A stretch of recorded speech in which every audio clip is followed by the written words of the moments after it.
// Get all the way through it. I don't know. I'm just trying to make it as formal as possible today.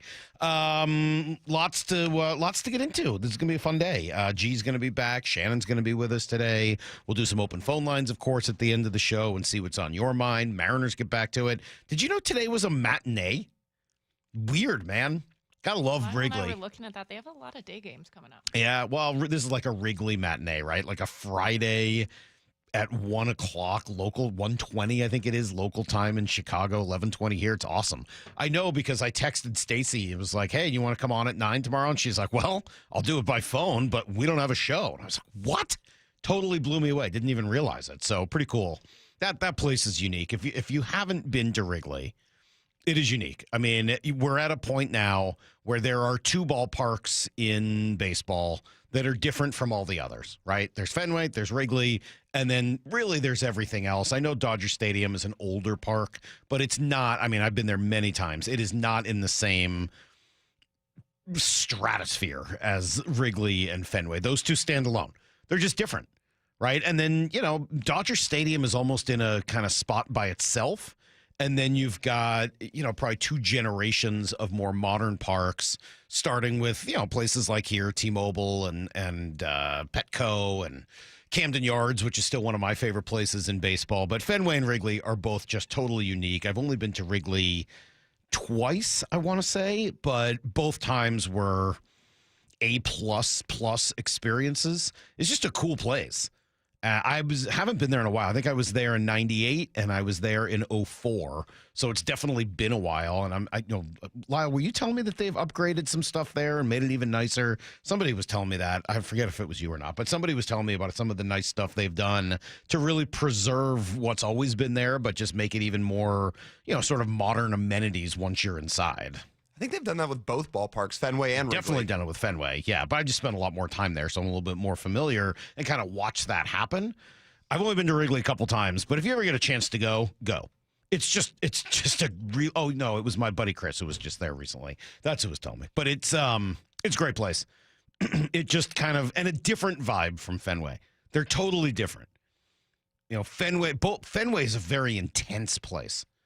Wrigley is in some ways a little bit more magical. It feels almost like a little like cut out of a storybook with the ivy and some of that. They're both beautiful. They're both awesome.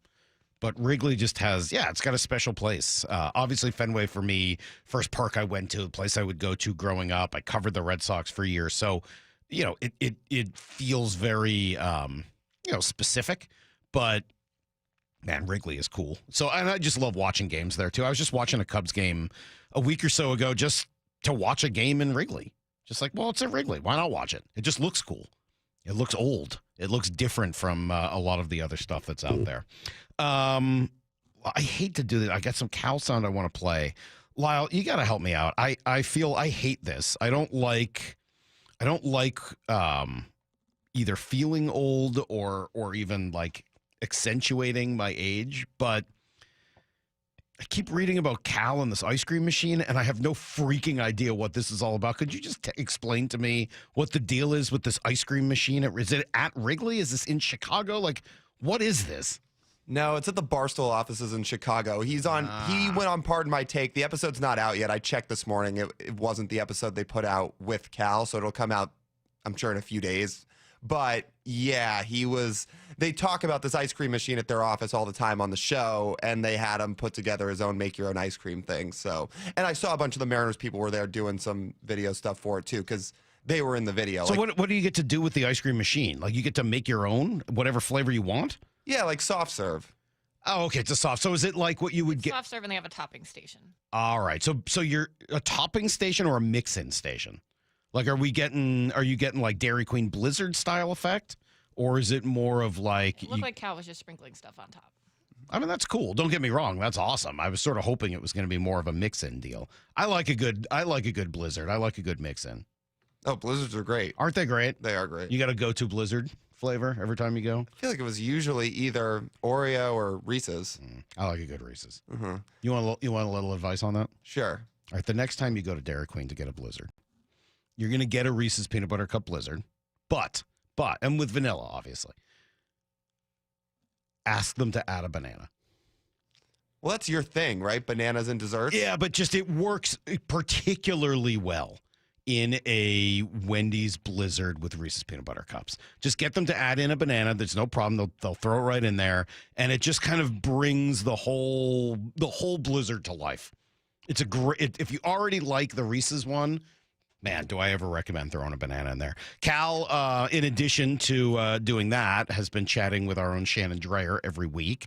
And there's some really cool stuff in this week. It was on yesterday, of course, with Wyman and Bob. But let me play you just a little. Here is Cal explaining how he gets into game mode. I think for me, it starts on the way to the field, check in with yourself a little bit. I think the big mistake some guys make is they try to lock in for too long and too early. And that's just how you bring yourself out. Like I said, it's a slow build, and I'd say when it gets to be about an hour before game time, that's when you're not as chit-chatty anymore. You're starting to lock it in. You're starting to focus on the task at hand, and then obviously it's a build up into the game, and basically just you're mentally checking in with yourself, trying to get yourself ready, prepared, make sure that you're ready for everything you need to do that night. I like the way he describes that, and just the idea that you can't do it forever. You can't be in that intense zone all the time or for too long, and so you got to time it and you got to get it right. And then I'm sure for him, challenging to get out of it after the game. I have a hard time, after games. I like to just take it easy and I like to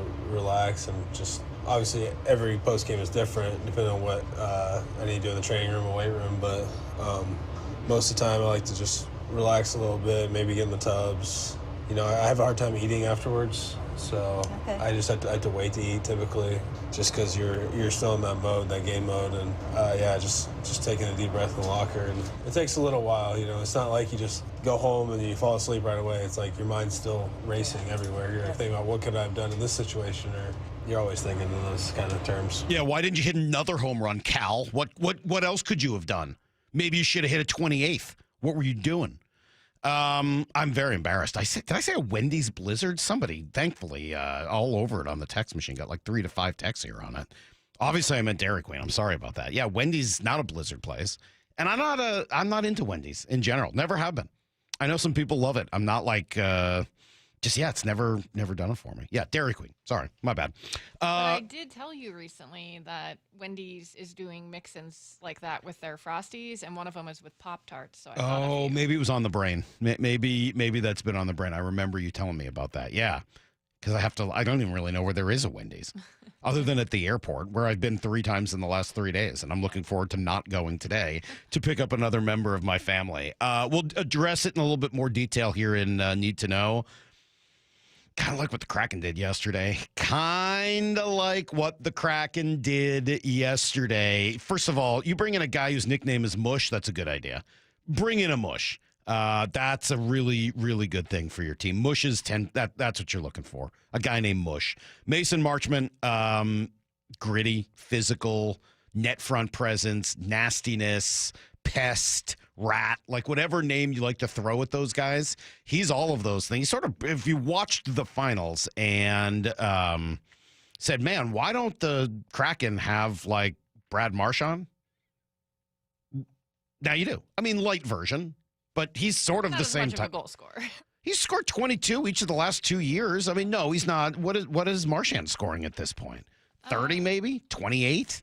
I mean, I bet you he didn't have that many more goals during the regular season than Marchman had. How many did he have this year? Hang on a second. Mora, quickly. You're supposed to have this ready. No, I'm just kidding. But no, I'm really glad that they got someone. He is exactly the type of player they needed. He's annoying to play against. Yeah, I guess Marchand was at 21 with 2 in the playoffs this year. This guy had 22. So, I mean, he's a good player. He's not going to completely take this team from where they're at and turn them into a Stanley Cup contender. He's not that kind of player, or else they wouldn't be trading him out of Dallas for, essentially nothing. But he's a good player, and he's the type of player that this team needs more of. I did write about it last night. If you have some time, you can go to seattlesports.com and read some thoughts on why you need physical, nasty, annoying players like Mason Marchment, like Mush, because otherwise your team's just too easy to play against. And other teams roll through here, and it's not a problem for them, and then they move on. And if you watch that Florida-Edmonton series, you know that physical play over the course of a week or two takes its toll on an opponent. Yeah, there's one stat in there. I'll tell you what. I'll read it to you and need to know. There's one stat in that column I wrote yesterday that jumped out to me as I was looking at it because I think it speaks to the importance of that physicality. We'll give it to you next along with everything else you need to know. It's Brock and Salk, Seattle Sports on 710. If you haven't subscribed to Seattle Sports on YouTube, it's amazing. We just got to keep hammering it home. You're missing part of the game. The rest is history. There's so much more than what happens on the field. This is the place I love. Subscribe now for in-depth inside information with Brock and Salk. The Mariners' hit rate was way higher than that. Bump and Stacy. Cal's like a coach out there. Wyman and Bob. One day, breaking that record would be pretty cool. Stream it live with the local sports leader on YouTube, Seattle Sports. Introducing frequent flights between Boeing Field and a private terminal at Portland Airport. Seaport Airlines is transforming travel with convenience, comfort, and free parking just steps from your plane. It's about time. Book today at flyseaportair.com. At O'Neill Plumbing, we don't just promise to get the job done, we back it up. No travel charge, no show-up fee, no overinflated pricing, and no out-of-town owners. Just clean, fast, and professional each and every day. O'Neill Plumbing. Hi, Zoe Saldana. Welcome to T-Mobile. Here's your new iPhone 16 Pro on us. Thanks. And here's my old phone to trade in. You don't need a trade-in. When you switch to T-Mobile, we'll give you a new iPhone 16 Pro. Plus, we'll help you pay off your old phone up to $800, and you still get to keep it. There's always a trade-in. Not right now at T-Mobile. I feel like I have to give you something in return for karma. That's okay. I don't really have much in my purse. Oh, let's see. Hand sanitizer. It's lavender. I'm good. Seriously. Let me check this pocket. Oh, mints? Really, I'm fine. Oh, I have raisins. I'm a mom. Wait one sec. I've got cupcakes in the car. It's our best iPhone offer ever. Switch to T-Mobile. Get a new iPhone 16 Pro with Apple Intelligence on us. No trade-in needed. We'll even pay off your phone up to $800. With 24 monthly bill credits, new line $100 plus a month on experience beyond finance agreement $999.99 and qualifying ported. For well qualified plus tax and $10 connection charge. Pay off via virtual prepaid card below 15 days. Credits end and balance due if you pay off early or cancel. See T-Mobile.com. Progressive knows when you're in your RV, you're already on vacation. That's when you become Vacation You, who just camped where there's absolutely no shade. Even though regular you burns easily. In fact, Vacation You burns too, but is too stubborn to admit it, which is why regular you gets in trouble at the dermatologist because Vacation You doesn't do doctors. So bundle your RV with your home or auto policy and earn an automatic discount from Progressive. And spend the savings on the both of you. Progressive Casualty Insurance Company affiliates and other insurers. Not available in all states or situations. Why choose a Sleep Number smart bed? Can I make my side softer? Can I make my side firmer?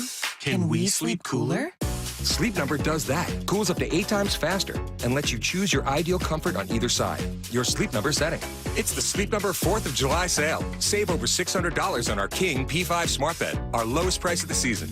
Limited time. All Sleep Number smart beds offer temperature solutions for your best sleep. Check it out at a Sleep Number store or sleepnumber.com today. 4th of July savings are here at the Home Depot, so it's time to get your grilling on. Pick up the Traeger Pro Series 22 pellet grill and smoker, now on special buy for $389, was $549. Smoke a rack of ribs or bake an apple pie. This grill is versatile enough to do it all. This summer, no matter how you like your steaks, your barbecues are guaranteed to be well done. Celebrate 4th of July with fast free delivery on select grills right now at the Home Depot. Subject to availability.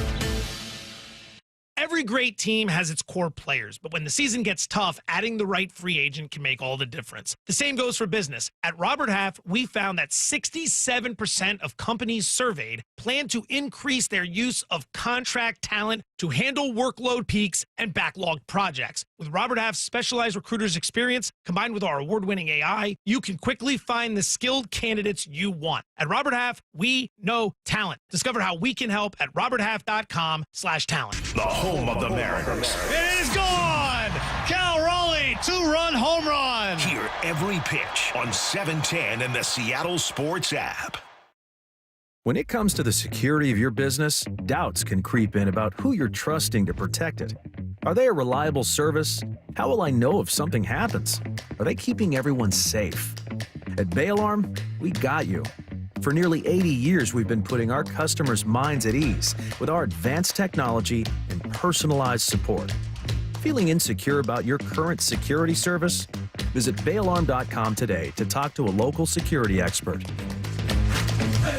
At Toyota of Kirkland and Toyota of Renton, experience the power of choice. Whether you're cruising in a fuel-sipping Prius, tackling trails in a rugged Tacoma, hauling with the mighty Tundra, or commuting in comfort with the Camry or RAV4, your perfect Toyota is waiting. Whether you're in the north or the south, they've got you covered. 2 locations, endless possibilities. Toyota of Kirkland and Toyota of Renton, the power of choice is yours. Visit their incredible team and beautiful showrooms today or online at toyotaofkirkland.com and toyotaofrenton.com.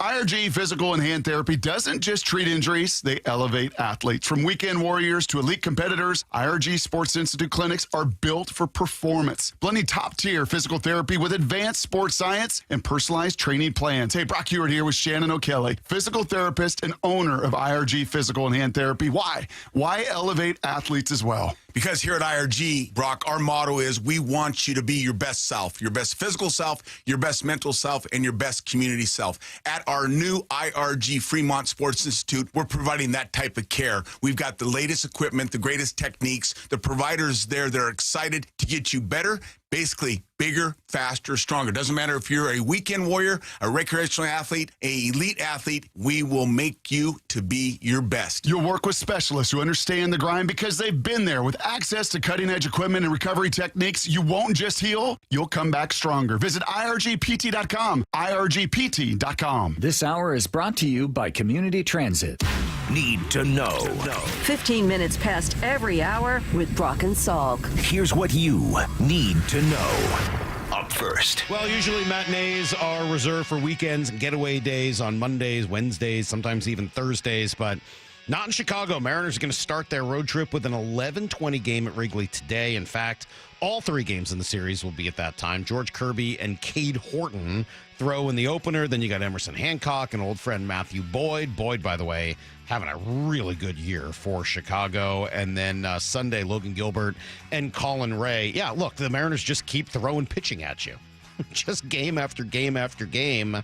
And now that Logan is back and he joined Wyman and Bob yesterday, these guys are a tight unit. It's always fun. We're such a tight unit, and when you go out there, you're alone. You're by yourself on the mound, which is great in a way, but also like it's you against everybody. So afterwards, I think it's important for us to kind of we usually always do huddle up and talk about the good, talk about the bad, whatever it is, but kind of keep together as a unit as much as possible. I feel like we support each other pretty good. Yeah, they do. And again, like one of the great advantages the Mariners have, and I was kind of looking at them next to some of the other teams ranked similarly in ESPN's ranking. The Mariners were 13th or 14th rather this morning. Is like they don't always have the lineup that looks like everybody else's, but man, does the starting pitching just come at you day after day after day. So Chicago's really good. This is going to be a good test. One of the best teams in the league so far. They're 45-29. They can pitch, they can hit, they can run, they can play defense. They can kind of do it all. So massive trip here for the Mariners. A test against one of the best in Chicago. Wild card battle really in Minnesota. And then finish up with a division rival in Texas. Good news. Luke Raley should be activated maybe as soon as today. The corresponding move, I guess we don't know yet, but I'm betting it's going to be on Rowdy Tellez. We'll see. Even better news, A's took care of Houston last night, which moved the Mariners back to just 5 games out in the division.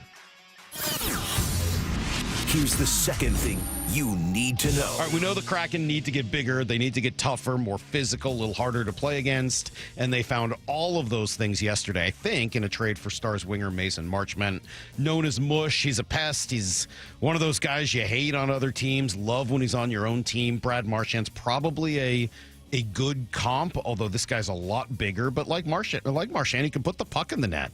22 goals each of the last 2 seasons. He's averaged 50 points in each of those years as well. Harley bounces one and it catches up to Marchment, who's in, spin, scores! Oh my goodness! That was beautiful! This is borderline indecent. Spins around, uses the defender as a screen. A little capitulation from Hellebuck as he backs in. And just a wonderful spinorama backhand go-ahead. What a goal. This is borderline indecent, he says. I like that. I was like, I have to leave the extended. As you should. That was the best part of the goal. Capitulation. Capitulation.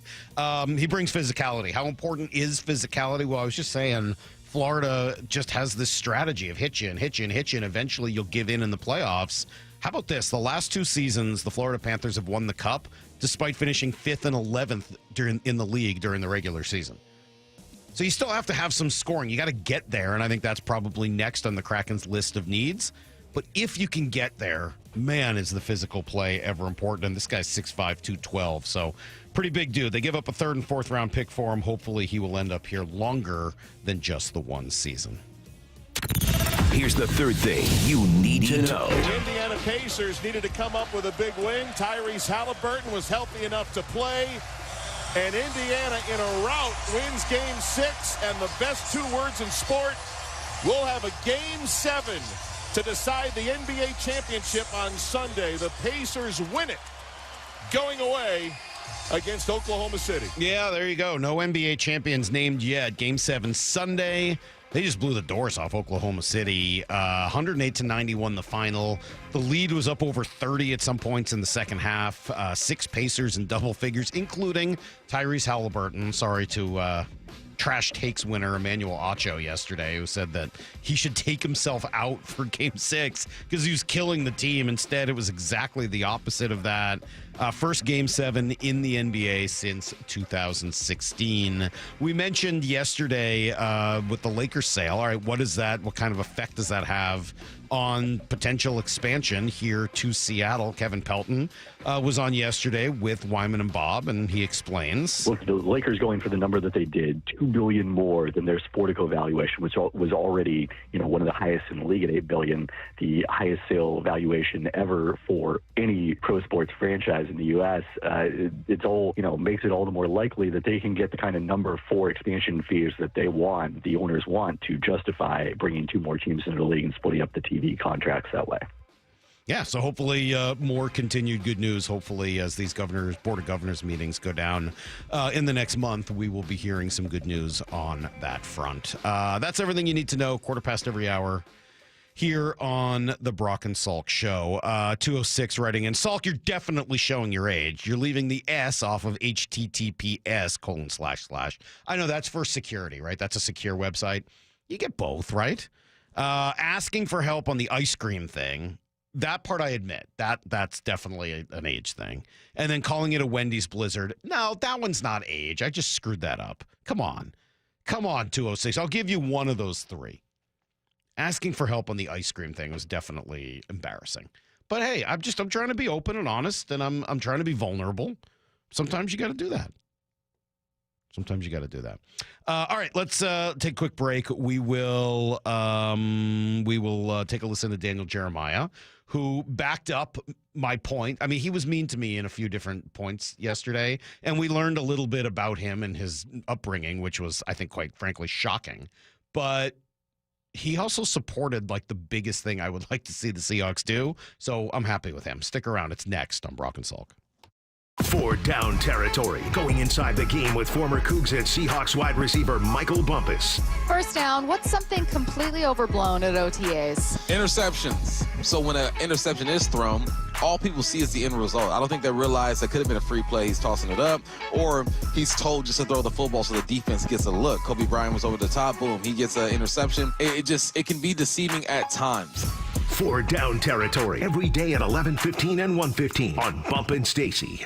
All right, Mike Salk here, and we're getting close. August 8th is going to be the opening day for the new hotel, Snoqualmie Casino and Hotel. So book now at snocasino.com. Bookings are open for an unforgettable summer experience starting on August 8th with the opening of the new hotel and the destination spa and the 2,000-seat entertainment space and convention center and the new food venues. Restaurants going to be sweet. Go to snocasino.com. Yep, Seattle's closest is now Snoqualmie Casino and Hotel. Your new beginning starts now. D.R. Horton has new construction homes available throughout the greater Seattle area. With spacious floor plans, flexible living spaces, and home technology packages, you can enjoy more cozy moments and sweet memories in your beautiful new home. With new home communities opening throughout the Seattle area, D.R. Horton has the ideal home for you. Visit drhorton.com to learn more. D.R. Horton, America's builder. an equal housing opportunity builder. At Cressy Door, we have the perfect garage door for you. Come visit our brand new garage door and fireplace showroom and let our experts help you find the perfect garage door. Cressy Door. Rare and luxurious 100 years of exceptional automobiles is currently on display at LeMay, America's Car Museum. Feel the thrill of racing simulators. It's excitement for all, and out-of-town visitors will love it. Visit americascarmuseum.org. Bump here letting you know West Hills Ford is the big Ford store. Right now, during the From America for America event, Ford is offering employee pricing to all U.S. shoppers on many new Ford models. Buy a 2024 Ford Bronco Badlands with a low 3.9% APR for 72 months on approved credit. Offer ends July 2nd. West Hills Ford, the big Ford store, just off the Auto Center Way exit. Highway 3, Bremerton, part of the Hazelwood Auto Group. Hazelwood has it! Oh! Picture this. You're staying at a hotel about to take an important video call, but the Wi-Fi is slower than 1997 dial-up. You struggle with your phone's hotspot as clients complain about your connection. These stressful situations don't have to happen. When you book a room at La Quinta by Wyndham, you get free high-speed Wi-Fi to handle critical emails, join meetings on time, and even unwind with your favorite shows. No more worrying about spotty connections. Enjoy stress-free stays with reliable Wi-Fi. Tonight, La Quinta, tomorrow you shine. Book direct at lq.com. Hey, Green Gobbler here. So you've got a clogged drain in your bathroom. Water in the sink's overstaying its welcome. You're spitting today's toothpaste on top of yesterday's toothpaste. You hope that it go away. Yeah, clogs don't just go away. I make them go away. I'm Green Gobbler, the only clog dissolver you need. I'm bleach-free, safe for your pipes, and I work. Guaranteed or your money back. Because I never met a clog that was gonna unclog itself. Green Gobbler. Let the gobbler get it. I'm attorney Rob Iddens, proud Marine Corps veteran and owner of Warrior Injury Law. We help all types of injury victims, like Alex. At just 16, she suffered trauma after a broadside collision with a delivery truck. When I came in, they were so nice. They were just like, don't worry about anything. We'll take care of that. It's gonna be okay. Live your high school life. We got your back. And they did. I would recommend Rob because they have a passion for caring for people. If you've been injured, call us at 253-WARRIOR. Warrior Injury Law. Battle tested. Heading outdoors or on the water this weekend? Check in with Joey and Nelly on the Outdoor Line from 6 to 8 a.m. every Saturday on Seattle Sports and the Seattle Sports app. Walking away from an interaction with a customer that says, I can't believe how easy this was. I can't thank you enough for helping me. Our strategy with pricing is not to be the highest price and not to be the lowest price, but to be a really good price and to provide a really good experience to the customer. Yeah, I have a ton of really memorable customers. Afterwards, to thank us, he sent us this beautiful basket of like candies and fruits and stuff. It was just really sweet. It, really like, it felt like we were truly helping. Receiving a handwritten letter that's personalized to a salesperson or a service advisor or a technician expressing gratitude, and then taking that home and sharing that with your family and hanging that on your refrigerator, that's the difference. You hear it from one person, and then another, and another. You come to realize it's not a script, it's a belief. The LJ Way is the Lee Johnson Auto family. Cracked windshields happen, and if your car has a forward-facing camera, it needs to be recalibrated. All-Star Auto Glass is the professional choice for windshield replacement, repair, and recalibration. Call All-Star Auto Glass today. Stop Bugging Me Pest Control. This summer, don't let stinging insects ruin your outdoor fun. Wasps, hornets, get rid of those stinging pests. Call Stop Bugging Me Pest Control and leave everything to us. The future is here, so why is your internet stuck in the past? With Quantum Fiber Internet, you can get next-level multi-gig speed on a reliable fiber network. Fair and honest pricing with no annual contracts or bundling required. And whole home 360 Wi-Fi to make sure your devices are ready to take you where you want to go. So you can stream, post, game, surf, like, and love to your heart's content. You do you. Let Quantum Fiber Internet take care of the rest. Learn more at quantumfiber.com. Limited availability, service, and speed in select locations only. Brock and Salk's Rewind is presented by Toyota of Kirkland and Toyota of Renton.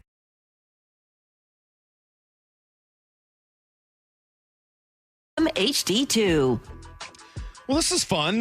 Just sort of a little off-season bonus with our buddy Daniel Jeremiah, who's kind enough to take a few minutes with us. And if you're watching on YouTube or on the Seattle Sports app, you can see his Justin Thomas-looking face right now. DJ, what's going on, man? Good to see you. Oh, it's good to see you boys. This is like it is a nice little bonus here. So it's a wedding gift. By the way, I have to give. Yeah, it's a wedding gift. It's a wedding gift for Haley. Yeah, it is. By the way, is this the first wedding for you with kids? This is my first wedding. Can I give you some advice? How many? We're the same age. How many have you had? So I have 4 kids, but my daughter got married 2 years ago. So this is the thing. How old were you when you had your first daughter? Like 17? 22. Jeez. Yeah, we got married. I found out I was in the weight room. I got married I graduated in December. I got married in the summer before my last year, that last semester, and I was working out. I got married in the spring. So I'm working out in the fall, and I'm in the weight room. No, it's not really cell phone era. And my strength coach goes, while I'm in lifting, he goes, "Hey, your wife's on the phone." And I went, "That's probably not a good thing, you know." So I go in there, and that's how I found out. I was like, "Are you serious?" I thought she was gonna say we had like a rat or something in the apartment. But I think at 22, I would have preferred the rat.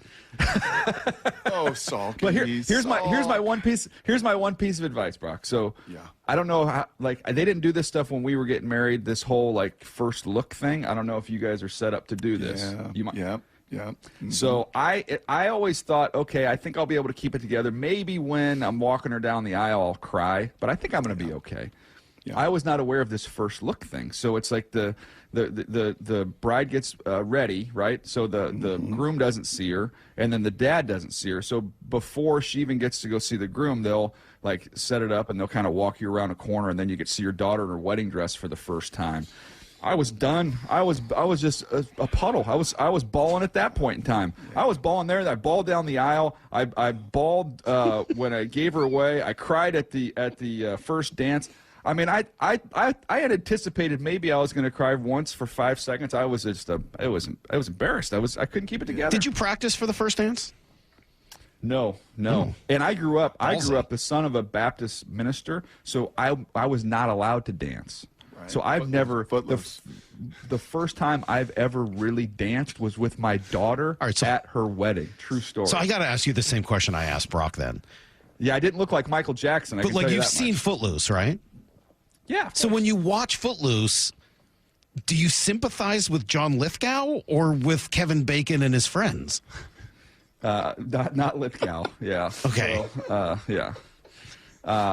He was a little bit much in that movie, so he was a bit much. Yeah. Okay. Well, I just check. I know. So you're sort of a Diane Weiss sympathizer, I think, kind of in between. Okay. Now this is starting to make some sense to me. It was interesting. It was interesting. This is probably a topic for another day. Maybe we can talk. You guys, why brought me on here for? This is part of what we brought It's good you on. advice. No, it's good advice. Good advice. What it beats talking about the Padres getting their teeth kicked in by the Dodgers. I can tell you that much. What are you hearing from OTA season, minicamp season? Now that's kind of all mostly in the book. Certainly it is here. What just kind of generally around the league, what do you hear? I hear the same things every year. I don't think that it really changes. Everybody wishes they had one more offensive lineman and one more corner. Man, it's just kind of like the typical thing. We're a little worried about our corner depth, or we got to keep our 5 linemen healthy. We don't feel great about where we are depth wise there. But everybody's quarterback is unbelievable this time of year. I've yet to talk to a team that says that they, the quarterback's just not locked in right now. So for the most part, that's what I hear. Are you guys hearing differently up there? Did you not hear Salk? Did you not hear Salk go viral? It went a couple viral weeks ago? Did you not, No. DJ? Well, I know when the season ends, you take a 2-week turn it nap. off. Yeah. I went to the first minicamp practice. It was the only one I got to go to. I was going to go to a second one the next week, and I ended up getting sick, so I wasn't able to go. But I went to the first open practice, and Darnold just had a bad practice. He didn't look good. Like, it's the only one I saw, and we talked about it the next morning, and he looked tentative. He did throw a couple of picks and a couple of throws behind people. That wasn't so much it as it was the tentativeness. And so we talked about it the next day, and then by coincidence, that was the day we had Mike Macdonald on. And so I did ask Mike. I don't know where this is going. Well, you have a clip was of this? good. Can I hear this? Yeah. Yeah, I'm pulling it up for you. Maybe Maura will be kind enough to pull it up while I'm talking. Maybe you could pull up Mike's answer, because I just asked him, hey, we haven't spoken to him since the change in the quarterback room, etc. What did you say? I said, is there any situation in which other than injury, Sam Darnold isn't the starter in the first week of the season? And this is what he said. This is a crazy question. There's just not going to, like, Sam's our starting quarterback. We love him. He's doing a tremendous job. I think it's funny that the media is out there for like the first day, and all of a sudden they know exactly how good we're going to be and how good all the players are and all the tempos. Like, we don't even put on pads yet. Like, we haven't made one tackle. And it turns out in practice, like, it's a great way to build culture by letting guys know that, like, they can't make mistakes. That's exactly what we're shooting for. So go out to practice, be tight. Make sure you don't make a mistake, because then, God forbid, you're the worst player of all time because you made one bad throw or one bad decision. It's like, that is not what we're trying to build. We want these guys to go prepare the right way, and then when they go out on the practice field, go freaking let it rip, and then we'll go fix it. We'll go. We got time. It's June. It's June 3rd. We'll go. Okay, they're going to get plenty of reps. We'll get those things fixed. I mean, Sam made a lot of great throws yesterday. He's gashing us on 3rd and goal to start the day out too. So. Yeah, that was kind of a crazy question. Okay. He was sitting on it like a fart. He was sitting on it the whole interview. Just when are you going to ask? Where did it go from there, Brock? Was that the end of it? No, that was kind of the end, because he had about 10 minutes after that. That's where you show off the you real asked skill him about in his this baby business. after that. You brought it back to That's I where the think I skill did, is. right? I think it ended positively. We talked about Jack, his son, and everything. Taking 1-year-old batting son. practice. Yeah. That's How a much money crazy did they give question. Sam?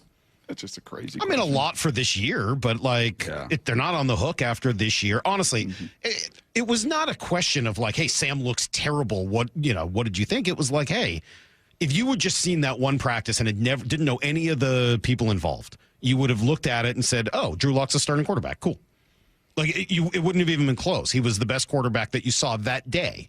Milrose still looked young, and honestly, that day, Darnold looked tentative. So the question was, we lived through Pete Carroll, where he had a legitimate competition between Russell Wilson and Tavares Jackson and Matt Flynn.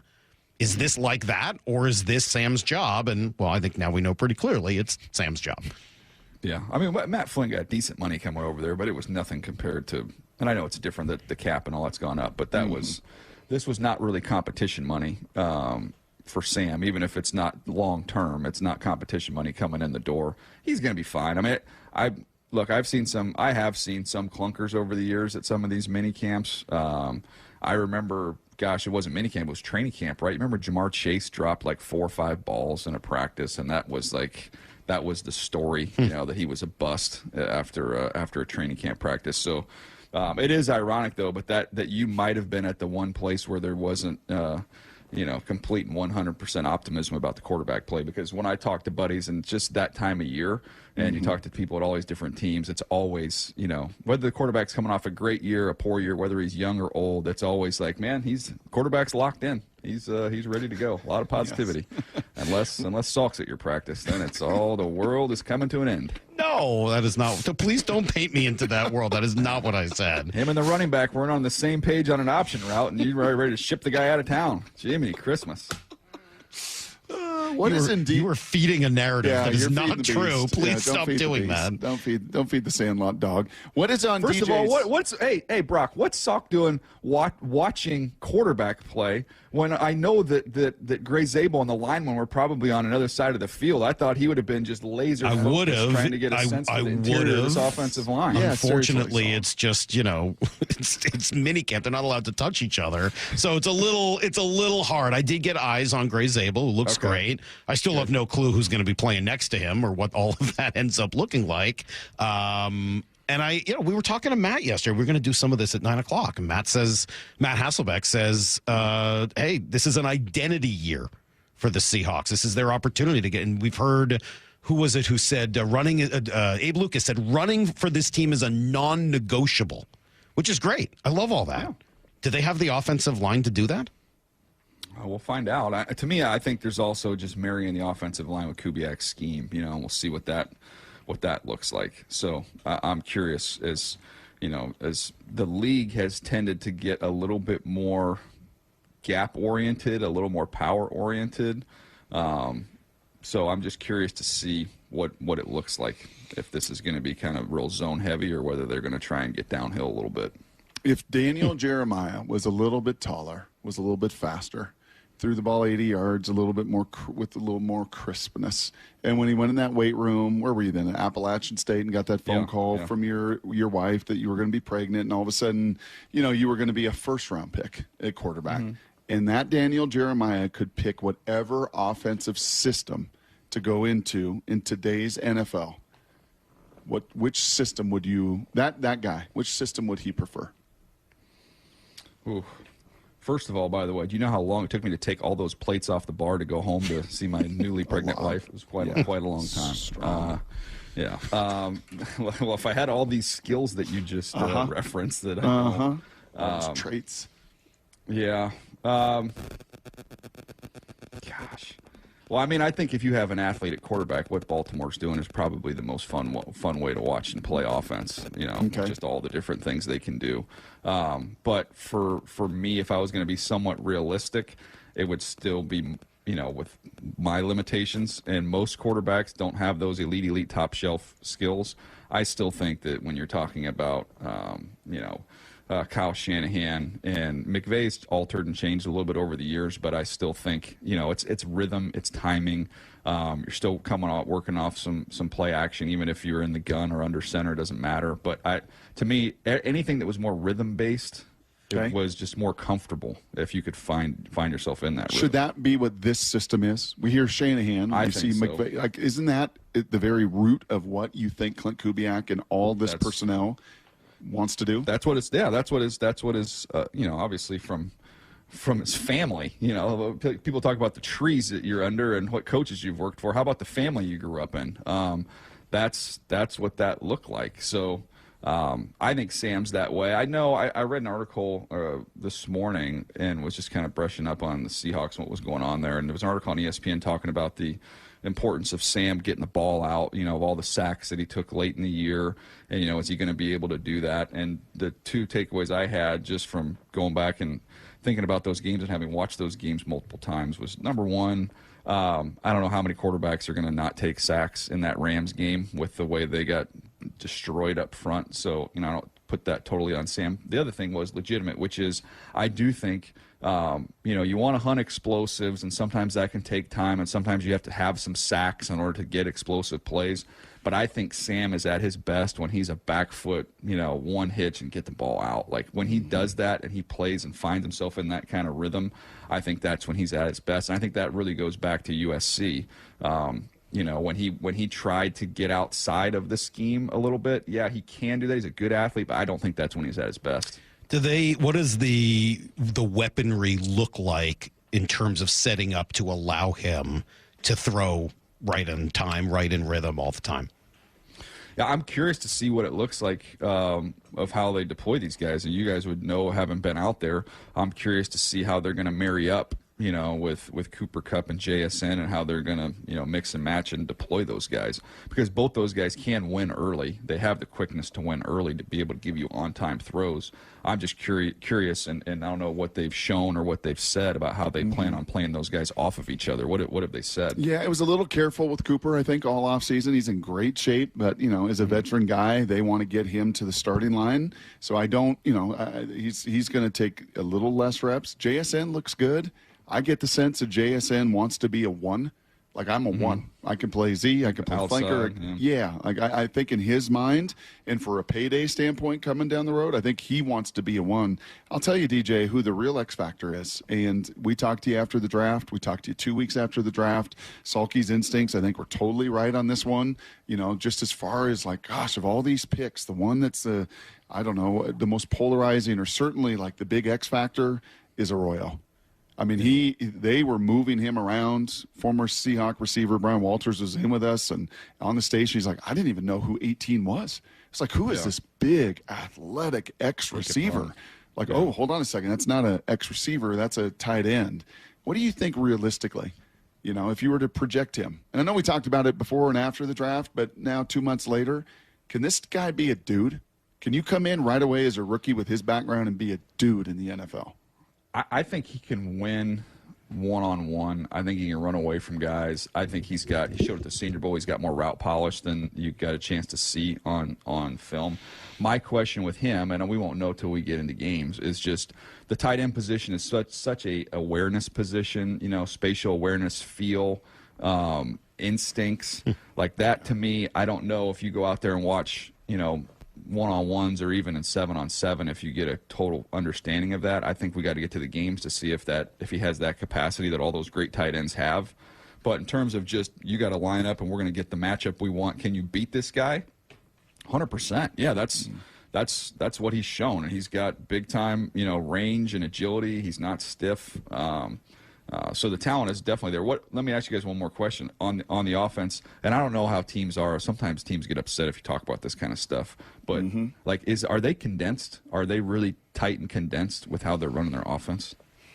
I think it's a total mixed bag. Now, Salk was just zero laser focus on Sam. So no, I wouldn't say that, but I don't know that I could answer that question. I don't have those kinds of eyes to be able to tell you what that looks like at practice. To me, Brock, wouldn't you think it makes sense for them to kind of play condensed a little bit? Yes. With the guys they got? What's the upside of that? Why would you mean condensing your splits of the offensive line and everything is sort of close together? What would be the reason to do that? Well, I think it can help you in different areas. I think number one, if you have receivers that are tough and physical, which I think they do. Now you can block down. You can get receivers up on linebackers. Then you can leave the free man as a secondary player for your back. So it can help your run game, as well as now you've got a chance to really explode. And you want to run any type of crosser. Obviously, think about it, you're much closer. You're able to access the entire field from that standpoint. So you get a lot of mesh. You get a lot of rubs. It sounds weird because you bring everybody in. You'd think it would be more chaotic, but I think as a quarterback, to me, it can end up clearing some things out for you. Yeah, and not necessarily, Salky, the splits of the O-lineman. He's talking condense is a little more formation, a little more bunch, a little more tight. Yeah, okay. A little more of what Sean McVay did for a couple years there that had everybody chasing it and everybody, and I think when you're not elite speed, right? I wouldn't put JSN and Cup as elite speed. I got to get him in space and elite speed. And you are more savvy and more nuanced and more feel and more instinct, which they are. Yeah, man, condense it down. Play it a little more in a phone booth. And, yeah, I think you will see a little bit more of that, DJ, for sure. Hey, how about on the other side of things? We've spent so much time wondering and asking questions about the offense. The strength of this team really should be the defense. Year 2 of Mike Macdonald. And, I've been beating the drum. I hadn't thought about it until a conversation with somebody who was like, man, maybe they should go after Trey Hendrickson. Like, I don't know whether he's truly available or not, or whether that's what's going to go down. Adam Schefter seems to kind of change his view on that almost by the day. But if he is available, and a bunch of the things we've seen have said like a second and a fifth, something along those lines, not that much different than what the Seahawks gave up a few years ago for Leonard Williams, should they go after Trey Hendrickson? If that was what the price is, I know you got to pay him a bunch of money. But heck yeah, I mean, I'd be in the business of trying to collect great players, and they've got a fast defense, they've got a very talented defense. But man, you throw in a guy like that who's gonna, he's gonna get off the bus and get you, 12 to 15 sacks because he's such a good, natural, instinctive pass rusher. And you're in a division where you got to go hunt Matthew Stafford. Yeah, 100%. I would try and be in on that. They're a good defense now, and they're a fast defense, and they're athletic, and they've added some more young pieces. But I don't know. Like when you get down to it, when you get to 3rd and 7, and you're looking at this front, you go, okay, man, there's a lot of really good players there. But I don't know that I'm looking at that group saying, okay, this is 100% where I've got to direct extra attention, and I think he would be that guy. Is he still that good? Can he still be that guy for the next 2 to 3 years where, it's not just a 1-year deal? Because right now it's a lot of 1-year deals, right? DeMarcus Lawrence, 1-year deal. Cooper Kupp, basically 1-year deal. Sam, in some ways, contractually can be a 1-year deal. Is this guy still got enough in the tank to do and play the level he's played at, you think, DJ, for the next 2 or 3 years? I think so. I think, to me, you kind of look at it and go, okay, was he a speed-dependent rusher? If you're a speed-dependent rusher, I think there's a tendency you can kind of fall off of a cliff. It's not really like a slow decline. Von Miller would probably be an example of that, and obviously he's kind of broken down. But you saw, like, when that's your main bag there, and that goes away, you're kind of not left with a whole lot. This dude is a technician. He's not even just a power-based rusher or speed rusher. He does everything well. but he just has an instinct and a feel and a knack. And those guys, I mean, I think that prolongs their run a little bit, provided he stays healthy. He just knows how to rush. Compare and contrast him and Max Crosby, because we know they would have traded DK and Geno for Max. Compare and contrast. We don't see a lot of Trey Hendrickson. Right. We haven't played the Bengals a lot. Yeah. We don't see a lot of right? So I think that he's a real outlier to me. We just haven't seen him a ton. Compare and contrast him and Max Crosby.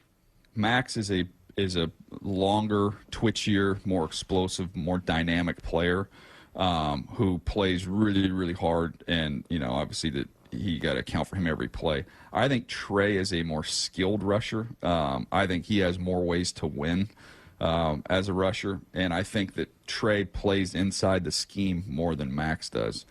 Max makes some unbelievable plays, but he's going to get caught. He's going to put them in some bad spots at times because he just kind of freelances a little bit and kind of, plays his own brand. Whereas I think Trey is not going to vacate and you're not going to get gashed on some runs because he's getting a little bit outside the scheme. I know they sort of fit any scheme, but do they fit this scheme?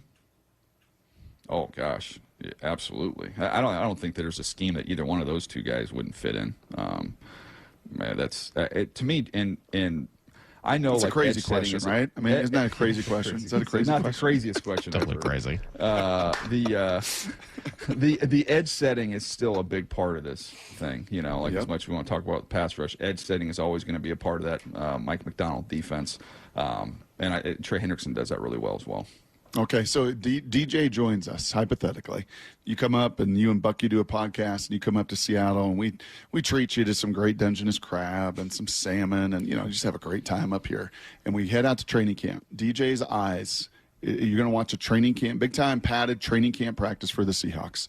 Your eyes for this team this year are going to be where? Whew. What do you have to see?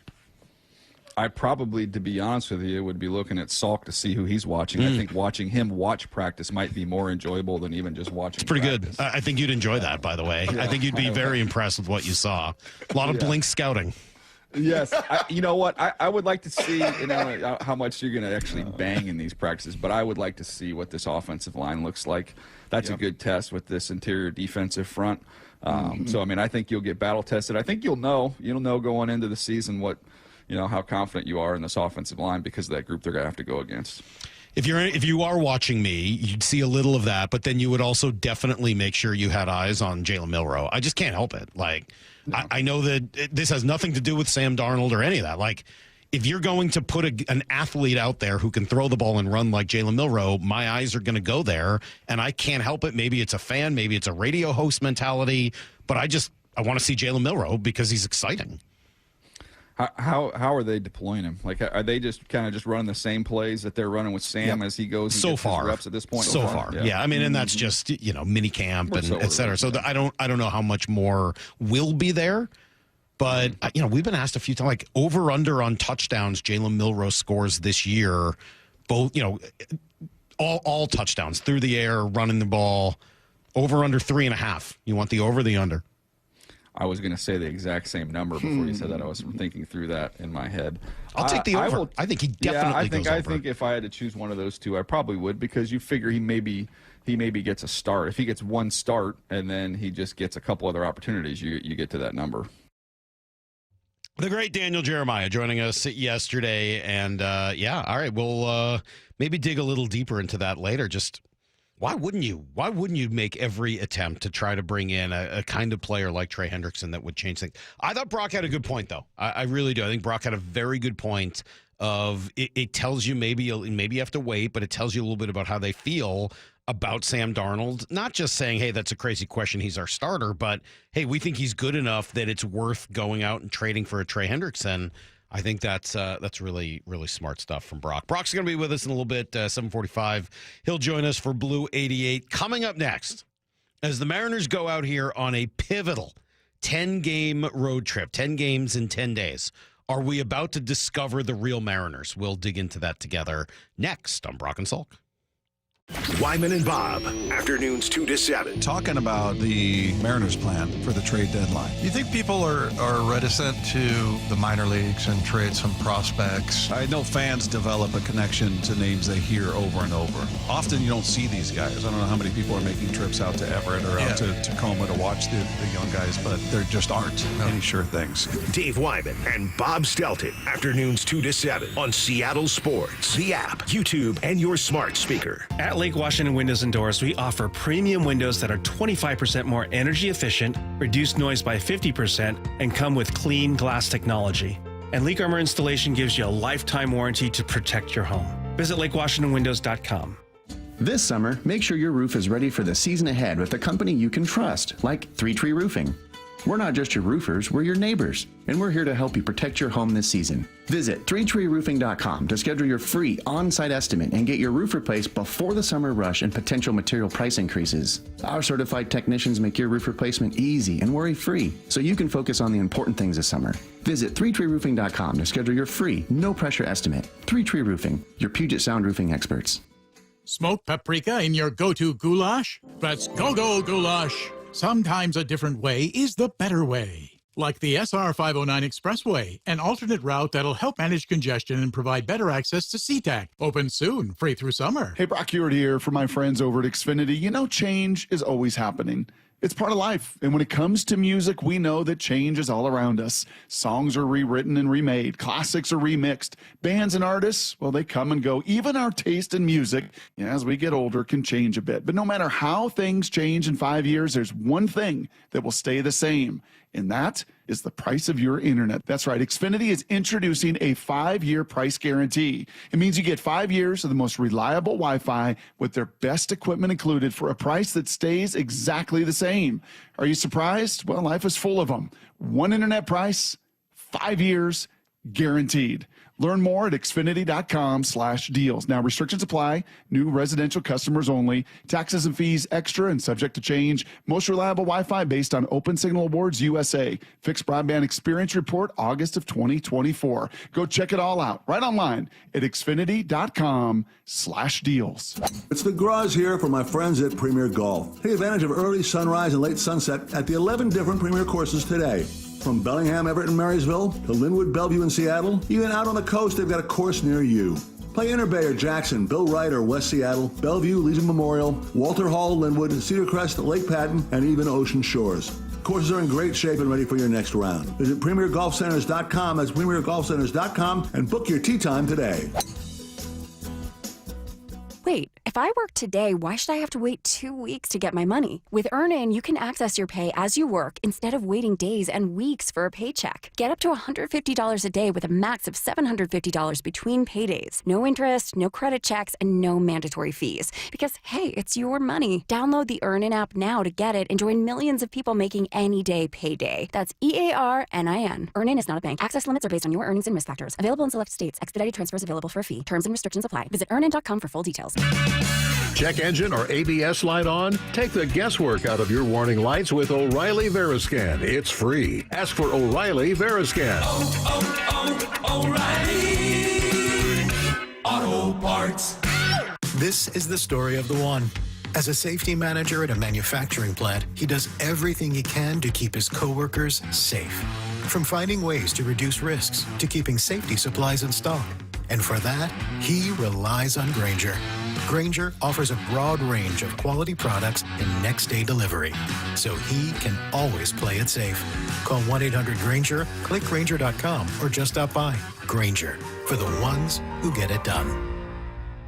How can you free your team from time-consuming office tasks? Amazon Business. Smart business buying tools enable buyers to find and purchase items fast so they can focus on strategy and growth. Free up your team and focus on your future. Learn more at AmazonBusiness.com. Adam Schefter here for Vivid Seats, your ultimate destination for all your sports and concert needs this summer. With a game-changing rewards program and an unbeatable selection of tickets, they make it easy for every fan to watch their favorite teams and players in action. Catch every home run and thrilling comeback in person from your favorite seat. Plus, every ticket is backed by a 100% buyer guarantee, giving you peace of mind with every purchase. Visit VividSeats.com or download the app today. Vivid Seats, the official ticketing partner of ESPN.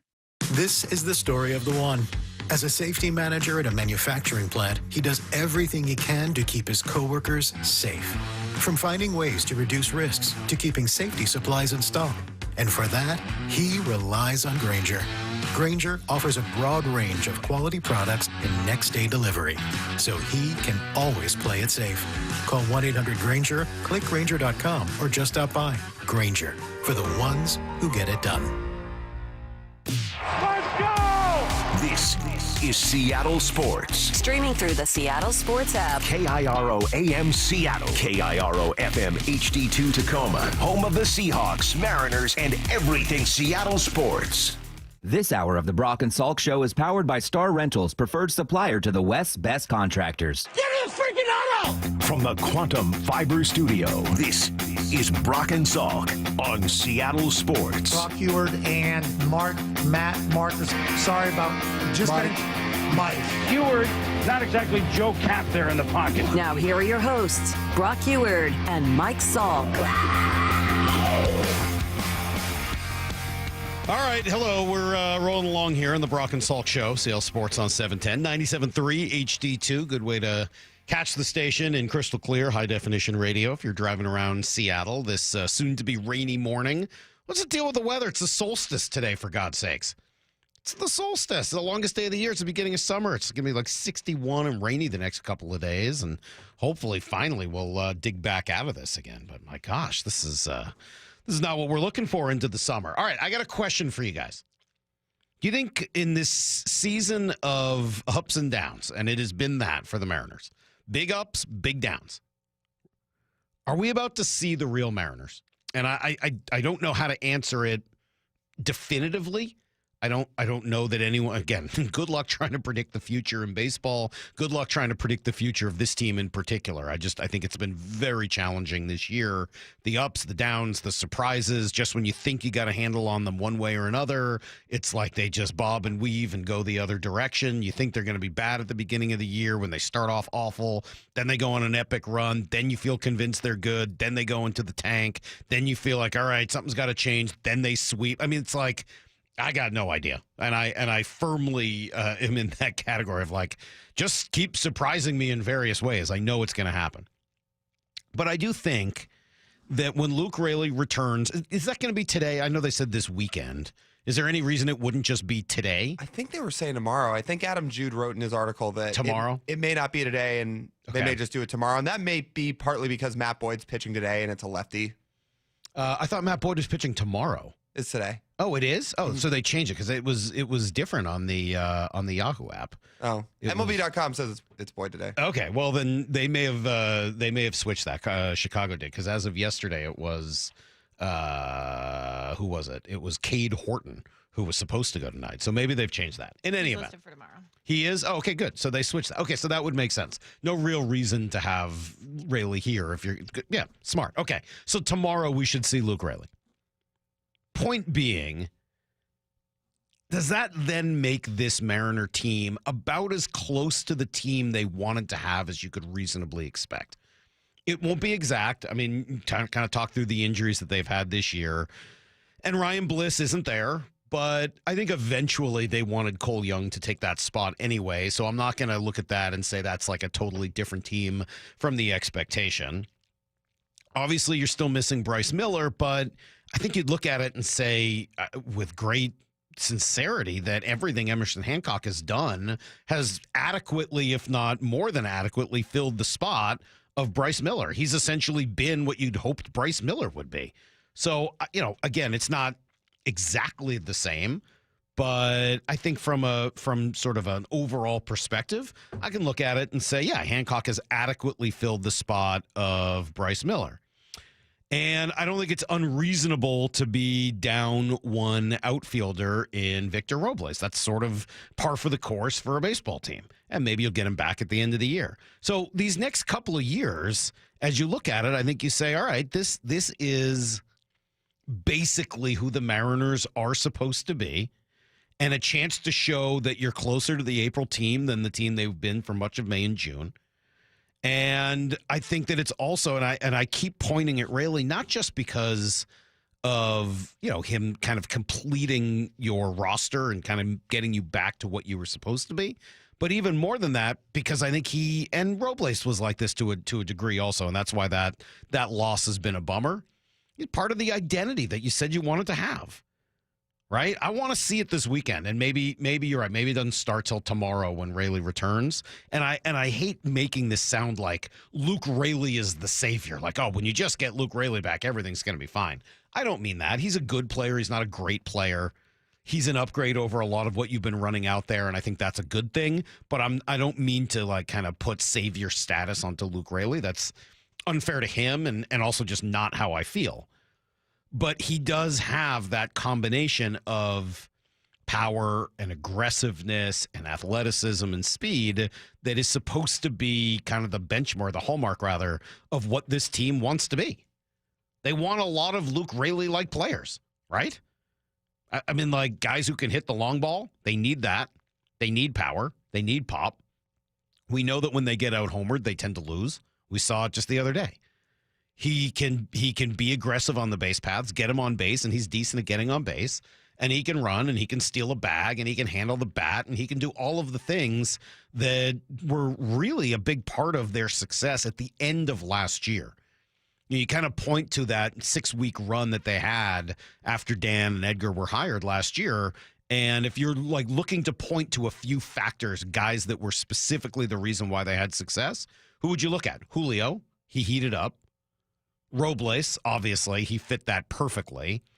And I think Raley would be the third, right? Wouldn't it be those three guys that really came to life over the last 5-6 weeks of last year? Maybe you want to throw, Leo Rivas in there as well. He was a part of it, but those were the guys that really came to life. It wasn't Cal. It wasn't Polanco. It was really, I mean, if I remember right, it was Julio kind of heating up as he tends to do late in the year, and hopefully that's happening again. Plus Robles and I think Luke Raley, who really fit what it was the Mariners were sort of moving towards in terms of their philosophy. So I would really, like, if I'm looking for stuff and signs this weekend, I'm looking for patience, obviously. You know how I feel about walks. I think they're important. And if you want to win in Wrigley, I think you're going to have to take some walks. I'm looking for power, obviously, in that ballpark. And obviously, just, it's just impossible, I think, to win consistently in this league without hitting for power.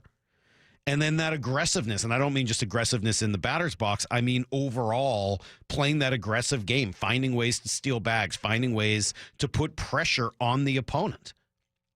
Put pressure on Matthew Boyd tonight, who's, by the way, having a really good year. All these guys are. I mean, the Cubs are a really good team. They have a better roster than you do right now. It's why I think they're, second or third in the league overall? If you want to beat them, you're going to have to take the game to them. And it's a good start then to this road trip, which I think, and Brock has said this a few times, I think he's right. It's a very telling road trip in terms of where this team is at.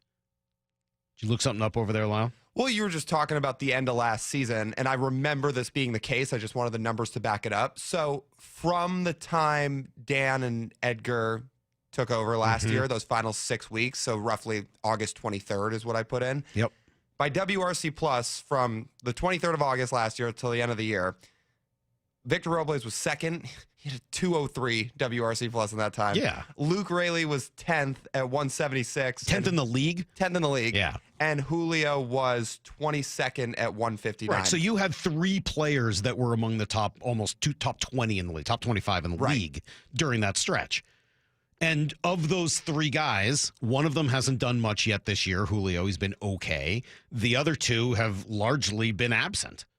And by the way, neither was really doing much before they were hurt, but still, like you didn't give them enough opportunity to heat up.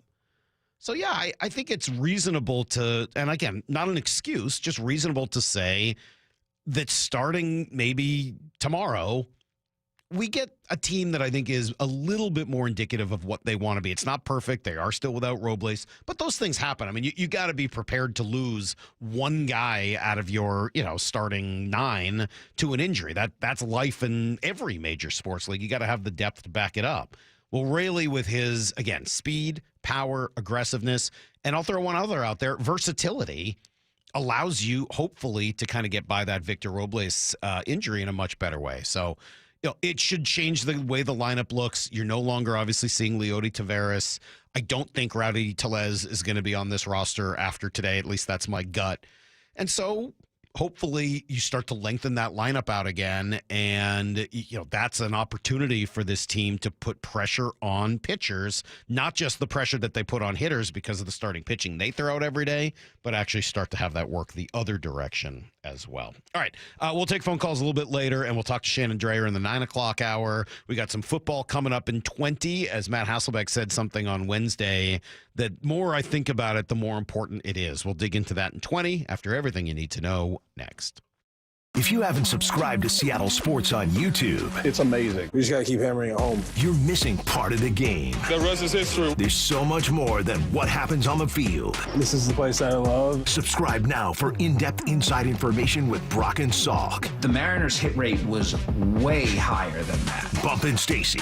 Cal's like a coach out there. Wyman and Bob. One day, breaking that record would be pretty cool. Stream it live with the local sports leader on YouTube, Seattle Sports. Your new beginning starts now. D.R. Horton has new construction homes available throughout the greater Seattle area. With spacious floor plans, flexible living spaces, and home technology packages, you can enjoy more cozy moments and sweet memories in your beautiful new home. With new home communities opening throughout the Seattle area, D.R. Horton has the ideal home for you. Visit drhorton.com to learn more. D.R. Horton, America's builder.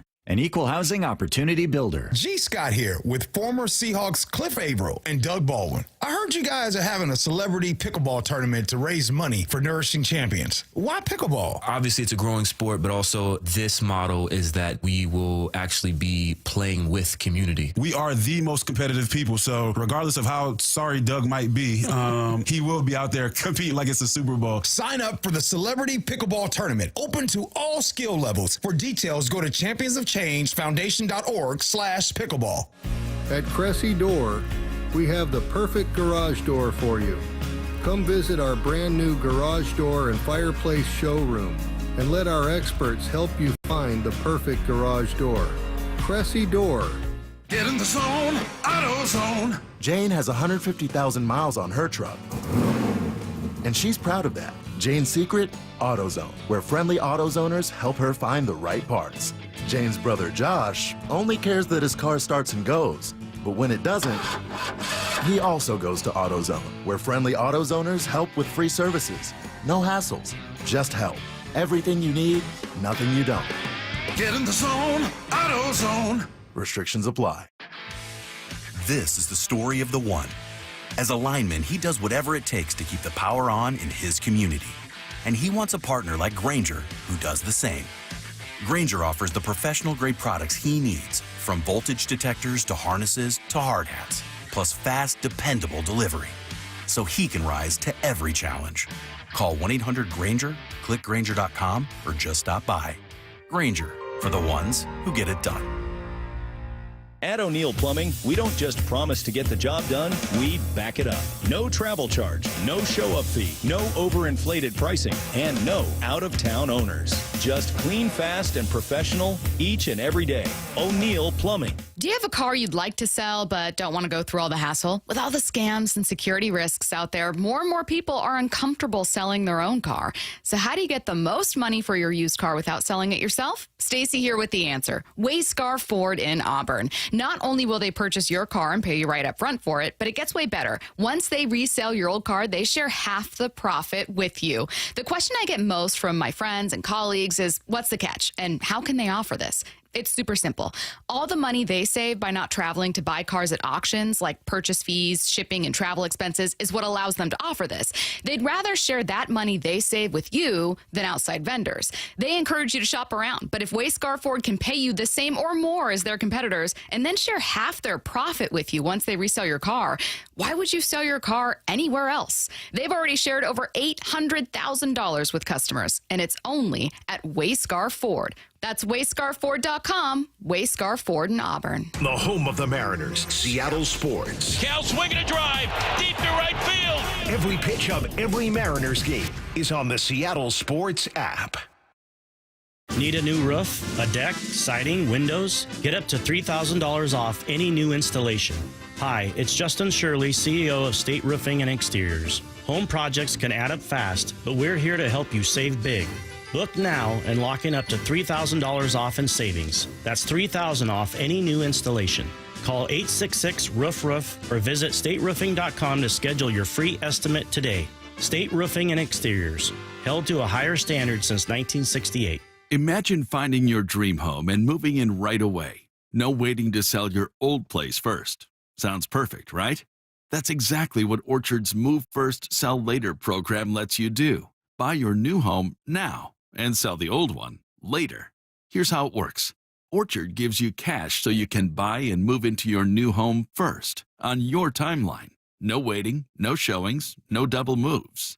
Then the Orchard experts take it from there. They handle repairs on your old home for you so you attract the right buyers. Once they're done, a local Orchard agent lists and sells your home for top dollar. Orchard's Move First program gives you the freedom to buy and move into your new home first and sell your old home later.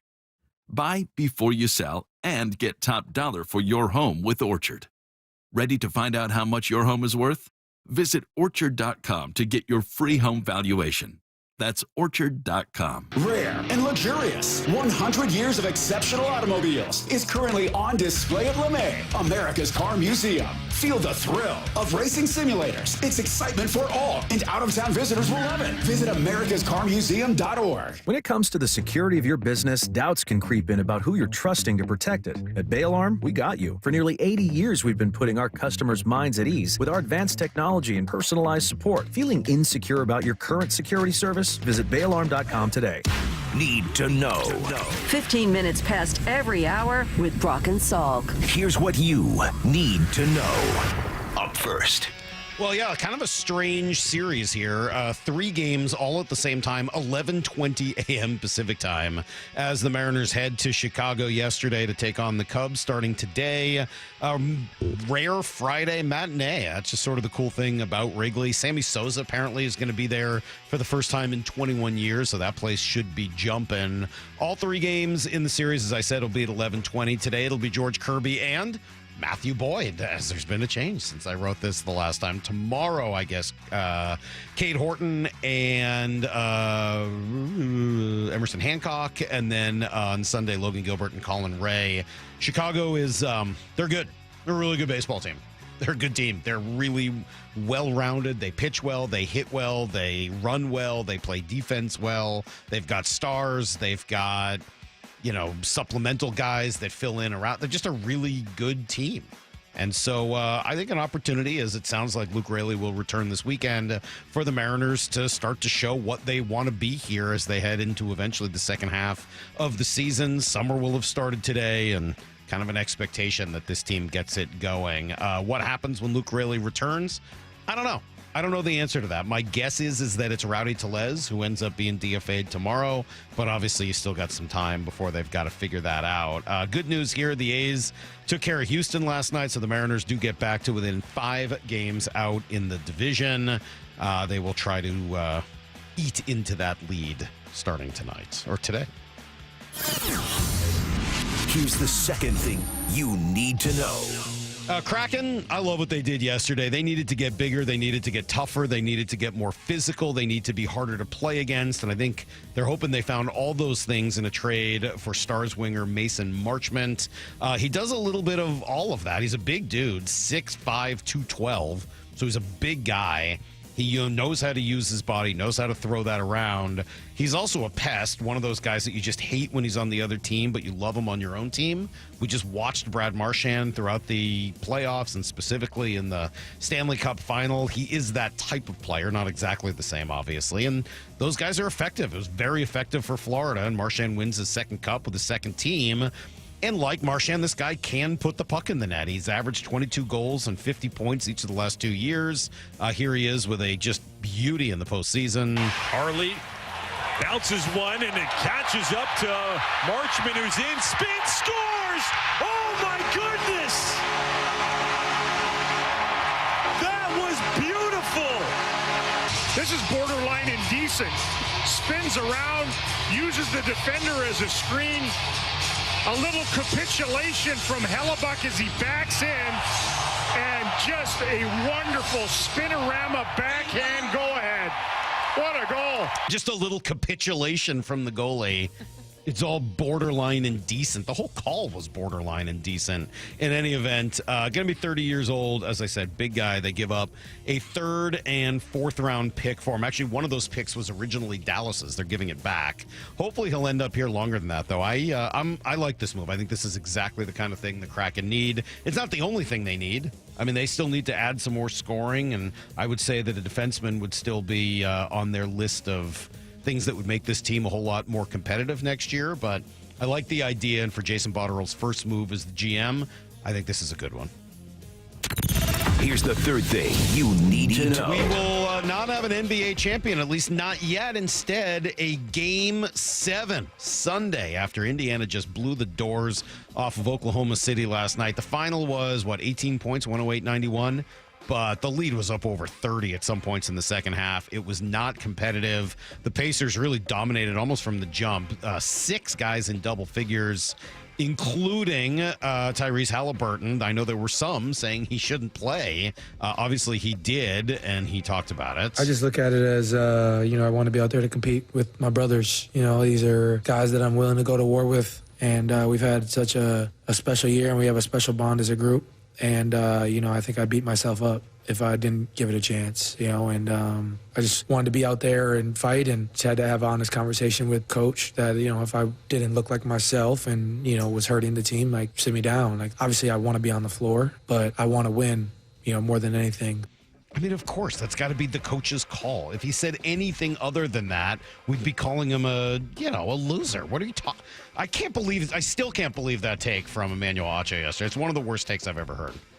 That he should just sit down. He shouldn't even bother. He's hurting the team. He shouldn't even try to play. If the coach and the medical staff say he can't, then fine.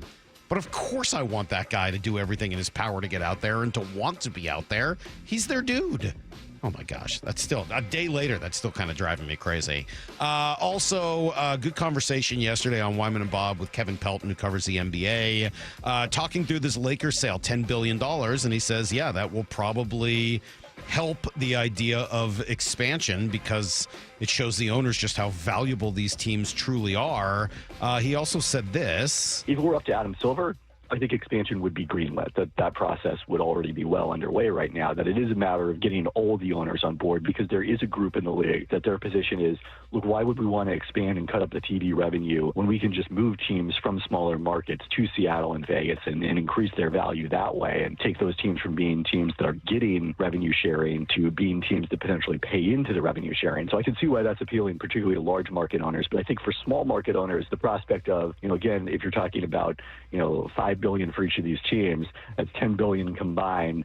That's a lot of money for you to split up for the existing 30 owners. Yeah, it is. And look, as a fan of Seattle sports, I'm not sure you really care either way, right? I think it's preferable to have an expansion team just so that you don't have the guilt that comes with taking somebody else's franchise. I don't think anybody wants to be in that spot. But at the end of the day, either is possible. It's just that these teams only come up for sale so often. And unless they plan on forcing one of the small market teams to sell, hey, you know what? They had an opportunity to keep a team here and not go to a small market. They made that decision to do it 16, 17 years ago. All right, that is everything you need to know.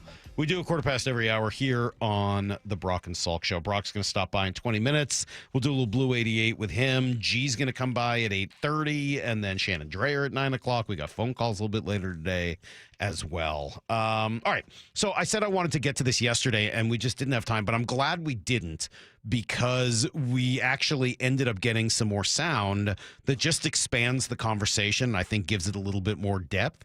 Matt Hasselbeck said something on Wednesday that rings 100% true, but it leads, unfortunately, to maybe a bigger question. It's next on Brock and Salk.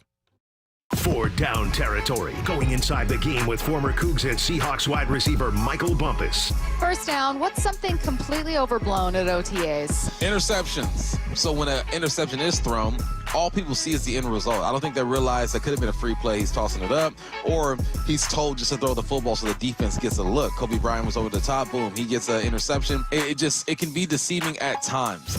Four down territory. Every day at 11:15 and 1:15 on Bump and Stacy.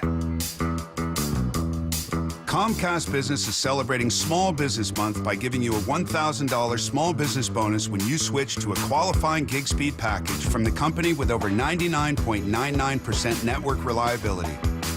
Just imagine the thousands of possibilities of a $1,000 prepaid card. Like possibility number 1, company merch for staff. Styling. Or possibility number 24, the latest software upgrade. Or possibility number 192, new equipment powered by gig speeds. Or possibility number 555, a 3D printer. Rapid prototyping, anyone? Switch to Comcast Business for over 99.99% network reliability, advanced cybersecurity, and now get started with a $1,000 small business bonus. Comcast Business, powering possibilities. And 6/22/25. New customers only with 2-year agreement. Other restrictions apply. At Washington Energy Services, we take the time to get to know you and your home. We have the passion and commitment to see each project through and to treat our work as more than just a job. For over 65 years, we've offered award-winning home services from heating and cooling, plumbing and electrical to windows and doors. Complete home improvement handled from start to comfort. For peace of mind when you need it most, count on Washington Energy Services, bringing good energy to your home. Bump here for the From America for America event at West Hills Ford. Buy 2024 Ford Bronco Badlands with a low 3.9% APR for 72 months on approved credit. Offer ends July 2nd. West Hills Ford, the big Ford store, part of the Hazelwood Auto Group. Stop Bugging Me Pest Control. This summer, don't let stinging insects ruin your outdoor fun. Wasps, hornets, get rid of those stinging pests. Call Stop Bugging Me Pest Control and leave everything to us. Go from daydreamer to industry leader with Amazon Business. From office supplies to IT essentials, Amazon Business provides tools that help you save costs and make insight-based decisions. Learn how to bring your visions to life at AmazonBusiness.com. When might you be buzzed? When you suddenly love everything. You guys, I love this song. I love these nachos. I love our kickball league. Ugh! I love this guy. What's your name? You know what I'd love? A ride when it's time to head out. If you see a buzzed warning sign, call for a ride when it's time to go home. Buzz driving is drunk driving. A message from NHTSA and the Ad Council. I love your car. Is this real leather? Right now, get a $15 gift card after rebate with the purchase of select AC Pro refrigerant products at O'Reilly Auto Parts. O'Reilly Auto Parts. The Mariners are back in action at T-Mobile Park, and you can be there for big moments all summer long with a Flex membership. Flex plans are perfect for fans who want the freedom to choose their games and seats as they go, while still enjoying all the perks of being a member, like saving 10% or more on tickets with no fees, unlocking access to exclusive pre-sales and year-round discounts, and so much more. Join the squad today at mariners.com/flex. Cal Raleigh wins it in the 10th inning for the Mariners. Headed outdoors or on the water this weekend? Check in with Joey and Nelly on the Outdoor Line from 6 to 8 a.m. every Saturday on SeattleSports.com.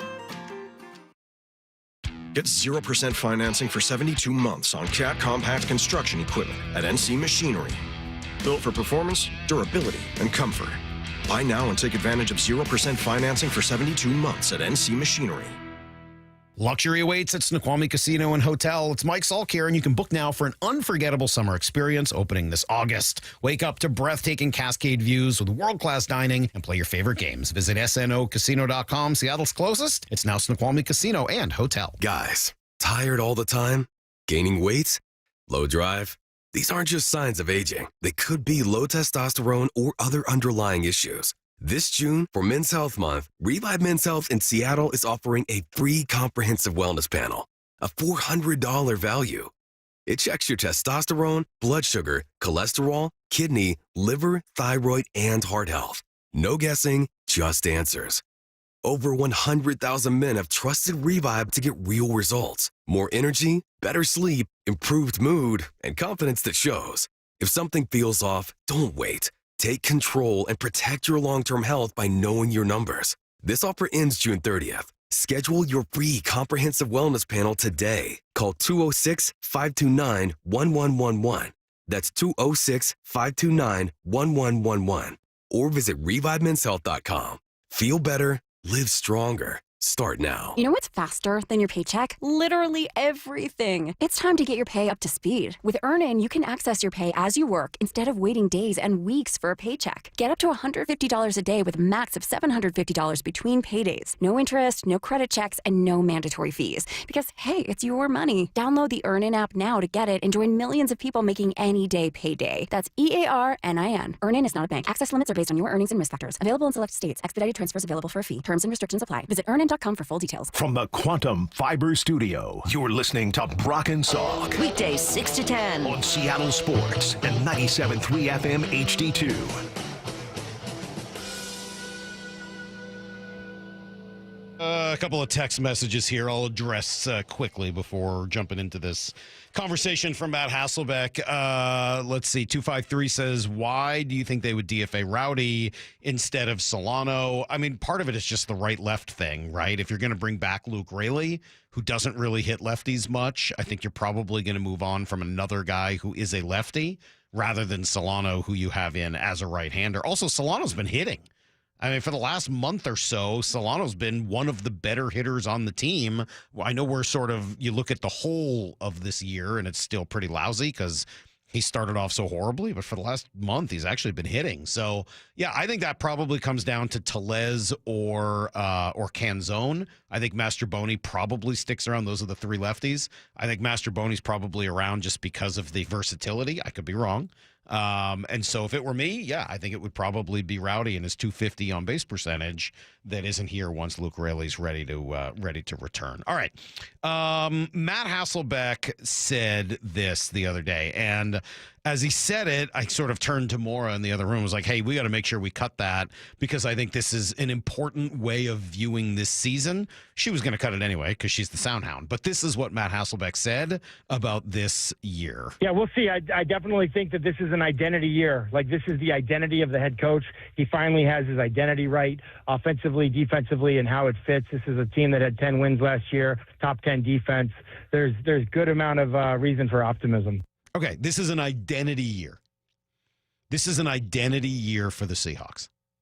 I love the way he phrases that, right? An opportunity now in year two for Mike Macdonald to truly establish what he wants this team to be all about. And I think we're already hearing sounds, right? And signs of that. We've played that Abe Lucas sound, and I know I've referenced it any number of times of him saying, yeah, now running will be non-negotiable. Everybody says they want to run the ball, but running is non-negotiable. It's why I think that the whole Salk edict thing came out, right? You can't run the ball if you don't run the ball. It's true. You can't run the ball if you don't run the ball. You've got to call running plays in order to run the ball. And so it's got to be a non-negotiable if that is the identity that you're trying to build. So in many ways, it feels as if they are moving in that direction, which I think is a wonderfully positive thing.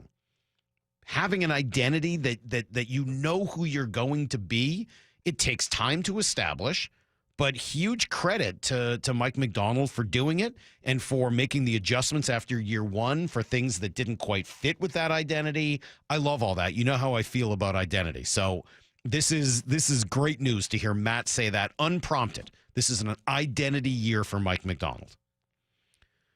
But I will admit, it's hard for me not to ask this question. If this truly is an identity year, and this is your chance to establish yourself as a team that runs the ball, plays physical in the mold more of what Detroit's doing, of what Baltimore's done to you at times, of what Philadelphia did last year, if those are the models for what you want to be, isn't it surprising that they haven't done more to prepare their offensive line for that moment? I know we've sort of eventually had to move past this because I beat the subject to death throughout free agency and in and around the draft. And obviously, using your first round pick on an offensive lineman in Gray Zabel is definitely a much needed way of addressing that problem. They had to do it. I love that they did. It worked out perfectly for them. And yes, Maura, I thought you pointed out something great yesterday, that for all of the criticism the Seahawks get, and rightly so, I think, for some of the way they've handled their offensive line, it could be a whole lot worse. One of the guys we were talking about a few years ago before they ended up drafting Charles Cross at number 10 was Evan Neal, who went number 7 to the Giants, has been a total disaster and is now moving from tackle to guard. Yeah, he was one of the ones we talked about in the draft preview. Like, maybe A they lot. should take him instead of Cross. Absolutely. So who knows, maybe they got lucky the Giants took him, but it's just to say that, like, they're not we're pretty hard on them with some of the offensive line mistakes. They got it right with Cross. Mm-hmm. What are you laughing at? I mean, it's gotten to the point with Evan Neal where if you know the name Don LaGreca, who's one of the hosts on sports radio in New York, he's on the ESPN station. He's the yeller. He just rants. He's the yeller. I think he's hilarious. Of course you do. He got to the point with Evan Neal where he's screaming last year like, just boo him to death. He's like, if you see him in the mall, boo him. If they win the Super Bowl, boo him. He's like, people in New York were fed up with Evan Neal. Yeah. So, that's where you could have been. So, obviously, things could be a whole lot worse. I'm glad they drafted Gray Zabel, but I think it's really hard for me still to understand the idea of this is an identity season. We're committing to the run. This is the type of team we want to be. Oh, by the way, who are your right guard and center? Yeah, we're going to figure that out. Like that. That doesn't fit with that same idea, right? Love the left tackle, love the left guard, at least in theory. You got to wait and see what he looks like. But I like that the effort taken to try to bring the right guy in. Love the right tackle. But you've got, 40% of your offensive line right now is a gigantic question mark, competition at both spots, and nobody of the players that are there that I think anyone feels especially comfortable with. 40%. And everyone we talk to keeps saying, well, it's all going to be about Kubiak's system. And I think that's a lot of pressure. But it actually kind of reminds me of how we felt about the Mariners to start the season because, at least they had a small sample size with the new coaching staff, but so much of it was we think Edgar and Kevin Sicer and their new approach is going to change what we already have. Mm-hmm. And for a few weeks it did. And now we're kind of back having that same conversation. Maybe it will continue to change. We don't know yet what the reality is with the Mariners, and we won't probably until this whole season is done just because of some of the inconsistency, the ups, the downs, etc. But it's a huge, huge leap of faith to say, yeah, with roughly the same personnel, we think the results are going to be better. We asked DJ about it yesterday. We'll find out. To me, I think there's also just marrying the offensive line with Kubiak's scheme, and we'll see what that looks like. So I'm curious as the league has tended to get a little bit more gap-oriented, a little more power-oriented. So I'm just curious to see what it looks like, if this is going to be kind of real zone heavy or whether they're going to try and get downhill a little bit. So those are all very real questions. And Kubiak, and it's not just him, right? There's like a litany of offensive line assistants that he's brought in with him to try to fix this problem. I would imagine, just based on bringing in Gray Zabel, having a healthy Abe Lucas, and the amount of attention that's being paid to this via the coaching staff, I would imagine that there will be an improvement just with that. Just regardless of whatever else happens at center and right guard, that there will be some level of improvement. I will caution that by saying a year ago I was hearing from Brock, well, Ryan Grubb's really an offensive line guy, and he and Scott Huff have been together forever, and so there's a lot. Like, we've kind of heard this story before, and I will admit to a fool me once, shame on you, fool me twice, shame on me mentality. Won't get fooled again. Like, I do have some of that. I've been burned by this before, right? Like, and we all have here in Seattle, where we've heard lots of promises about why the offensive line will be better year to year, and it hasn't happened year after year after year after year. And we're all sick of it. I'm sick of it. You're sick of it. You're sick of me being sick of it. That's how sick of it we all are. You're also sick of it. You don't want to hear me talk about it anymore. And I don't blame you. You think I want to talk about it? I want to talk about a dominant offensive line that blows everybody off the ball and puts you in 2nd and 4 after every first down run and opens up the entire playbook to do everything you want to do. I think that's how football is best played. And I think Mike Macdonald thinks that's how football is best played. But you can't do it if your right guard is a sieve. You can't do it if you're in 2nd and 11 because somebody screwed up an assignment, or even worse, you're in 1st and 20 because you get a constant holding penalty every time you want to run the ball because your offensive line's not good enough. Well, I think where I have some confidence in this, because we started out this conversation talking about identity, and I think Mike Macdonald did bring that to the defense last year, and it's something that was missing in recent seasons. Mm-hmm.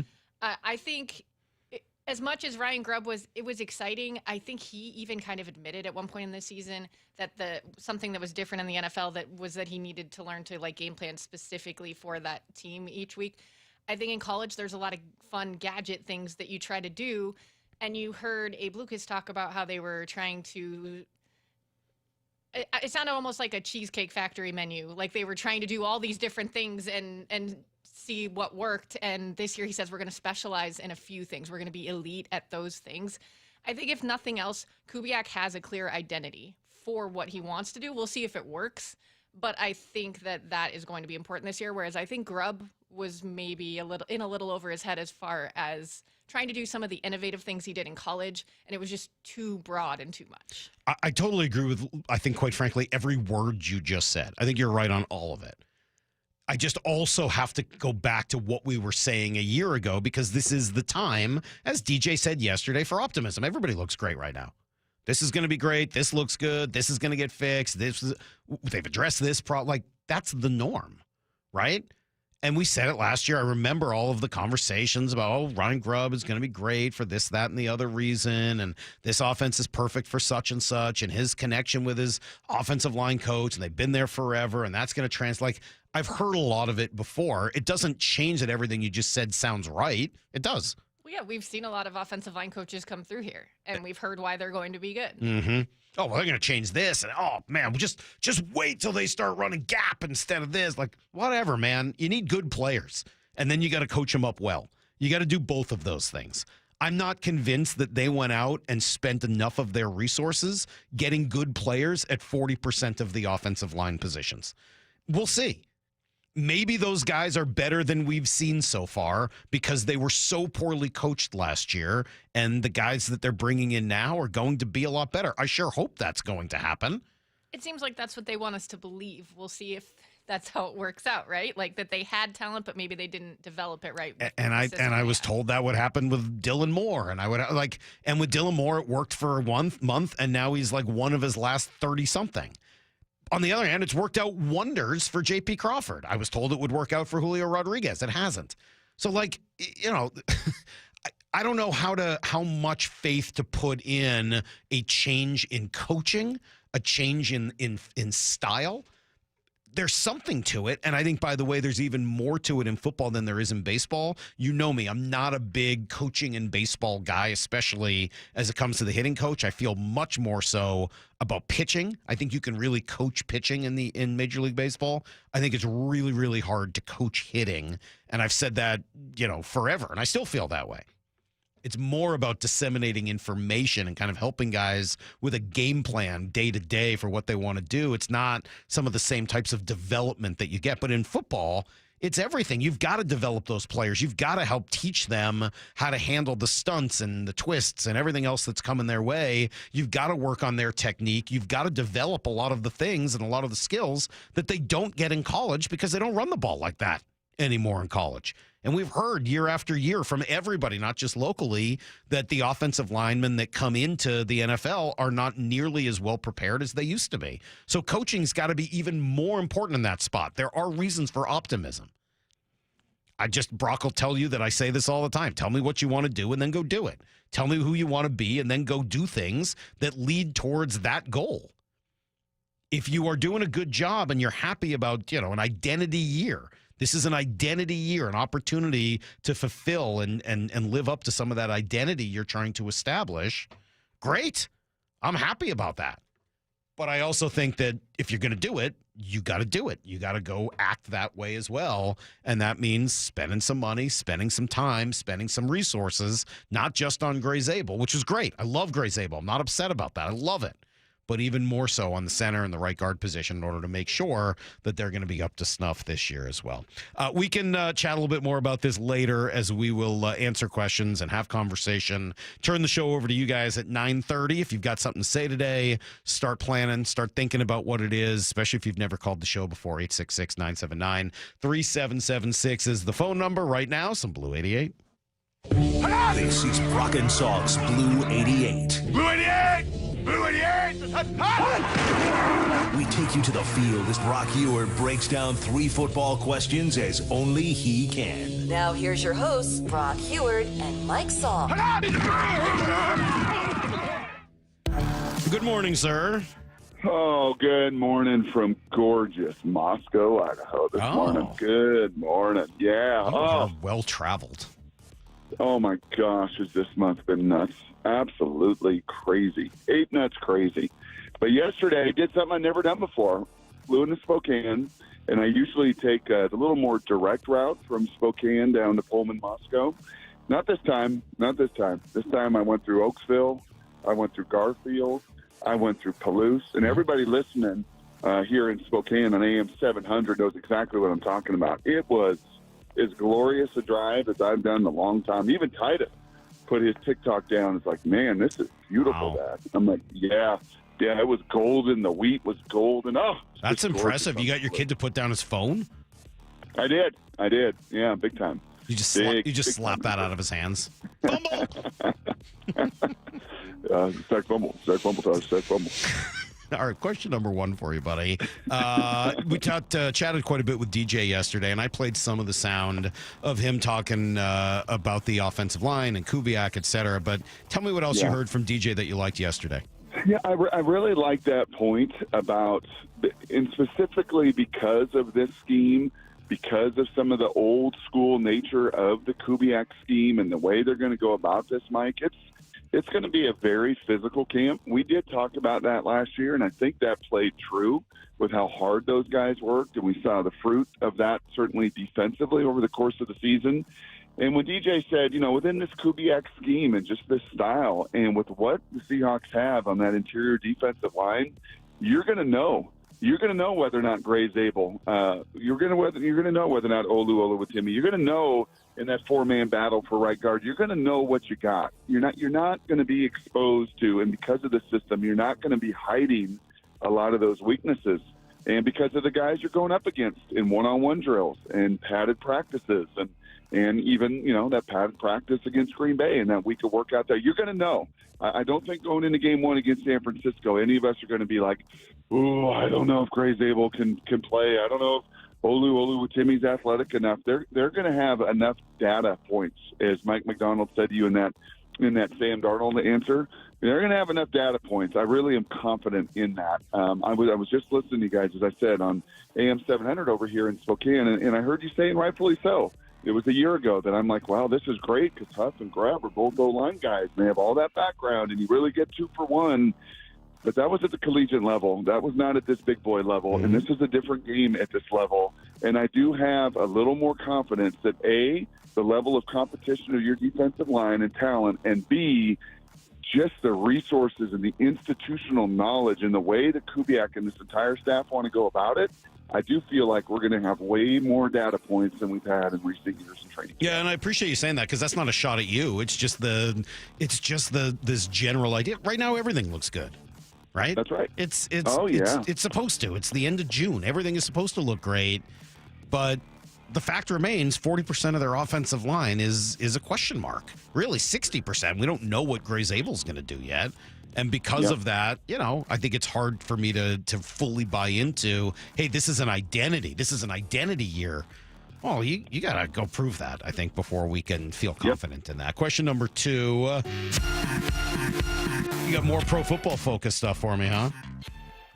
I do, and this does pay off what I said to you earlier this week, I think in a Blue 88, that the highest graded position group on this Seahawks team is going to be the running back. And PFF came out with their running back rooms last night, and the Seattle Seahawks, out of 32 teams, were number 5. Number 5. Philadelphia was up there. Baltimore, obviously, was number 1 on that list, and Lamar is almost a quasi-running back. But, yeah, number 5 when it comes to Ken Walker, Zach Charbonnet, and I would hope they would be, man. They're second-round picks. They're talented guys. They're explosive guys. Both of them have done some really neat things in this league. And even, again, throw in Kenny McIntosh and the upside of a Damian Martinez. This is not a room that is short on a varying number of talents and traits and gifts. You want size and a little bit of thump, you get that in Charbonnet. You want explosiveness, home run hitting ability, you get that in Ken Walker. This is a lengthened lineup. You want a great pass catcher, you get that in McIntosh. You want a guy that's just super intriguing because when he's on, he has just run through anybody. That would be Damian Martinez at both Oregon State and Miami. So if this were a major league batting lineup, Salky, this would be a diverse one. It would be a lengthened one, and it's one that the league and the PFF and the next level guys respect because of past production and upside opportunity. All right, question number 3.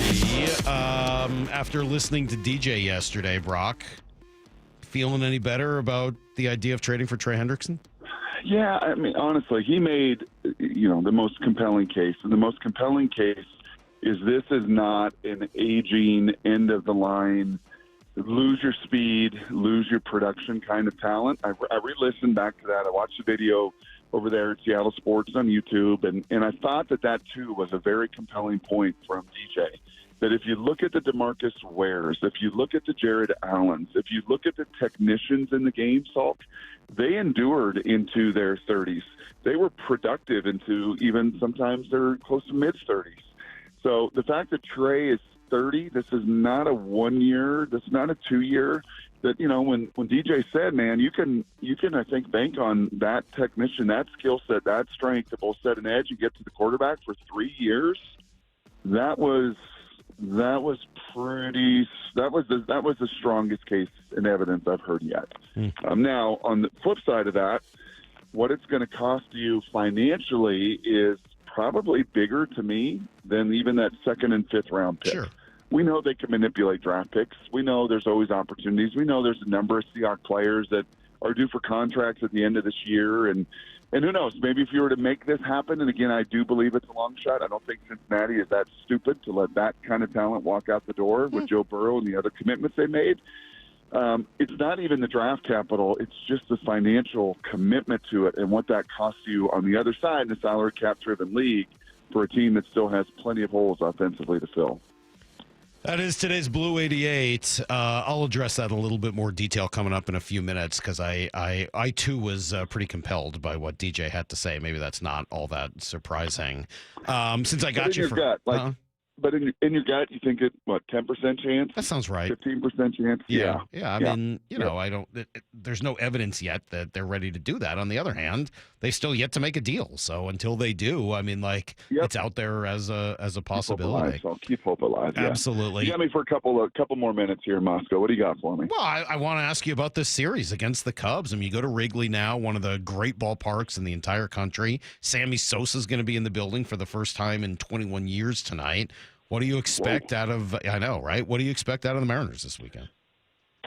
An off day, which is nice. They're only off day here in the next 10, so we're going to get 10 straight days of baseball. I would expect them to play pretty well to give themselves a chance now. As Logan looks like he is fine, as I think George has come back to form. I expect them to pitch really well to give themselves a chance in every game. Mm-hmm. And I expect one total offensive clunker. I expect one good offensive game, and then we'll have one in the middle. So, I think through 70 games or so. That's about right. That feels about right. So you win one, you lose one, and then, we'll see. Whether what happens with the one in the middle.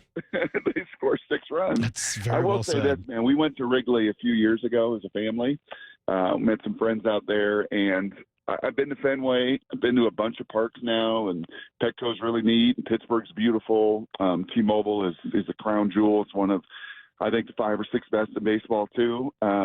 Wrigley was special, man. Mm-hmm. The whole Wrigleyville, the whole setup, the whole ability to kind of build up to the game. Fenway felt so jammed into, and they've done a nice job surrounding it as well with some of their restaurants. But man, Wrigleyville and Wrigley Stadium, that was a treat. That felt like Lambeau Field. That was special. Yeah, it's got they're both unique and different and cool, but Wrigley just has this sort of magical feel to it that I really love. I haven't been there in 20 years. I've been there only a couple of times, but I've always wanted to go back. I just love it there. While we've got Brock for a second, you want one quick little Sammy Sosa story of mine? I'm going to out myself here by doing it. You want a quick little story? I like that. Do I? When I was 5 years old, either 4 or 5, Sammy Sosa was my favorite player. And I one day decided to take some of my parents' wine corks, tape it to my wiffle ball bat, and start hitting in the backyard because I thought that would make me hit baseballs farther. I thought that was corking a bat back then, like Sammy. And I started trying to do it because I thought I'd hit the ball farther. That's really funny. Oh, that is really, really good. Really good. And here you thought you were not a scholastic genius. Lyle. Look at you. But you weren't even really old enough. You were just barely born in 98, right? So you kind of missed the home run chase. Yeah, 97. I don't have memory of Sosa versus McGuire, but again, I grew up with Sammy Sosa, non-Mariner wise, being my favorite player. I adored the guy. Crazy. But I knew everything about the cork bats and stuff, even back at 4 or 5 years old, which is why I started doing that. That's pretty awesome. Good for you. All right, cool. Brock, enjoy Moscow. Have fun with Titus.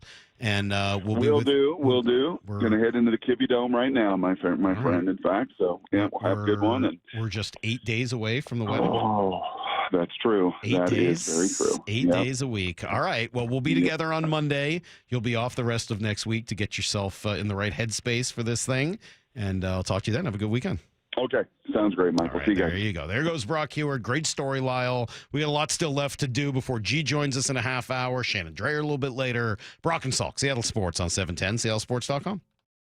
Wyman and Bob, afternoons 2 to 7. Talking about the Mariners' plan for the trade deadline. You think people are reticent to the minor leagues and trade some prospects? I know fans develop a connection to names they hear over and over. Often you don't see these guys. I don't know how many people are making trips out to Everett or out to Tacoma to watch the young guys, but there just aren't any sure things. Dave Wyman and Bob Stelton, afternoons 2 to 7 on Seattle Sports, the app, YouTube, and your smart speaker. It is that time of year. I cannot wait for the weather to get warm like it is now on consecutive days. That means I can break the motorcycle out, ride to work, ride all over the place, and I love it more than just about anything. But I also know that it's not a matter of if, but when you get in an accident, what are you going to do? Well, I'll tell you, when you're injured in a motorcycle crash, don't settle for firms that say they're motorcycle lawyers. Trust the ones who live it. Law Tigers has been a part of the writing community for nearly 25 years nationwide. They are here 24/7, 365 days a year because writers deserve real support when they need it. Law Tigers is the resource writers can turn to when they are in need. Law Tigers is out at all the events and supporting all clubs and shops. The Law Tigers are always by your side. Your case evaluation is always free. There are no fees until your case settles. The Law Tigers, you never ride alone. Law Tigers, Washington's motorcycle lawyers. Jimmy Cook, 539 Broadway, Unit 104, Tacoma, Washington, 98402. June is Men's Health Month, and we want to place a special emphasis on prostate cancer awareness and treatment. Prostate cancer can be silent. It's important to get checked, even if you have no symptoms. Ask your primary care doc for a PSA screening if you're 50 or over, and 45 if there's a family history. If you or someone you know is diagnosed with prostate cancer, consider treatment at Swedish CyberKnife right here in Seattle. It only takes 5 short treatment sessions. Go to swedish.org/cyberknifeprostate. When businesses thrive, communities score. That's why Bank of America is the official bank of FIFA Club World Cup here in Seattle. And our more than 95 local business specialists are ready to help your business win. What would you like the power to do? Learn more at bankofamerica.com/local business. Bank of America, official bank of FIFA Club World Cup 2025. Bank of America Corporation, all rights reserved.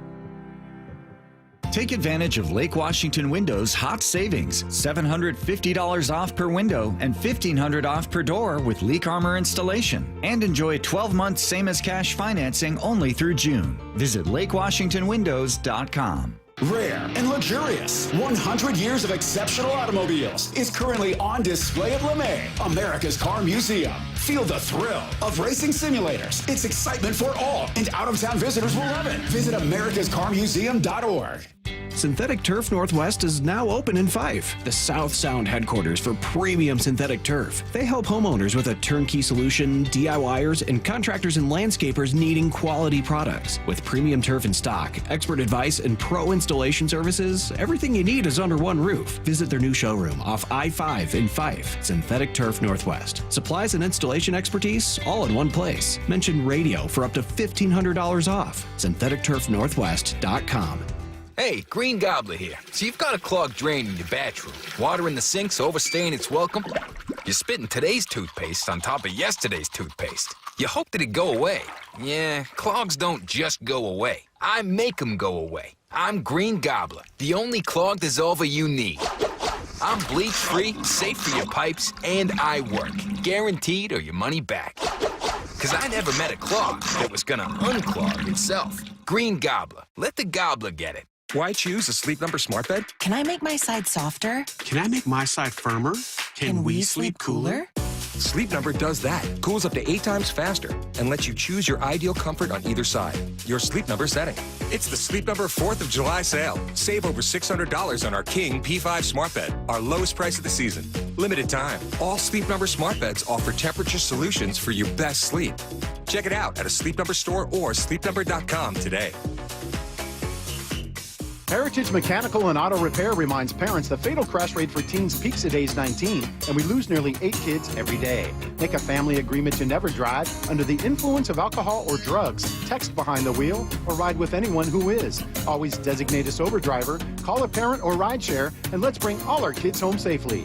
Best wishes to the class of 2025 from the entire team at Heritage Mechanical and Auto Repair. The family-owned general plumbing experts in Suquamish, proudly serving our community since 1998. It's the Graz here for my friends at Premier Golf. Take advantage of early sunrise and late sunset at the 11 different Premier courses today. From Bellingham, Everett, and Marysville to Linwood, Bellevue, and Seattle, even out on the coast, they've got a course near you. Play Inner Bay or Jackson, Bill Wright or West Seattle, Bellevue, Legion Memorial, Walter Hall, Linwood, Cedar Crest, Lake Patton, and even Ocean Shores. Courses are in great shape and ready for your next round. Visit PremierGolfCenters.com, that's PremierGolfCenters.com, and book your tee time today.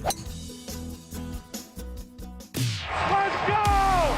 This is Seattle Sports. Streaming through the Seattle Sports app. KIRO AM Seattle. KIRO FM HD2 Tacoma. Home of the Seahawks, Mariners, and everything Seattle sports. Give me a freaking auto! From the Quantum Fiber Studio, this is Brock and Salk on Seattle Sports. Brock Ewart is my hero. Jay Buhner just punched me in the kidney. We're going to accuse you of management. Doesn't really work that way, Sherm. This is a show that has my name on it. It kind of does, though. Now here are your hosts, Brock Ewart and Mike Salk. G. Scott's coming by in about 30 minutes. We just got a good 5 minutes of G off the air. So I think we're prepared. I think we're adequately now ready for some G. Scott on the air, which we'll get at 8:30. Shannon Drayer at 9 o'clock. And then, of course, we'll finish off the week by opening up our phones, as we always do. No golf for me today, which is always kind of I don't know. Every time we open up the phones, I start thinking about playing golf and don't get to do that today. So just a little bit of a sad moment. So sad. Thank you, Maura. I appreciate your sympathy. It's nice of you today. Should the Seahawks trade for Trey Hendrickson? All right, so I've been talking about this a while, and I've been thinking through it and trying to figure out what it is I would like them to do. And I look, he's a good player. He's a great player. I'm surprised that Brock was so into this, like, well, is he a declining player? You trading for a player in decline? He's had 17 and a half sacks each of the last 2 years. He's only 30. I know he's not 27. That would have made it ideal. The time to sign Trey Hendrickson, honestly, would have been, 3 years ago when he went from New Orleans to Cincinnati. That's when they should have done this, right? Is that the same year? You know what? Could you look this up for me, one of you guys, if you have a moment back there? The year that Trey Hendrickson went to Cincinnati from New Orleans, is that the same year the Seahawks signed Uchenna Nwosu? I think it is. Not positive, but I think it's the same season. It might be one season earlier. 2021. Just check on that. I think that's the same offseason. And I think you could fairly look at it later and say, look, that's one of those reasons why sometimes... 2022 for Chenna. Okay, so it was a different year? Okay, well, never mind then. Never mind. But the point being, that was probably the time to have gotten Trey Hendrickson as he was coming into his own. But I think there's a very reasonable case to be made that he still is, that he's still going to be good for quite some time.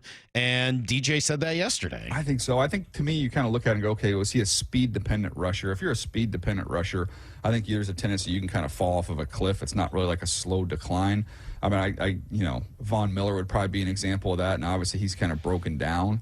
But you saw, like, when that's your main bag there, and that goes away, you're kind of not left with a whole lot. This dude is a technician. He's not even just a power-based rusher or a speed rusher. He does everything well, but he just has an instinct and a feel and a knack. And those guys, I mean, I think that prolongs their run a little bit, provided he stays healthy. He just knows how to rush. It's funny. I just don't think of NFL teams left holding the bag with old, aging players the same way I do in baseball. I just don't think about it the same way. If Trey Hendrickson was a 30-year-old baseball player coming off of 2 good years like this, he'd want a contract that takes him until he's like age 44 season, right? Lyle, imagine Trey Hendrickson as a baseball player. What contract would he be looking for right now? He'd be looking to get he's 30. He'd be looking for 14 years, $325 million, right? Guaranteed every second of it, every minute. You'd be paying him for the next 14 years until he's 44. And when you say, well, those last few years he's not going to be good, he'd be like, I'll be a DH.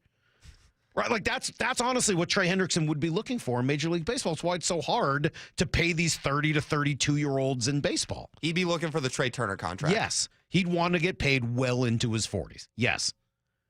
But it's not. It's not baseball. It's football. Trey Hendrickson, in all honesty, is going to get 5 years, the last 2 of which are, garbage, don't really count. You got him for maybe 1 extra year at the end where you don't really want him, but age 30, 31, 32, 33, he's going to be good. He just won. He's number 2 in Defensive Player of the Year voting. This isn't a guy who's almost toast. This is a guy who right now is at his best. Yeah, and even in that last year, he'd just be a rotational piece on that line. Exactly. It's not like he goes from there to okay, now you just have to cut him. He still can set an edge. He turns into DeMarcus Lawrence at the end. Okay. And by then, the money doesn't feel nearly as bad. We asked DJ straight up, should you go get him? That was what the price is. I know you got to pay him a bunch of money. But, heck yeah, I'd be in the business of trying to collect great players. And they've got a fast defense. They've got a very talented defense. But, man, you throw in a guy like that who's going to, he's going to get off the bus and get you, 12 to 15 sacks because he's such a good, natural, instinctive pass rusher. And you're in a division where you got to go hunt Matthew Stafford. Yeah, 100% I would try and be in on that. They're a good defense now, and they're a fast defense, and they're athletic, and they've added some more young pieces. I don't know, when you get down to it, when you get to 3rd and 7, and you're looking at this front, you go, okay, man, there's a lot of really good players there. But I don't know that I'm looking at that group saying, okay, this is 100% where I've got to direct extra attention, and I think he would be that guy. All right, so a couple of things. One, I love what DJ says. I want to be in the business of finding great players. I do too, but let me add something to that. I want to be in the business of finding great players at positions of great importance. And this is one. This is about as important as it gets, adding in a defensive end like that. That's absolutely a really, really big position, not just a guy with a lot of talent. Question comes in from the text line, and then I'm going to give you guys some breaking news here in just a moment. Question on the text line: are the Seahawks in a 2-year championship window? If not, why pay big money to a 30-year-old? Well, you could, I think, with him, move yourself into a championship window. Also, if you're not going to be in the championship window until he's gone anyway. I just don't see how it hurts you. I just don't really see how it hurts you. Yeah, you give up a 2nd-round pick. That's not the best. That's not ideal.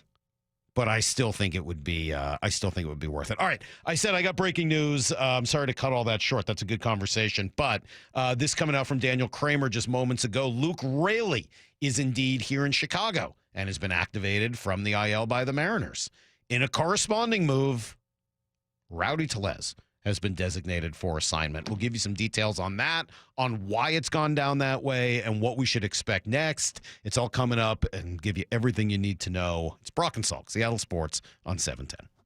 If you haven't subscribed to Seattle Sports on YouTube, it's amazing. We just got to keep hammering it home. You're missing part of the game. The rest is history. There's so much more than what happens on the field. This is the place I love. Subscribe now for in-depth inside information with Brock and Salk. The Mariners' hit rate was way higher than that. Bump and Stacy. Cal's like a coach out there. Wyman and Bob. One day, breaking that record would be pretty cool. Stream it live with the local sports leader on YouTube, Seattle Sports. Heading to the ball game? Don't mess with traffic and pricey parking fees. Make it easy and ride the bus. It's affordable and convenient. No stress, no hassle. And plenty of time to grab a hot dog before first pitch. Community Transit makes riding the bus fun, easy, and affordable. You save money on parking, and kids under 18 ride for free. See where they can take you and plan your trip today. Go to communitytransit at ctgo.org/homerun. Bump here, letting you know the Employee Pricing Plus event is on at West Hills Chrysler Jeep Dodge Ram. The 2025 Ram 2500 Heavy Duty is a beast with class-leading torque and towing. But don't sleep on the upgraded wheels, grille, LED lighting, and that sound system. On sale now for $8,000 off MSRP. Subject to credit approval, offer ends July 1st. West Hills Chrysler Jeep Dodge Ram, part of the Hazelwood Auto Group. Hazelwood has it. We just want to have enough money for retirement. And travel to visit our grandchildren. I understand. That's why at Fisher Investments, we start by getting to know each other, so I can learn about your family, lifestyle, goals, and needs, allowing us to tailor your portfolio. What about commission-based products? We don't sell those. We're a fiduciary, obligated to act in your best interest. So how do your management fees work? We have a simple management fee based on the value of your portfolio, so we do better when you do better. We appreciate that kind of transparency. We also check in with you regularly to keep you up to date on the markets and your portfolio. What other services do you offer? As a client, you have access to resources on investing, financial planning, estate planning, Social Security, Medicare, and more. Wow, it sounds like Fisher Investments has everything we need. At Fisher Investments, we're clearly different. Learn more at FisherInvestments.com. Investing in securities involves the risk of loss. At O'Neill Plumbing, we don't just promise to get the job done, we back it up. No travel charge, no show-up fee, no overinflated pricing, and no out-of-town owners. Just clean, fast, and professional each and every day. O'Neill Plumbing. Kick off your 4th of July weekend with a Mariners fireworks show at Seattle's summer home, T-Mobile Park. It's a Mariners patriotic party. Thursday, July 3rd, presented by T-Mobile. Fly ball right field. Sailing back. Gone! Legend, Cal Raleigh. Catch Cal and the crew take on the Royals at 7:10. Then stick around as the sky explodes with red, white, and boom.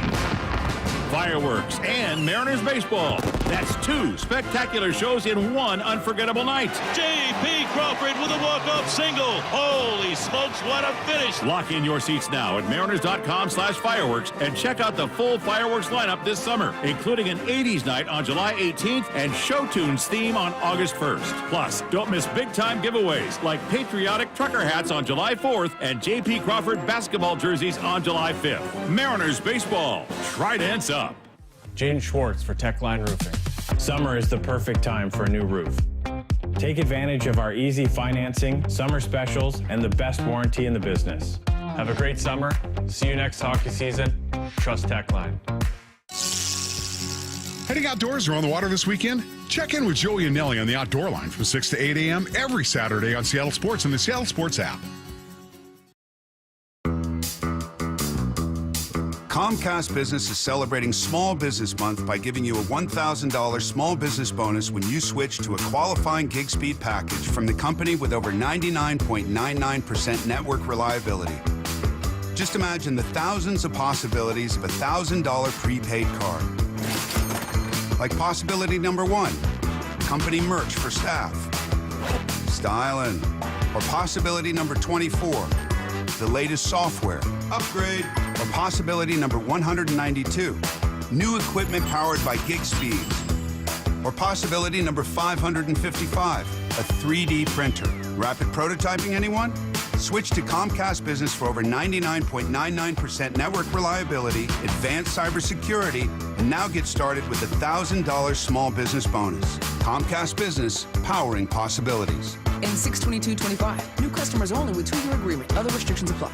At Toyota of Kirkland and Toyota of Renton, experience the power of choice. Whether you're cruising in a fuel-sipping Prius, tackling trails in a rugged Tacoma, hauling with the mighty Tundra, or commuting in comfort with the Camry or RAV4, your perfect Toyota is waiting. Whether you're in the north or the south, they've got you covered. 2 locations, endless possibilities. Toyota of Kirkland and Toyota of Renton, the power of choice is yours. Visit their incredible team and beautiful showrooms today or online at toyotaofkirkland.com and toyotaofrenton.com. O'Brien. Stop bugging me pest control. This summer, don't let stinging insects ruin your outdoor fun. Wasps, hornets, get rid of those stinging pests. Call Stop Bugging Me Pest Control and leave everything to us. Cracked windshields happen, and if your car has a forward-facing camera, it needs to be recalibrated. All-Star Auto Glass is the professional choice for windshield replacement, repair, and recalibration. Call All-Star Auto Glass today. Need to know. 15 minutes past every hour with Brock and Salk. Here's what you need to know. Up first. Now, breaking news just a couple minutes ago, Mariners making the decision to reinstate infielder, outfielder, jack of all trades, Luke Raley from the 10-day injured list. He'd been on there for a while. That part was expected. We weren't sure if it was going to be today or tomorrow. What we weren't sure about, though, was who would go to take his place, and it is indeed Rowdy Tellez, who is designated for assignment. He did hit 11 home runs during his 2.5 months here, 6 doubles, scored 20 runs, drove in 27. Man, just to steal a base in what may be his last game as a Mariner. But I think that 250 on base percentage is the thing that ultimately seals his fate and the reason that they end up going down that path of kind of a choice between Tellez and Canzone. And obviously what Canzone has done in the last week or so since being called up was enough to keep him on this roster right now. If he had not performed, if he doesn't hit that home run and he doesn't perform and doesn't look the way he has, it's probably Canzone getting sent back down today. Instead, it's Rowdy Tellez. So nice job by Dominic Canzone to build a little spot for himself here. Raley will make his re-debut, or whatever you want to call it, his return, I guess is the right word, here in Chicago. They will play 3 in Wrigley starting today as a day game. 11:20 first pitch today and tomorrow and Sunday. It'll be George Kirby and Matthew Boyd, the lefty today. Curious as to whether or not we will see Raley in the lineup against the lefty. Tomorrow, Emerson Hancock and Cade Horton, the rookie, and then Logan Gilbert and Colin Ray on Sunday. Chicago's a really good team, by the way. One of the best teams in the league, 45-29. They can pitch, they can hit, they can run, they can play defense. They do all of those things very, very well. And, this is a big trip for the Mariners.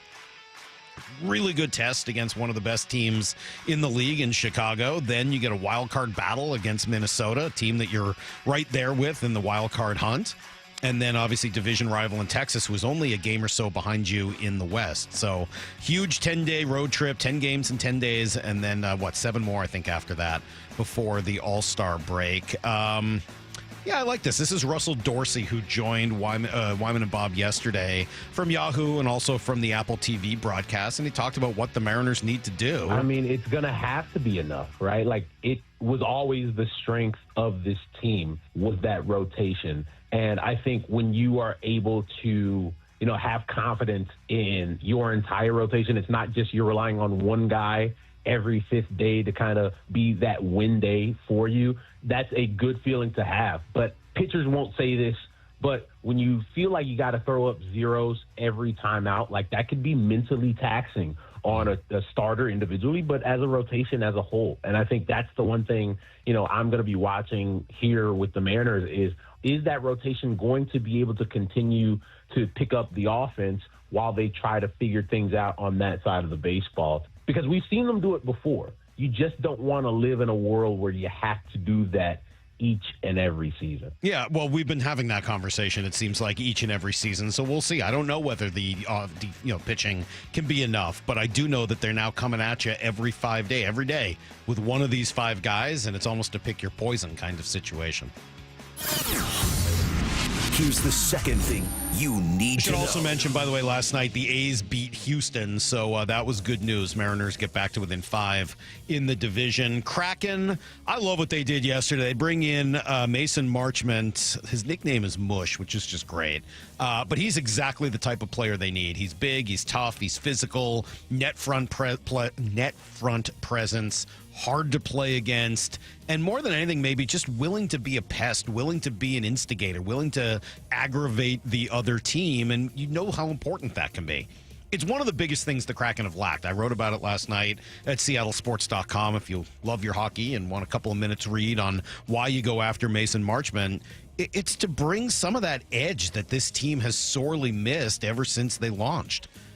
I've been disappointed year after year in their lack of physical play, and he brings some of that. I think that's really important, especially after, giving up on Brandon Tanev and Yanni Gourde. I think he fills some of those roles, but he does it at 6'5", 212. He's a big dude, and yeah, he can put the puck in the net. 22 goals and 50 points average in each of the last 2 seasons, and here's one of them. Harley bounces one and it catches up to Marchment, who's in, spin, scores! Oh my goodness! That was beautiful! This is borderline indecent. Spins around, uses the defender as a screen. A little capitulation from Hellebuck as he backs in. And just a wonderful spinorama backhand go-ahead. What a goal. That's the 3rd time I've played that goal today, and I've laughed every single time. Maura, thank you. I've laughed every single time at that. At first, the borderline indecent, and then the capitulation. Pretty funny. Anyway, good trade for the Kraken yesterday. They don't give up a lot. 3rd and a 4th round pick over the next 2 years, and he's only got 1 year left in his deal. It was kind of a salary dump for Dallas, who's got to get under the cap, but hopefully he is here longer than just the 1 season. Here's the third thing you need to know. There was not an NBA champion named last night. Instead, we'll have a Game 7, first since 2016 in the NBA Finals. Indiana just dominated. They blew the doors off of Oklahoma City. 108-91 the final. The lead was over 30 points in the second half. They were tremendous. Tyrese Halliburton did play and played very well. I just look at it as, I want to be out there to compete with my brothers. These are guys that I'm willing to go to war with. And we've had such a special year, and we have a special bond as a group. And, I think I'd beat myself up if I didn't give it a chance, and I just wanted to be out there and fight, and just had to have an honest conversation with Coach that, if I didn't look like myself and, was hurting the team, sit me down. Obviously I want to be on the floor, but I want to win, more than anything. Yeah, and he helped do that. Scored, 16 points last night, and any idea that he should have been off the court and was hurting the team, I'm sorry, Manuel Acha, that did not age very well. That is everything you need to know. 1:15 every hour here in the Brock and Salk Show. We answered this once before, but we keep getting texts on it, so I will keep answering this again. Why Rowdy Tellez DFA'd instead of Solano? Why is Solano playing first today? A lot of people frustrated by it. And there's a couple of reasons for it. One, it's just lefties versus righties. If you were to DFA Solano and bring up Raley, you are a very left-handed heavy bench and a very left-handed heavy team, and I think that becomes a problem late in games. But it's more than that. Guys, I know that a month ago or 3-4 weeks ago, we were sitting there saying Donovan Solano's got to go. Look at his numbers over the last, month and a half? So over the last month, we're doing our little over the last month splits over the last few days for Donovan Solano. And to do it again here today, since May the 20th, he's hitting .333. His OPS is .861, and he's got a 154 WRC plus while striking out less than 20% of the time. Yeah. Guys, you can be mad about it all you want. Donovan Solano's not going anywhere. No, he's been a good hitter over the last month and a half. Half of his season really good. Has been pretty good. Frankly, I think there's probably some opportunity for him to play a little bit more against right-handers. I would like to see what that looks like. He's never been a big platoon split guy in his career. you might want to start playing Donovan Solano a little more. We're also going to get to see Donovan Solano before he was Donovan Solano this weekend. Because that's Justin Turner. Donovan Solano's filling the Justin Turner role as the veteran who hits from the right side, can play first and DH a little bit. And, we will get an opportunity to see him. People saying DFAing Tellez is diabolical. He was solid physically, yes, but a 250 on-base percentage, I'm sorry, that is not solid. He was running into a couple of home runs, and I give him credit for that. That's what he does. And called him the Eclipse. Every few days you'd hear from him, but you can't run a 250 on-base percentage. You just can't. All right. Coming up, G. Scott's going to come by. I got a ton of questions for G, so we'll do that next. Brock and Salk, Seattle Sports on 710, and let's see, 97.3 HD2.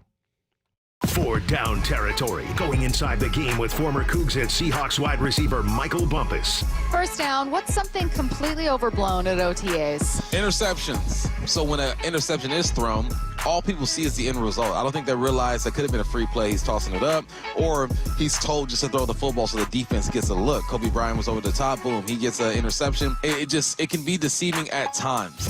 For Down Territory, every day at 11:15 and 1:15 on Bump and Stacy. Values have to be within your leadership staff, right? And then that filters down into the rest of your staff. We're together, we are a team, and without that thought process, we're sunk.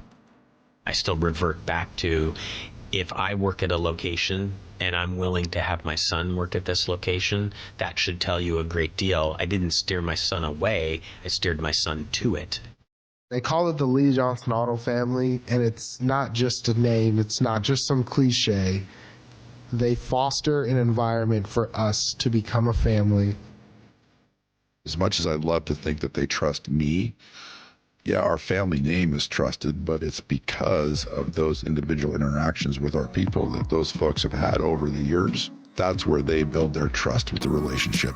The LJ Way is the Lee Johnson Auto family. You're listening to Brock and Salk on Seattle Sports and the Seattle Sports app. This hour is brought to you by Fred Meyer Pharmacy, with a special message for Medicare D and TRICARE Department of Defense plan members. Your neighborhood Fred Meyer Pharmacy is happy to welcome back Express Scripts Medicare D and TRICARE Department of Defense plan members. It's easy to transfer prescriptions at fredmeyer.com/pay or update. See your Fred Meyer Pharmacy for details. Get in the zone, AutoZone. Jane has 150,000 miles on her truck, and she's proud of that. Jane's secret?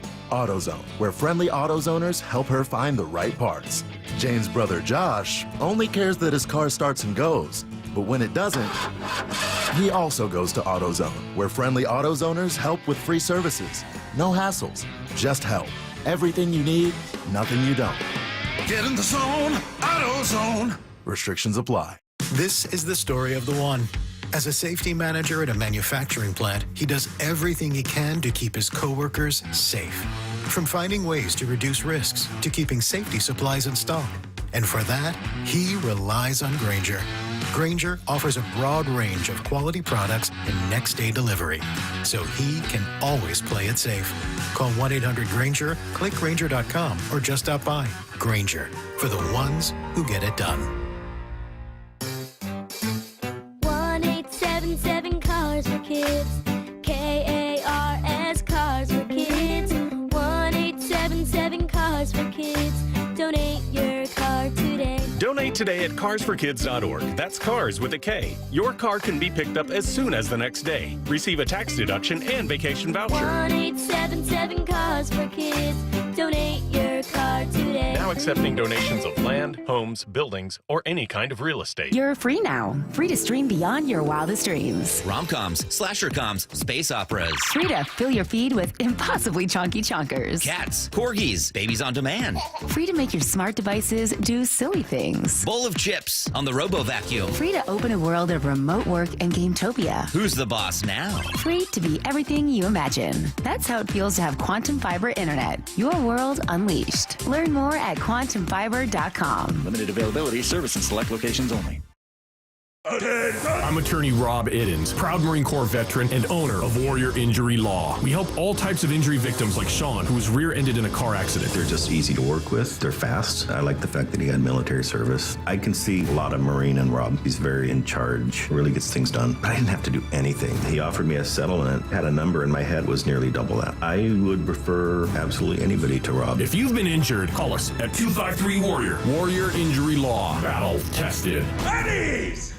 Synthetic Turf Northwest is now open in Fife, the South Sound headquarters for premium synthetic turf. They help homeowners with a turnkey solution, DIYers, and contractors and landscapers needing quality products. With premium turf in stock, expert advice, and pro installation services, everything you need is under one roof. Visit their new showroom off I-5 in Fife, Synthetic Turf Northwest. Supplies and installation expertise all in one place. Mention radio for up to $1,500 off. SyntheticTurfNorthwest.com.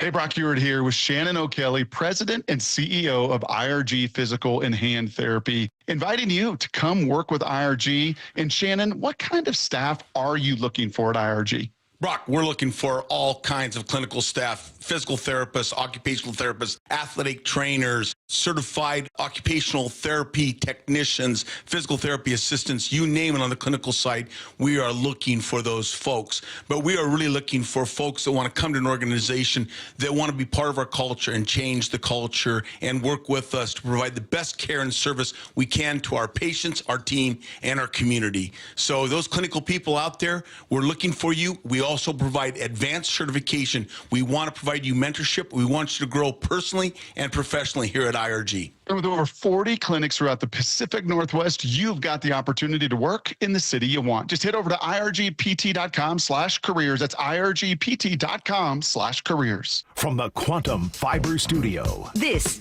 is Brock and Salk weekdays 6 to 10. on Seattle Sports and 97.3 FM HD2. Oh, man, I missed that music. That's right. That's G. Scott's music. Come on now, my You boy. look good today. Old school yeah. zip-up tracksuit deal. You know it. Man. My boy Nathan Morris, you know what he said? He sent me a message. He said, best segment on radio coming up. Oh, wow. And I said, you and probably one other person thinks that. So I appreciate it. Well, it sounds like he really enjoys Need to Know just a few minutes ago. I'm sure he was excited for that. Oh, what'd you say? I don't know. Just Need to Know. Didn't he write you it about 15 minutes ago before I did that? I'm just so excited, man, here today. This is like one of the best Fridays. I have a good feeling. Spent yesterday, not that you guys care, but I'm telling you anyways. I spent Juneteenth yesterday. Started off in Lewis County. Shout out to all the Lewis County PUD down there. You guys are amazing people. Mm-hmm. And then ended the day off in Stewart Heights Park. Over 20,000 people in attendance all the way through from like 11 o'clock to 5. Great celebration of Juneteenth. It was absolutely incredible. It reminded me of a time in Chicago. I was about 8 or 9 years old, hot summer day in July. And the law enforcement, police officers opened up the fire hydrant so we could all play. And they were throwing balls, we're playing catch, and it was just, I'll never forget that. And I can still remember seeing some of the police officers, they're eating food off to the side. Well, yesterday, Mike, they didn't have a fire hydrant open, of course. Wasn't hot enough. No, but like seeing Tacoma Police Department hanging out in the park, chilling, the police chief there chilling. Mm-hmm. It was just a beautiful vibe. Yeah, you sent me the video. It looked pretty awesome there. It looked like a pretty cool deal there. Yeah. I've asked you this before, but just remind me, or maybe just for listeners, did you celebrate and know about Juneteenth growing up? Yes. In the Midwest, we did that a lot. And so when I came out here to the West Coast, it wasn't done here. So when it starts to now, starting to build up, and then, of course, it becomes a federal holiday, now there have been seriously more celebrations. I would just say this. I told you this. Matter of fact, it is an appointment. Next year, you are going with me to Stewart Heights Park. Actually, I don't think it's going to be there anymore. I think it's going to be way bigger. It's too big. It's going to be too big, right? Like, it's just imagine a block party with great people, food vendors, food all around. Can you tell me a little bit about the food? Because I will come. Can I bring my kids and stuff? I mean, come on, yeah. Ava and I have had some enjoyable experiences like that, so I think we're in for that. Give me a little rundown on the food at the block party yesterday. First, I'm going to disappoint you. What was the best thing you ate? I told you, I'm going to disappoint you. your boy's trying to get his sexy back. You feel me? Come on now. Look, I'm tired of being fat guy in a little coat. What was the best movie thing is that? Text in. Huh? What was the best thing you would have eaten? The best thing I would have eaten might have been my man Charles Davis, C. Davis Barbecue. He had the park on an absolute headlock, vice grips, line down the street. This Ribs? This dude had the simple for like $21. Mm-hmm. You got the waffle fries with the pulled pork on top with the barbecue sauce. Simple, boom, boom. That was it. Man, that thing, and the thing is blessings type serving. You ever go get something to eat, you pay for it, and you like, that's it? Oh, yeah. You know what I'm saying? Very often. That's the worst. More and more these days. Charles Davis be blessing the world. He just keeps throwing food on there. To the point where you're like, okay, that's enough. So I would say, and if, by the way, somebody listening right now, some of y'all had Charles Davis, C. Davis Barbecue. It's kind of off the chain. He goes all over the Texas, neighborhood. C. Davis is legit right here. I mean, it came in immediately. I told you. Came in immediately. I told you. My man is so that was good. Now, what did I have? Elote.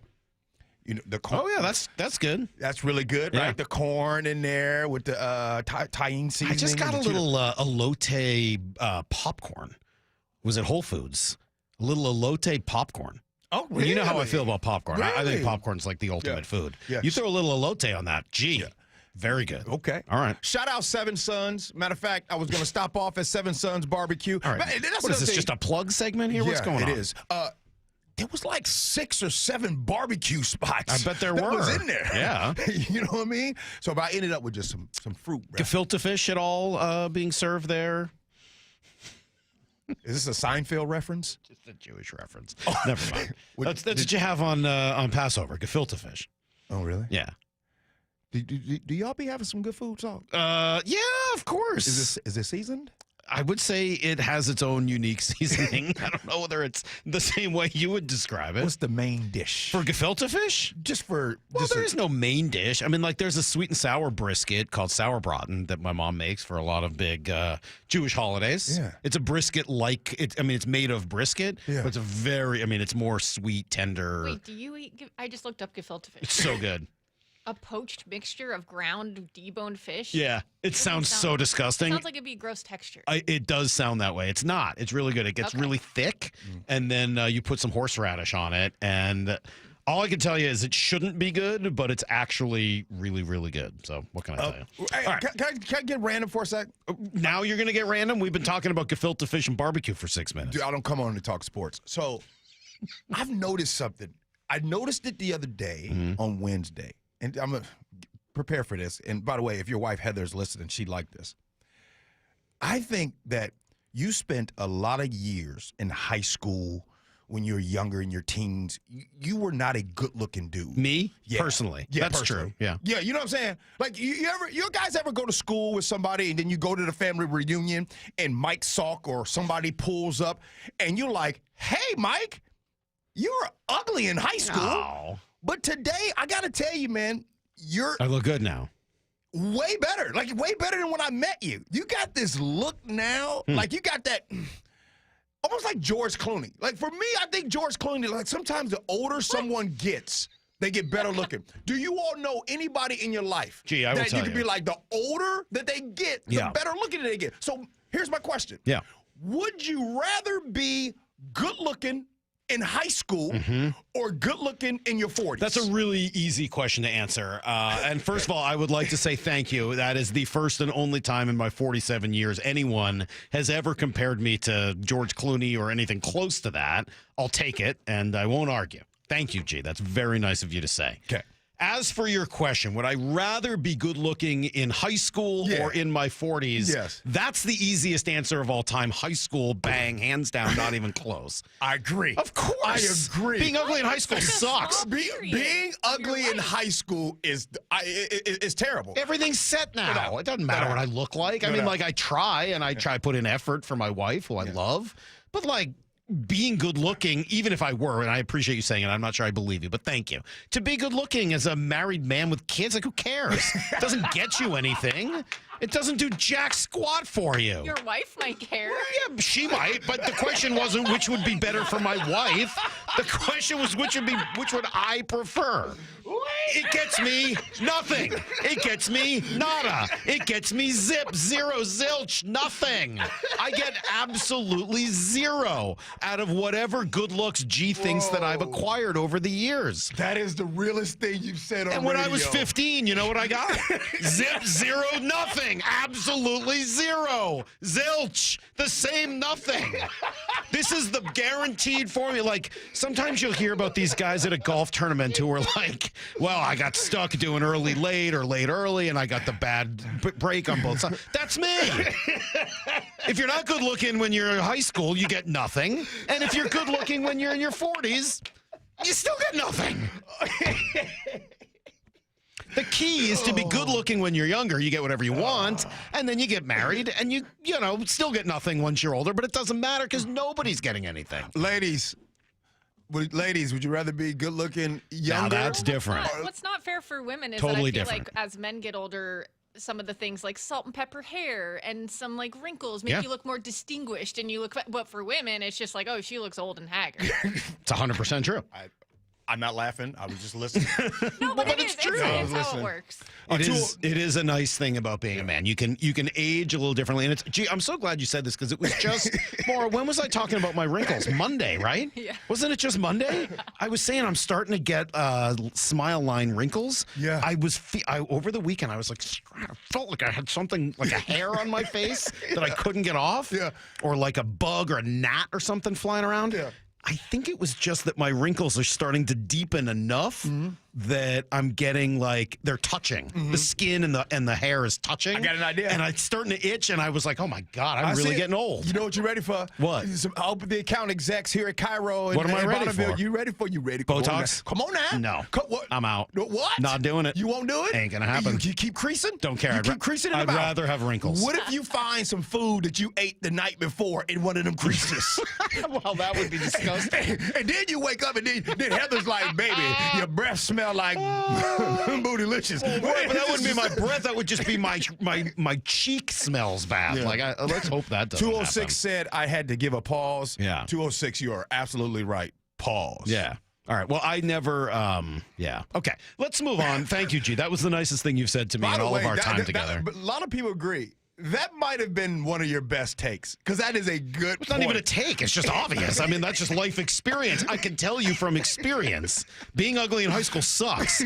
Being, whatever you want to say in your 40s, like, who cares? Nobody gives a crap what you look like now. All right, let's spend a few minutes on a few things going on. Have you watched any of this Ohio State documentary?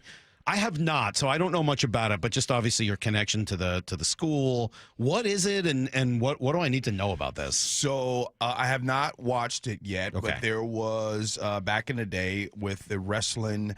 There was a doctor that was connected to the wrestling program that basically touched a lot of folks, and it went on for a bunch of years. This is a very serious topic. It's bad when people that I know connected to the Ohio State hits me up and is like, gee, have you seen the documentary yet? And I said, no. I got a text this morning that said, this is really bad. Do you think this is a Big Ten, that area of the country thing, or is this just that's where it's Because it going? happened in Michigan State. And, well, I mean, we're talking Michigan State, Penn State, and now Ohio State. Like, what's going on over there? Is bad. Is that? I guess what I'm saying is that a coincidence that those three schools have all had this problem, or is that like something about that area or those those schools in this part of the country, et cetera? I think it's more era than area, right? Okay. You know what I mean? I think it's more era. And what I mean is whether it is, coincidentally, it is involved Big Ten schools, but two of them in the Midwest, one of them on the East Coast. Just wait a minute. There's going to be a time. There's going to be more schools that are going to be involved in this thing because sexual assault and things like this, people in power, right, were able to get away with things for so long. In the Catholic Church, we're talking about billions of dollars have been settled because of wrongful sexual assault against young men, young boys over time. So this thing that happened in Ohio State, the problem is they tried to just shush these people. That's always the problem. And it's always the second problem. That's the second problem, right?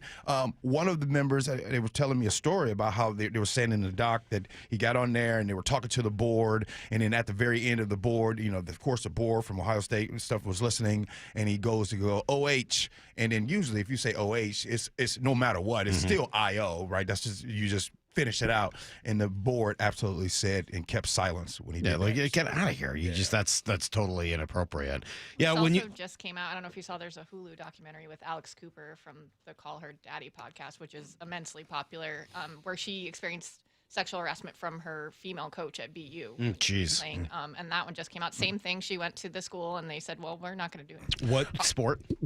I think she was playing lacrosse. Okay. When I was in, I think it's soccer. It was soccer. When I was in military school, this is a very serious topic, and I'm very serious. But the reason why I'm bringing it up because I'm trying to explain the culture, and we're talking about this is the early '90s, and I think and I believe that a lot of things are better today because technology is better, communication is better with social media. We're able to get things and communicate. But Salk, in the '90s, there was this adult sergeant who was active military at the time, and he had actually bragged about maybe having over one of the young cadets, gal cadets at our school. She was only 15 years old, and here's the worst part about it. In the middle of the night, the 15-year-old goes across campus. She's going across campus. There were tactical officers. Back then, tactical officers were the adult former military that ran the barracks. There were 2 tactical officers that saw her going through. Instead of stopping her, they didn't stop her. They wanted to say, okay, we're going to let her go, and then we're going to jump into action when she comes back. You heard what I said. Jeez. You're going to jump into action when so she goes, boom, and then when she comes back, they grab her. Here's the worst part. They actually wrote this down in their statement that they waited for this. The very worst part is this person that was in the military still stayed and working, going to work every single day while they investigated, air quotes. The gal was still going to school and he was still coming to work. So I'm just trying to explain, like this OSU, this Ohio State documentary. Yeah, I hear it's bad. I plan to watch it this weekend. But it is also a reminder to all of us what had been happening for so long. Yeah, in a lot of places. And asking, I think of all of us, what would you do if you find out something? What do you do? How do you handle it? How do you handle something like that on your own? So, let's a couple other things I want to make sure I get to you I don't know. You've got me thinking all seriously now. I know. Let's get back. I'm losing my ability to speak English well. Well, you went. I mean, we went from that to you went there. All right. Well, let's go drift back into something more fun. Come on. We got the 50 greatest Seahawks that came out over the last couple of weeks, and we also got the ESPN quarter century team. Yeah. I know you're in touch with a lot of people who might have thoughts and feelings on both of those too. Yeah. Anything come out of that? First, I just want to give a shout out to Brandon Mebane. As you guys know, my guy Bane, defensive tackle, is one of the top 50 that is on there. As he should be. The reason why I am doing that is because I'm just super glad that he is getting his props as being the anchor, right, of that Legion of Boom defense. That was fantastic. I think all of the individuals that were on the top 50, but, there's a but. There's one person that I think should have been top 50. Oh. Yeah. One person that was left out. No, there are many people that are left out, and there's some. I mean, that's what happens when you got to get to 50. But I'm gonna stand on one. Okay. Okay. Some of y'all gonna be mad at me. Some of you might turn the radio off. But let me tell you, this person is the Derek Jeter of Seahawk football. You cannot tell a story about postseason play without bringing up this player.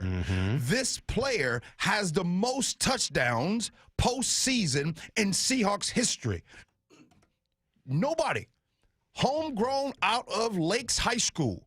Went to the University of Washington. Look up his stats at Washington. He was a dog, but I know this doesn't count. Undrafted, comes to the Seahawks, and was just an unsung hero. I'm sorry. Jermaine Kearse should have been on that list.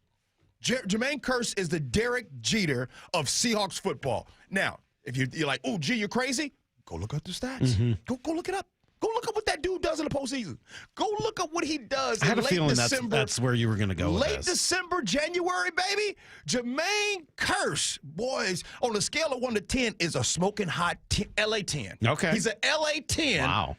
in January. How about the quarter century team that ESPN came out with? Did you see that? I didn't see that. So 4 Seahawks made the quarter century team. Steve Hutchinson was the only offensive player. So this is from 2000 through now, right? Last 25 years. Steve Hutchinson was the only offensive player. Brock asked about Walter Jones, I think fairly. The only thing about Walter is he was done by 2008. So I'm guessing that even though he's a Hall of Famer and as great as he is, he kind of lived in that in-between zone, right, where it's only 8 years of the 25, and some of his best years actually took place before this team was being put together. So I don't know, maybe that's the reason. Defensively, Bobby was a starter, along with Ray Lewis at linebacker. Richard was backup corner behind Revis and Champ Bailey. Earl was a backup safety behind Troy Polamalu and Ed Reed, and that was it. Those were the 4 Seahawks that made it. That sound right to you? Y'all about to be mad at me. I'm going to say something that's probably... Do I think Steve Hutchinson was good? Yes. Steve Hutchinson was a great player. No doubt about it. But Steve Hutch ain't Hutch without the greatest left tackle of all time. Now, don't take this wrong, y'all. Do I love Brock Hewitt? Do I love Mike Salk? Yes. But them two ain't great alone. They ain't fantastic. Yeah, I think some of this has to do with timing and position, right? I mean, like, Hutch does not have quite the same level of competition at guard as Walt would have at left tackle. There were, some really great left tackles. Also, Hutch's career is 2001 to 2012, whereas by 2008, Walter Jones is out. So I think you can be right, but also that's why they had to do it that way. I'm sorry. Yeah. There's no at the very end of his career, we're talking about Walter Jones. He was still the baddest dude in the league. Yeah. And just so you all know, I know sometimes you think I'm pro Seahawks. Well, if I was pro Seahawks, I would be like, oh yeah, Steve Hutchinson, yeah, he'd be great. Walter Jones, there's no doubt about it, was the baddest dude that's ever played the left tackle position. And I don't care what anybody says. And Steve Hutchinson benefited off of having the baddest dude in the league. I'd be curious if you would just sort of come up with these anyway, the same way. So who would you assume were the 3 quarterbacks chosen for the all quarter century team? Okay, well, obviously Tom Brady would be one. They love Breeze. They put Breeze on there? No, Breeze was not on there. They wasn't? No. I'm sorry. Duh, Peyton Manning. Yes. My fault. And there was one more. They didn't put Big Ben on there, did they? No, he's playing today. Patrick Mahomes. Oh, yeah. Yeah, I mean, like, that was a pretty clean list. I think Aaron Rodgers was on the quote-unquote practice squad for that. But those were the 3 quarterbacks. Here's the hardest one, I thought, and this was the one that was maybe a little iffy. Who do you think they had as the starting running back on this team of the last quarter century? I'll be shocked if you guess this right. It did not dawn on. I mean, this guy's an awesome player, don't get me wrong, but I was shocked that he was their number 1 of the last 25 years. LaDainian? No. In fact, they didn't have LaDainian in the top 3. Oh, AP, Adrian Peterson. AP also not in the top 3. What? I was blown away by this. Seriously, no Adrian Peterson? Seriously, no Adrian Peterson. He was not even in the top 4. LaDainian was number 4. Well, when did Marshall Faulk quit playing? Pretty early, so he's not on there either. That's fair. Yeah, that's fair. I thought the same thing, but he's really more late 90s. Yeah. Kind of like Walt, I think, gets screwed a little bit by the timing. Okay, who's the starting running back? Priest Holmes. Great player. Don't get me wrong. You lying. I'm not lying. Priest Holmes is number 1. You know who number 2 was? Christian McCaffrey. And number 3 was Derrick Henry. Derrick Henry, I think, has a legitimate case to maybe be number 1. Like, he's freaking awesome. But after that, I think I would too. I would have gone with Tomlinson or maybe even Adrian Peterson. It's kind of surprising. Okay, I'm now okay, Jay's mad. Priest Holmes? Yeah.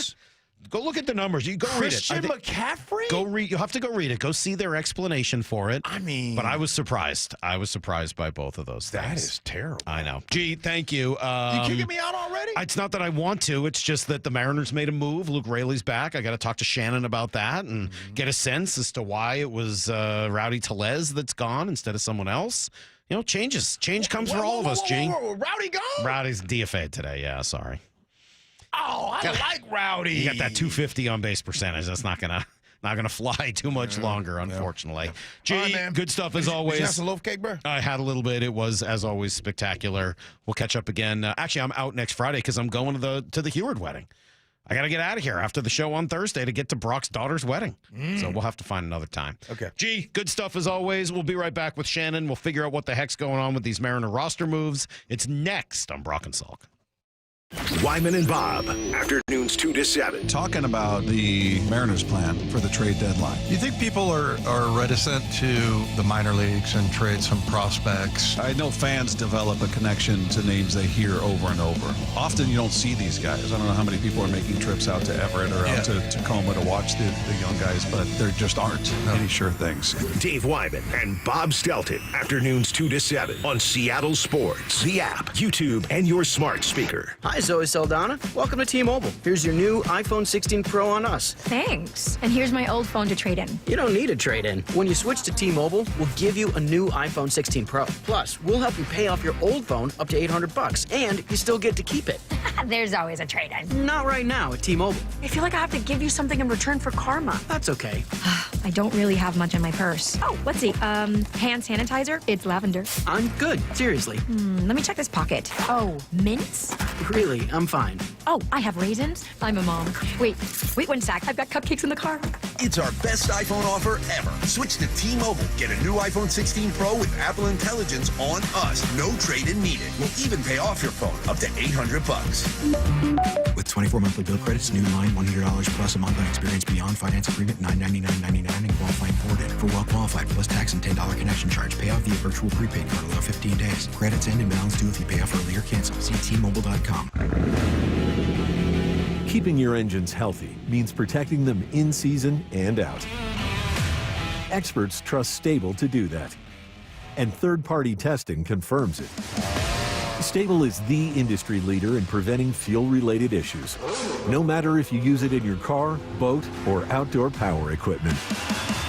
In season or out, at every fill-up or when you store, start with Stable. Tired of hearing scary radio ads about the IRS? Tax Relief Advocates is different. TRA is here to tell you that if you owe money to the IRS, whether it's $5,000 or $500,000, we have a solution. TRA can eliminate or reduce what you owe to the IRS with zero risk to you. We have over 1,000 5-star reviews on Google and an A+ with a BBB. End your tax nightmare today by visiting TRA.com or call 800-583-6681. That's 800-583-6681. Need a new roof now? With State Roofing and Exteriors, you can get started with zero down, zero payments, and zero interest for up to 24 months. That's right. Protect your home now and pay later. Call 866-ROOF-ROOF or visit stateroofing.com today. Church's Chicken is bringing even more flavor to the neighborhood with our Bremerton location, and we can't wait to share what we've been cooking up. So stop by and try our bold, juicy, flavor-to-the-bone fried chicken with all our only at Church's Fixins. Yeah, your newest fave is waiting with unbeatable deals and unmistakable crunch right here at the Church's Chicken in Bremerton on 4000 Wheaton Way. That's right. Come on down. Friends, family, and neighbors welcomed at 4000 Wheaton Way in Bremerton. See you soon. Church's.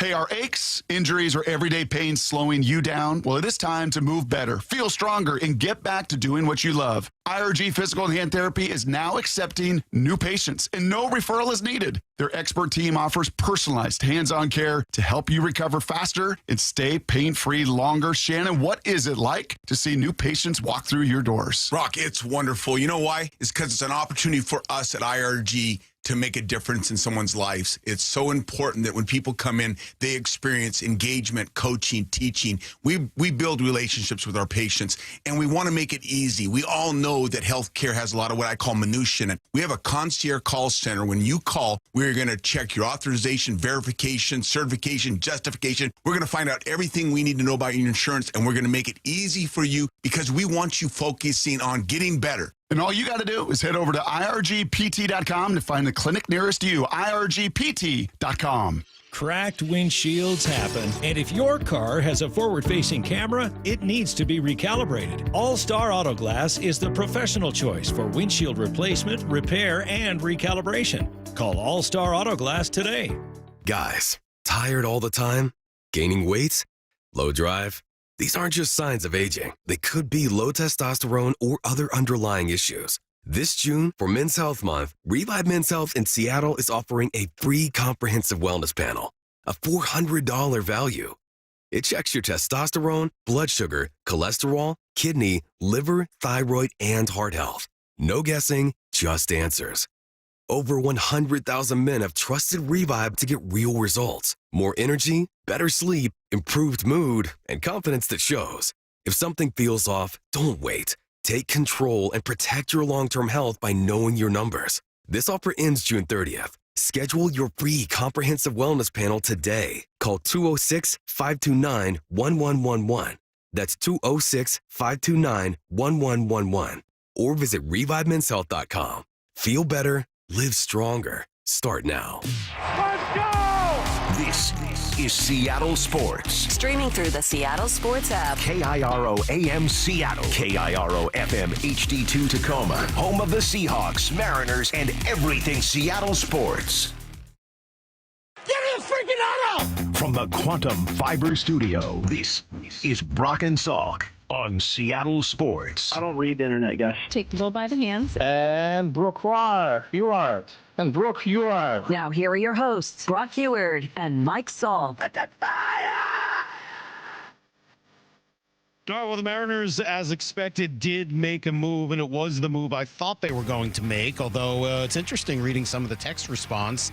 Not sure everybody's a huge fan of it. Yes, the news this morning, and we'll have Shannon Drayer here to chat about it in just a moment. The Mariners do bring back Luke Raley off the IL. He's ready to go, and in his place, they are moving on from Rowdy Tellez, who they designated for assignment this morning. Do we have Shannon there? I know we're efforting Shannon Drayer. She's going to be with us from the ballpark in just a moment because they do have an 11:20 first pitch today, and I'm kind of curious as to how all this goes down. It's interesting reading.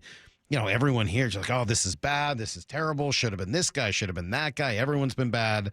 Well, I mean, I think what they're saying is that they're viewing Luke Raley as a little bit more of a first baseman right now, and they're viewing him as a left-handed hitter, which he is and has always, you know, hit so much better against righties than he has against lefties. So why do you do it? To me, that would be the reason, but let's talk to our Mariner insider, Shannon Drayer. Good morning, Shannon. How are you? I am well. How are you guys? We're doing great. Tell us why it was Rowdy Tellez who was DFA'd this morning as opposed to someone else. Well, we haven't had an opportunity to talk to anyone yet because they have not gone yet, that the media session has not gone, and have not been able to get in contact with anybody else about that. But in watching and in the conversations that we had up to this, it's not to say that this isn't a surprise, but it became evident that Luke Raley was going to play more first base than we saw early on. And so I think that is just kind of part of it. And at that point, you are crowded.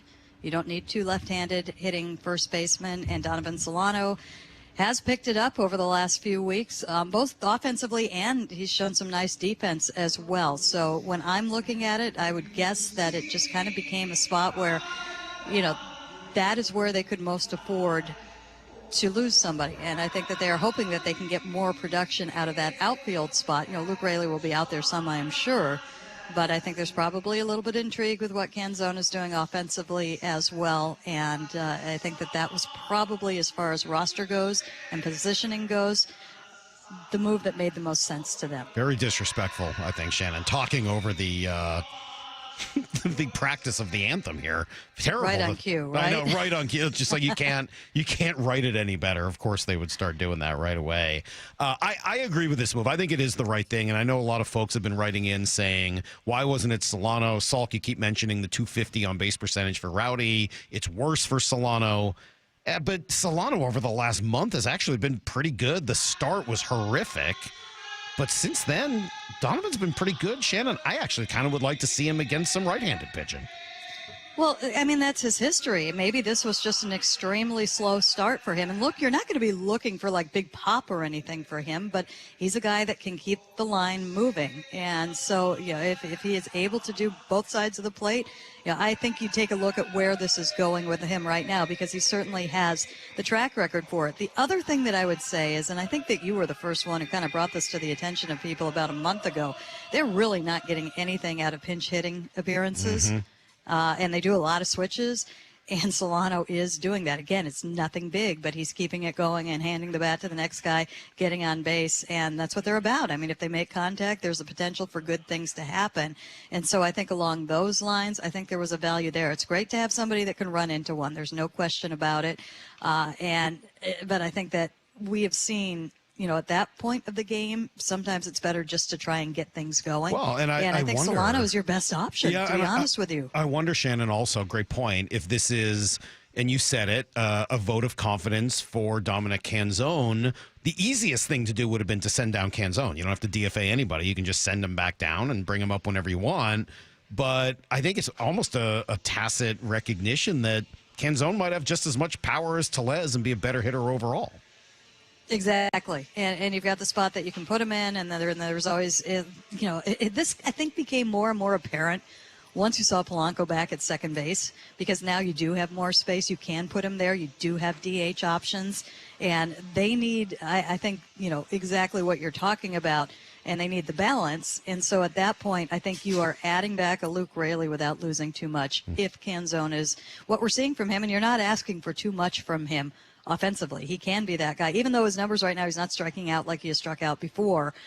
Small sample, we'll see what happens there. But I do think it gives you better options both offensively and defensively when you look at the whole picture. You can't ever just look at the one-for-one move. You have to look at how it impacts everything. What do you expect from Raley? I expected him to be in the lineup today, but he's not, even though there's a lefty on the hill. It's like if you're making the move today, that was kind of a little bit interesting. I'm hopeful. We saw so much good for him at the plate at the end of last. It wasn't the end. It was. We keep saying that, but it was the last 4 months of the season. He made an adjustment, and things were going really well for him. So I really hope you're getting him off of a rehab assignment where things were going well for him at the plate. He just never got off the ground this year before he got hurt. So I'm hoping that he has that opportunity to do that again. And then, at that point, I think that you are looking at definitely the power potential. You got the speed on the bases from him. It's not the strongest defensive first baseman, but they can absorb that, I think. And you just hope that you have somebody that can probably fit in that 5-6 spot a little bit better. Shannon, Brock pointed this out yesterday. Julio does not have a home run in June. It's now June 20th. Randy has, I think it's 2 since May 1st. What's going on with the power outage from those two guys in your outfield? I have no idea with Randy, because you have no idea with what he's doing with anything ever, and nor does anybody else. Mm-hmm. So you've got to hope that that he is approaching a hot streak around the corner just because he's Randy and that's how he does it. Julio, really interesting. We got here to the field at about 9:45, 10 o'clock local time here. And the clubhouse opened at 10:20, and to get to the field from the clubhouse, you walked by the batting cages. And I'd say it was probably about 10:25 when I walked by the batting cages, and Julio was in there with both Edgar Martinez and Kevin Seitzer. And there was a lot of talking going on, and then doing some things and talking going on. When I came to come back upstairs to do this hit, almost an hour later, they were just wrapping up. So a ton of work going on with Julio before this game today, and it wasn't just, going in there and taking swings. There was a lot of talking, a lot of trying things, and it looked like a lot of agreement at the end. So I'm interested to see what happens there. Seems like a pretty important trip. We spoke a little bit about it at 7 o'clock this morning and just saying, look, you get Luke Raley back. Logan's back now. It's not everything that you expected the team would be when the year began, but it's pretty close. I mean, you were always hoping to bring up Young for Bliss. Realistically, I think you would say that Hancock has more than adequately filled in for Bryce Miller. It really is then just Victor Robles who's out, and that's, something that every team should be willing to kind of deal with. Now you kind of got your team, and you got a really tough, important road trip to 3 teams that are playing various degrees of really good baseball. You do. I mean, the Cubs got the best record in the National League right now. Really snuck up on everybody this year. I think the second best record in baseball. They're running into a good team. Fortunately, the pitching matchups are going to be favorable for the Mariners, or at least not put them underwater, I think. I think that's going to help. But the thing that I keep kind of coming back to, because everybody keeps asking me, this is the question now: are they going to make it? Are they going to be there at the end? What are you going to see from them? I'm talking about the Mariners now, not about the Cubs. And the thing that I need to see is, you can't wait around until the trade deadline and then think that you're going to play a great playoff caliber baseball for 2 months. And regardless of what the personnel is right now, you need to see this team playing better baseball. And it might not even be wins and losses, but you need to know that your starting pitching is going to be something close to what you've seen before. You need to figure out some things in the bullpen, and I think that's going to take some moves. I think they're going to have to add to it. But in the meantime, you got to take a big step from where you've been for the last month. And then as far as the lineup goes, you need to see if you can replicate an approach, if not results, but getting that traffic and having some semblance of runners scoring in scoring position crossing the plate. And you want to be up and running. You don't want to be waiting and then trying to put it all together. You want to be adding to a team that, kind of knows what it's doing, knows who they are, and something very similar. And again, not so much in results, but in process and in, kind of buy-in from the entire team on the offensive side and what they're doing at the plate, and the ability to go out there, put that pressure on the pitchers. And that's not a one-person thing or a two-person thing. That's an entire team thing. So I think it all kicks off with this road trip because of what you said. They're getting players back, and now they've got to kind of get things a little bit smoother, a little bit more consistent. Shannon, I say this knowing the answer and knowing your history, but I'll ask it just to set you up for it. How excited are you to be in Wrigley? I have not stopped smiling all day. If you see the tweets from me, why isn't she tweeting about the Mariners? Yes, I'm tweeting about them too, but please understand, this is my happy place. This is where I fell in love with professional baseball. And this is the place where, I kid you not, I did a Ferris Bueller's Day Off before Ferris Bueller did. I grew up 2 hours away from here. My goal was to get up here every opportunity I had, and sometimes that was without the knowledge of my parents. And I escaped a French club field trip once and hightailed it straight for this park, watched a few innings, went to Marshall Field, bought truffles that were flown in that morning from France, got back to the Art Institute, saw the Surratt, and it was one of the best days of my life. But and honestly, grew up with radio here too. So I love this place, love it represents everything good in baseball and radio to me. Shannon, great stuff. Enjoy your time there at Wrigley. It is truly a magical place. Always good to catch up with you. Have a good weekend. We'll talk soon. You got it. All right, there you go. Our friend Shannon Drayer. And, early game today, 11:20, so they get going just a little over 2 hours from now. We're going to take your phone calls in about 20 minutes, which is always fun. I'm curious what's going to be on people's mind today, so that will be that'll be interesting at 9:30. Please start thinking about what you'd like to call about. 866-979-3776 is the phone number. We'll do that after everything you need to know next. If you haven't subscribed to Seattle Sports on YouTube, it's amazing. We just got to keep hammering it home. You're missing part of the game. The rest is history. There's so much more than what happens on the field. This is the place I love. Subscribe now for in-depth inside information with Brock and Salk. The Mariners' hit rate was way higher than that. Bump and Stacy. Cal's like a coach out there. Wyman and Bob. One day, breaking that record would be pretty cool. Stream it live with the local sports leader on YouTube, Seattle Sports. Hello, Seattle. It's your friendly neighbor, the T-Mobile Park roof. From up here, I can see it all.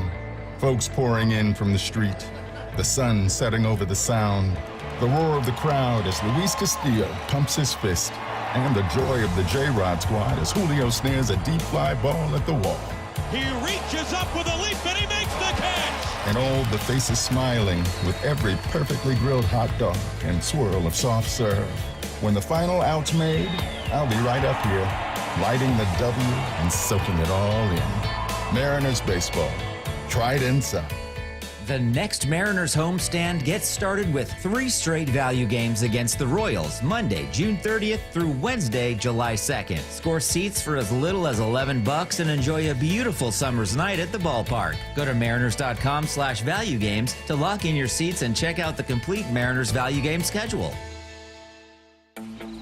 4th of July savings are here at the Home Depot, so it's time to get your grilling on. Pick up the Traeger Pro Series 22 pellet grill and smoker, now on special buy for $389, was $549. Smoke a rack of ribs or bake an apple pie. This grill is versatile enough to do it all. This summer, no matter how you like your steaks, your barbecues are guaranteed to be well done.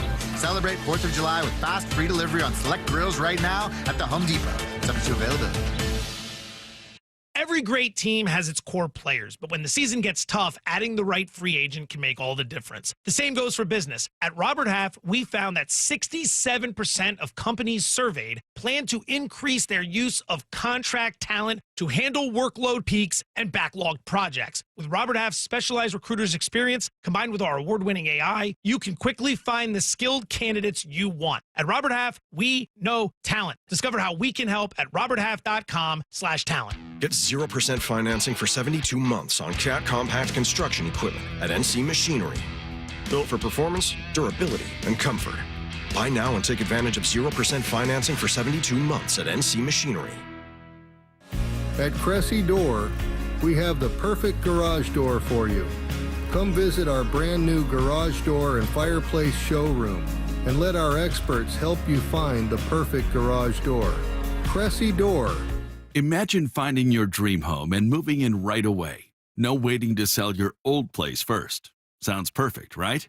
That's exactly what Orchard's Move First, Sell Later program lets you do. Buy your new home now and sell the old one later. Here's how it works.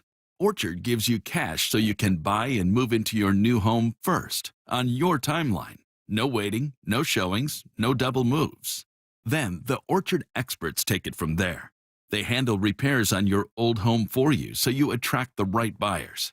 Once they're done, a local Orchard agent lists and sells your home for top dollar. Orchard's Move First program gives you the freedom to buy and move into your new home first and sell your old home later. Buy before you sell and get top dollar for your home with Orchard. Ready to find out how much your home is worth? Visit orchard.com to get your free home valuation. That's orchard.com. Heading outdoors or on the water this weekend? Check in with Joey and Nelly on the Outdoor Line from 6 to 8 a.m. every Saturday on Seattle Sports and the Seattle Sports app.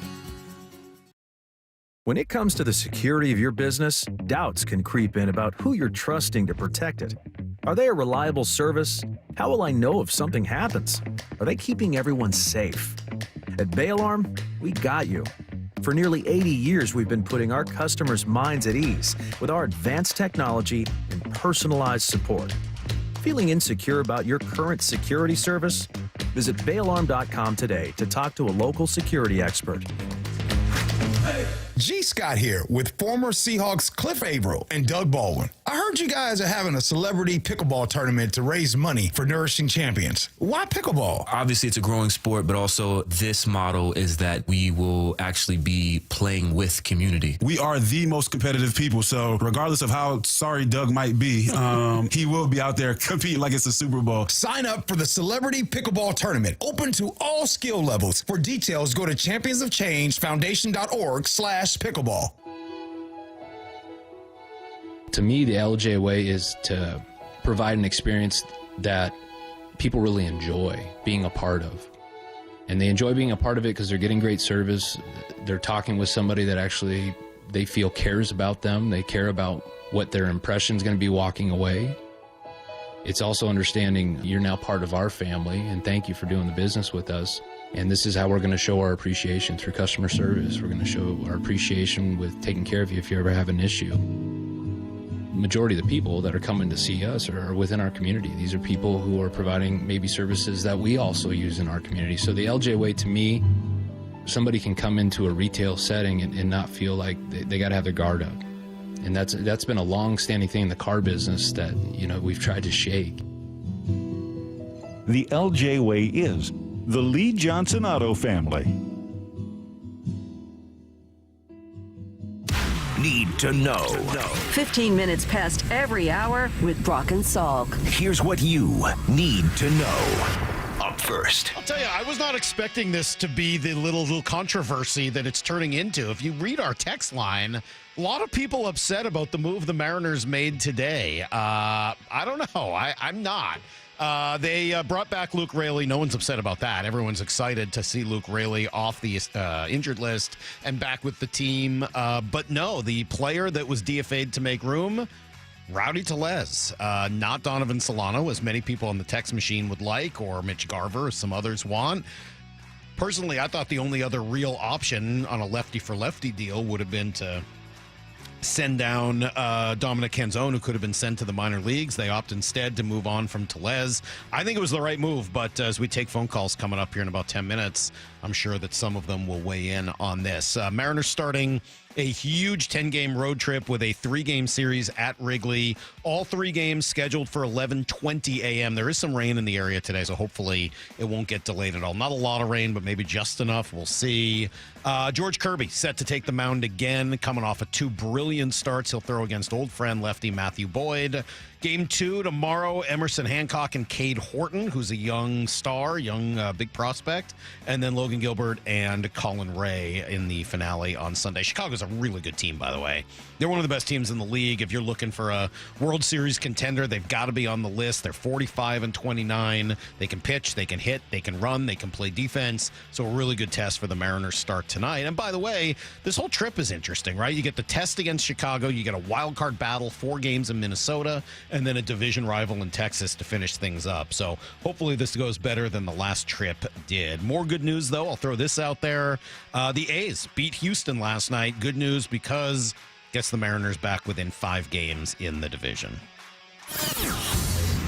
Here's the second thing you need to know. I also, more good news, really like what the Kraken did last night. They make a deal to acquire winger Mason Marchment. Nickname is Mush, from the Dallas Stars. They needed to move on because they got salary cap problems. He's got 1 year left on his deal.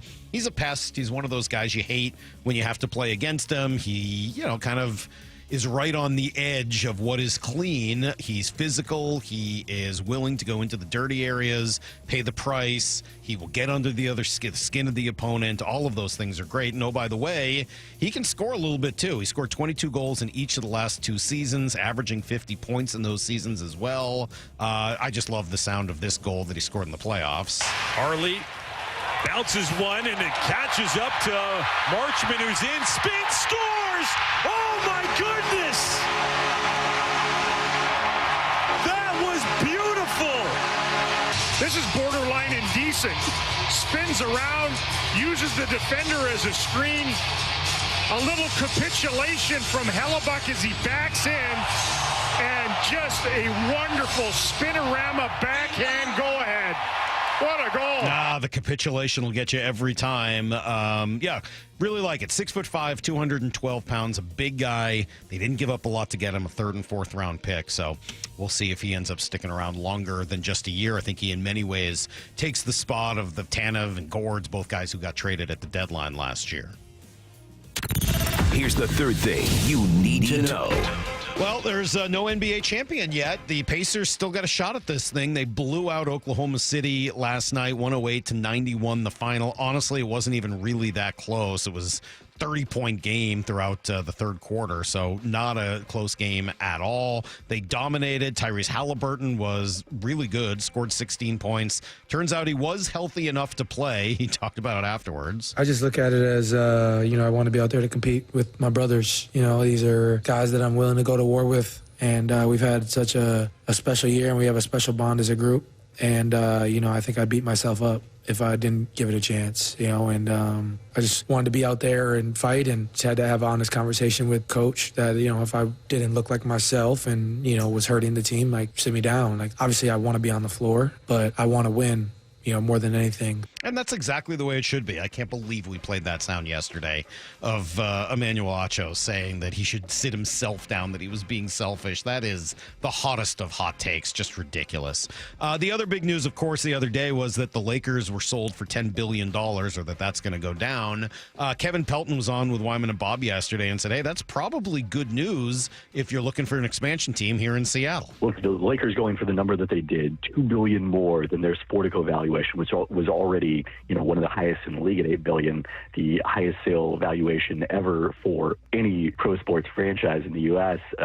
It's all, makes it all the more likely that they can get the kind of number 4 expansion fees that they want, the owners want, to justify bringing 2 more teams into the league and splitting up the TV contracts that way. Yeah, so really good news. Again, those meetings will go down next month, and we'll have a better sense as to what the NBA is thinking. All right, that's everything you need to know. 1/4 every hour here on the Brock and Salk Show. We'll open up the phone lines now.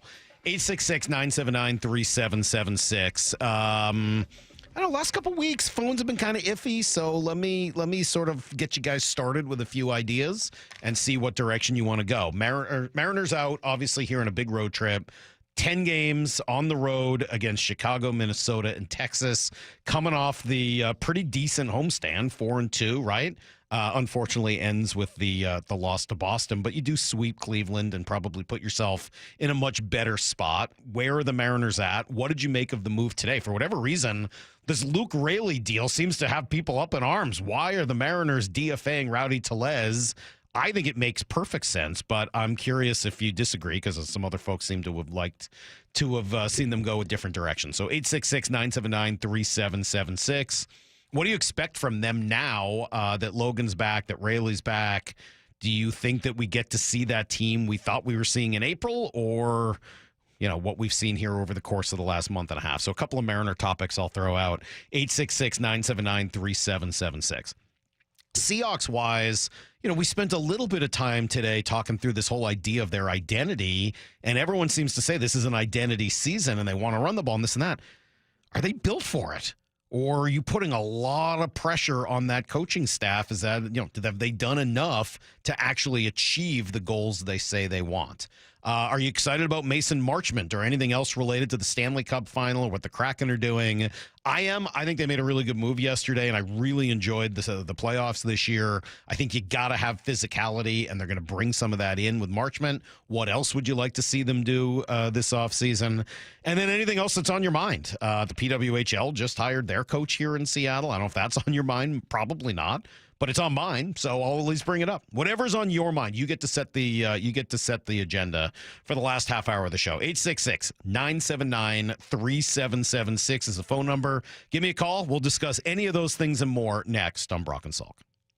4 down territory, going inside the game with former Cougs and Seahawks wide receiver Michael Bumpus. First down, what's something completely overblown at OTAs? Interceptions. So when an interception is thrown, all people see is the end result. I don't think they realize that could have been a free play. He's tossing it up, or he's told just to throw the football so the defense gets a look. Kobe Bryant was over the top. Boom, he gets an interception. It can be deceiving at times.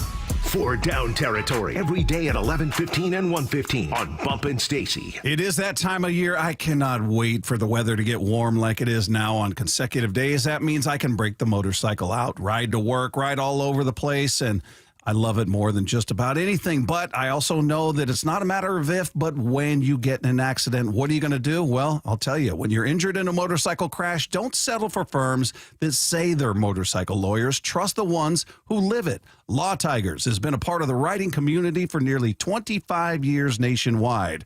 They're here 24/7, 365 days a year because writers deserve real support when they need it. Law Tigers is the resource writers can turn to when they are in need. Law Tigers is out at all the events and supporting all clubs and shops. The Law Tigers are always by your side. Your case evaluation is always free. There are no fees until your case settles. The Law Tigers, you never ride alone. Law Tigers, Washington's motorcycle lawyers. Jimmy Cook, 539 Broadway, Unit 104, Tacoma, Washington, 98402. Business leaders know to solve a problem, you got to look at it in a new way. Like travel between Seattle and Portland. Why is it such a pain? I-5 traffic, TSA slowdowns, SeaTac hassles. Seaport removes those pain points. We fly out of Boeing Field and a private terminal at PDX. You park for free, steps away from your plane. And with flights every 45 minutes, you're always home for dinner. Problem solved. Seaport Airlines. It's about time. Breaking news for the people of Boomtown. With Xfinity Mobile, the Wi-Fi is booming, at home and on the go. And an upgrade storm's on the way. That's right. And with Xfinity Mobile Premium Unlimited, you can upgrade your phone when you want, up to 2 times a year. Now, once customers catch wind of the guaranteed new device discount, it'll be the biggest upgrade storm in history. Wow. Let's hear from our weatherman on the scene. How's it looking out there, Rick? Well, Bill, the Wi-Fi is still booming. Now through September 30th, existing Xfinity Internet customers can get an unlimited line included for a year. Plus, ask how to get a free 5G phone. Learn more at xfinitymobile.com. Restrictions apply. Xfinity Internet required. Unlimited line offer requires Xfinity 300 megabit internet or above. Taxes, fees extra. After promo, regular rates apply. Reduced speeds after use of monthly data included with your data option. Data thresholds vary. Rare and luxurious 100 years of exceptional automobiles is currently on display at LeMay, America's Car Museum. Feel the thrill of racing simulators. It's excitement for all, and out-of-town visitors will love it. Visit americascarmuseum.org. We at 3 Tree Roofing understand that your home is your castle. That's why our certified technicians use state-of-the-art installation methods to deliver the highest warranties available. Check out our hundreds of online reviews and schedule a free estimate to see for yourself. 3 Tree Roofing, your Puget Sound roofing experts. Bonneville International radio station contests are open to participants 18 years of age or older that are residents of Washington State unless otherwise specified. Employees or agents of the station, Bonneville International Corporation, other area radio stations, or any entity associated with the contests are not eligible to win unless the station otherwise specifies at its own discretion. Persons who have won in the last 60 days from a station contest or event may not be eligible. Full general contest rules are available on seattlesports.com or in person at the station during regular business hours. The home of the Mariners. Left off to center. It is on its way. Julio, 2-run home run. Hear every pitch on 710 and the Seattle Sports app. Immaculate greens, unrivaled natural beauty, championship caliber conditions. Loomis Trail is the epitome of Northwest golf. With water in play on nearly every hole and tree-lined fairways, Loomis Trail provides a fantastic golf experience for those that want a challenge and those looking for a fun getaway. What round are you up for? Tee times available online at golfloomis.com. Start planning your perfect golf getaway today. The future is here, so why is your internet stuck in the past? With Quantum Fiber Internet, you can get next-level multi-gig speed on a reliable fiber network. Fair and honest pricing with no annual contracts or bundling required. And whole home 360 Wi-Fi to make sure your devices are ready to take you where you want to go. So you can stream, post, game, surf, like, and love to your heart's content. You do you. Let Quantum Fiber Internet take care of the rest. Learn more at quantumfiber.com. Limited availability, service and speed in select locations only. June is Men's Health Month, and we want to place a special emphasis on prostate cancer awareness and treatment. It's important for men to communicate about issues relating to their health, especially family health history.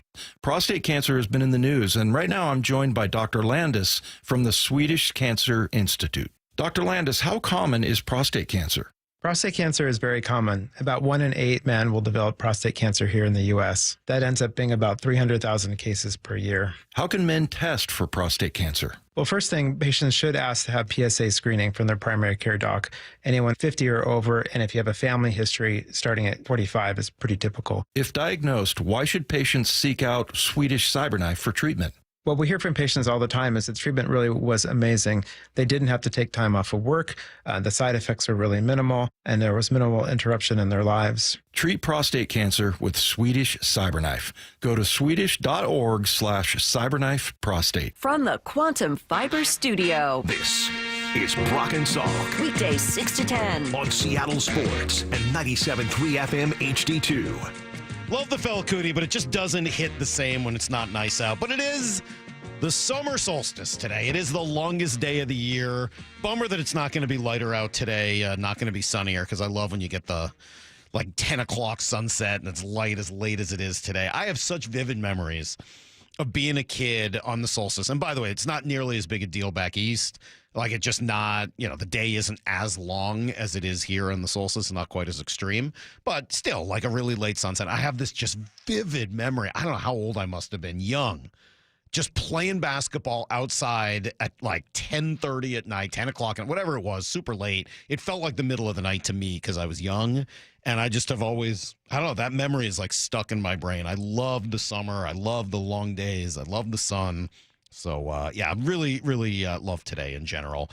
Could use a few phone calls. We got a couple people on the line, but I got a few lines open. And I want to hear from you guys. 866-979-3776. Looks like I got two veteran callers on the line. But if you were a new caller, we had a couple last week. Would love to hear from some new callers. And thoughts on whatever's on your mind, right? Talking Mariners, talking Seahawks, talking NFL, quarterbacks, Aaron Rodgers, all-century team, whatever it is. Heck, if you want to say that I look like George Clooney these days, I'm okay with that as well. I appreciate G. Scott saying that. If you want to answer G's question, which he threw out earlier, would you rather be good-looking in high school or now? I think it's an easy answer, but we'll hear from you guys as well. 866-979-3776. We'll start with one of my all-time favorite callers, Shonda in Chicago. Good morning, Shonda. How are you? Good morning, Saul. Good to talk to you again. Yeah. I am on my way to the game. I'm excited to be able to see the Mariners, actually, obviously living out here in Chicago. But I had a question for you. I was listening last week to another radio station, and an analyst said that the way that they built the Mariners was for a 90-win season. And if there are issues, unforeseen circumstances, that obviously takes that number down, as opposed to building a team that's built to win 100 games as a buffer and a cushion for unforeseen circumstances like injuries and things like that. What are your thoughts on that? That really kind of stuck out to me, and I kind of agree with that. Yeah, I appreciate that thought. I guess yes, you want to build the team for as much as you can possibly build them for, right? You want to make them as good as possible, knowing that you probably won't quite finish in the offseason. And I've said this before, I have this vivid memory of being a young reporter. It has to be like 2006, 7, somewhere in that range. And Theo Epstein, talking to Theo as part of a group before the winter meetings, and him saying, look, you're not gonna make a perfect roster in the offseason. It just doesn't work that way. You got to allow some room for growth. You got to give some young players an opportunity and have some competition at some open spots. And if it doesn't work, then you go fix it down the road. I think what we know, though, is that the Mariners didn't do as much as even they wanted to in the offseason. And so because of it, I think they were stymied a little bit. They wanted to do a little more than they could. The problem is now you're looking around and there just aren't a lot of sellers. There's only 6-7 teams right now that are even thinking in that direction, with a couple more on the bubble, and hopefully some of those teams lose. You got to be rooting against Baltimore, rooting against Arizona, rooting against Atlanta, et cetera, in the hopes that maybe they want to sell some of the players they have to help you improve this team. How much? Go ahead. Oh, I would say that makes a lot of sense. I'm just trying to understand what their end goal is, how far they're willing to go to try to get there. How much are they willing to risk and make moves and make decisions to get there. Well, I think they are. I mean, thank you, Sean. Appreciate the call. Have a great time at Wrigley, one of the great places here in this in the sports world in general. So enjoy, and always love your phone calls whenever you have a moment. I think they want to be aggressive. I think they're willing to give up things in their system. I think they're willing to take on some salary. I just don't know what there is to be aggressive for right now. I mean, everything we've heard from inside and outside the organization says they want to be aggressive, says they want to bring back premier talent, says they want to be a team that wins the deadline. But I don't know what there is out there to do that with. And we talked about the Orioles. I mean, like, yeah, Ryan O'Hearn's a good player. That would help. But, like, does Ryan O'Hearn win you the deadline? I mean, maybe he does. I mean, if the Diamondbacks are truly, and if they do end up selling and Josh Naylor and or Gino or a combination of them is a possibility, that changes things a little bit. I mean, Mike Hazen's saying no. He don't want to sell.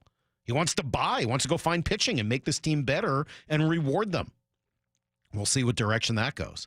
There aren't, at least today, and it's only June 20th. You got another month before the team's got to make a decision. At least as of today, there's just not a lot of options in that direction. It's so funny though, in the whole aggressiveness and the ownership stuff. And I'll grab some more of these calls in a sec. I was just, look, I still follow some folks in Boston just through, my just people that I still know or follow or whatever. And there's like articles and everything today, and it's all like, does Red Sox ownership really care about winning? Red Sox ownership is cheap. Red Sox ownership doesn't care. And I'm just laughing because I have heard this thought before from owners that are just like, whatever you spend, fans will want you to spend more. And I understand that sentiment. And yet at the same time, I don't blame any fan who wants their owner to spend more. Like, it just shows that people, unless your team is within the top 5 and dominating it, everyone's got somebody else to look at, and it's frustrating. And even in Boston, I mean, I'm sure that the Mariners would love to be spending what the Red Sox were. I know that Mariners fans would love that. Unfortunately, not going in that direction. 866-979-3776. Let me grab Sean in Kent. Good morning, Sean. What's up? Good morning, Mike. It's kind of cloudy for summer solstice, so that's a bummer. It does. It stinks. But, hey, last time I talked to you, we were 5 games in first place. And I said last year we were 10 games in first place and we lost it. And here we are in June, almost end of June, 5 games out of first place again, behind, the other team. Don't want to talk about it. But you keep saying the same thing, and everyone keeps saying the same thing over and over, is we have to take risks to get to the next level, but there's nothing to take risks for. Right. They lost their chance in the off season. So as a cynical, hopeful Mariner, as I've always have been, I don't want to go for the wild card. Do what you do this year. Don't make any big moves this year, and then move prospects next year for something to make a difference. I'm not giving up on this year. I just don't want to go into it with a wild card again and be out in 1 game, So I don't see a fix here for this year. I'm only looking at next year already. And I don't know. I'd stop you there. I think a couple of things. One, if I'm Jerry Dipoto, I got to win this year. I'm sorry. If I'm Jerry Dipoto, I got to make the playoffs this year. I got to do what I can to try to, put some cards into the table to try to win this year. That's one. Two, it's not 1 game anymore, right? It's a best out of 3 wild card series. And if that's the case, no matter whether, you finish on the last day of the season to get in or if you have time to set your rotation, you are going to have, in all likelihood, an edge in a 3-game, 5-game, or 7-game series in terms of pitching. You just are, right? If you have a chance to set your rotation, great. You get the opportunity to start Logan Gilbert. If not, and the other team doesn't as well, all right, you go with any of your other 4 starters and feel really good, and the other team is unlikely to have that same feeling. It's why you don't give up, even if it's frustrating, because these Mariners are not – they have something no one else has. They have this pitching staff that no one else has. Look, I'm frustrated with the way this season has gone. I've said that a million times. I think you guys can tell. I'm really frustrated by the bet they made that coaching in baseball was going to fix their offense. It just does not jive with anything else I know about this game.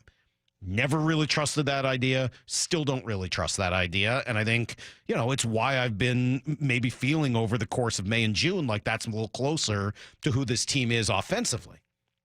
But that is absolutely balanced out by them finally getting their pitching back. And the fact that every day they roll out a pitcher that is bad news for their opponent. Every day. If you are the Cubs, if you are the Twins, if you're the Rangers, and you're doing the little look ahead on the probable pitchers for the series, there's no break. There's no let up. Whatever 3 of the 5 you get in a 3-game series are going to be a problem for you. And that gives them, something to hang their hat on. It hasn't been like that for all of this season. And it's, caused issues, I think, in the bullpen. And obviously the offense has been wildly inconsistent. But that is still the thing that keeps this team in it. It's why they're, half a game out of the wild card. And if you got the opportunity to get to the playoffs, you take it every time because you saw what happened the last time. Right? If Robbie Ray doesn't give up that home run, who knows what happens? Maybe you do beat Houston, and then who knows? 866-979-3776. Andre in Pasco. What's up, man? Hey, good morning, Mike. How you doing? Great. Hey, quick question. What are your thoughts on Julio's approach? My boys, I got 3 boys between the ages of 14 and 19. We're on the couch. We're like, here comes 2 pitches outside, 6 inches, and then here comes another one at 96 inside, and he strikes out a lot in big spots. What are your thoughts on his approach and why it's taken so long for him to adjust to that style of pitching towards him? Yeah, so we've talked about this a lot, and I appreciate the call. I think I've said many times my biggest problem with what Julio's done offensively is I think he just swings too much. Just too often. I just think he swings at too many pitches. No, I didn't say that. I said he swings too often, period. I mean, he's swinging, what was the number? 57% of the pitches he sees for a first pitch. And there was another number in there as well. Lyle can look it up while we're talking. We just looked at it the other day. He just swings more than anybody else. And I think that is indicative. He's swinging at pitches in the zone. He's swinging at pitches outside the zone. And both of those things, I think, have gotten him in trouble. He's swinging at more first pitches than he ever has. All of those things, I think, are combined to put Julio in a jam. I don't know if it's by design. I would like to see him go the other way. I know Brock has questions about his pitch recognition and if he's swinging at more pitches early to sort of avoid some of the need to recognize pitches. He's just kind of getting out of it before he has the opportunity to strike out. I can't tell you what it is. Shannon told us earlier that he was in the cage for a long time and having an animated conversation with both Edgar Martinez and Kevin Seitzer. Look, Brock and I were talking about it earlier this week, and he said, you still believe, don't you, that Julio is still the key to the team? Yes, I do. I know Cal's been dominant. I'm not saying Julio's a better hitter than Cal, but I still don't think this team can do a ton if Julio doesn't do a ton. You need that Julio run. He doesn't have a home run in June. That's crazy to me. He didn't have a home run this month. We're 20 days into it. Where's the sound? I have this from yesterday. This was, hold on one sec. Let me pull this up. This was Russell Dorsey, who is from Yahoo and also from the Apple TV broadcast of baseball. He said this about Julio and the Mariners, and I think it's a good point. I think Julio, after that rookie season, it was like, okay, this is the guy that is going to carry the Mariners to success. Julio's had really good stretches, and, we've seen him have a top 5 finish in MVP voting. But then there have been these, okay stretches and okay seasons where it's like, yeah, it's fine. A 715 to 760 OPS is fine. But what you expected Julio Rodriguez to be was a 30-30 guy hitting in the middle of your lineup, impacting, winning outside of just the defense. And last month or so, he swung the bat well. There hasn't been tons of power. So you're starting to see him be more consistent. But I think the level and expectations that we had for Julio, and I'll say this from a national landscape, he's been fine. But I think the Mariners were expecting a little bit more than fine. I think that's exactly right on. And that's why the Mariners have been fine.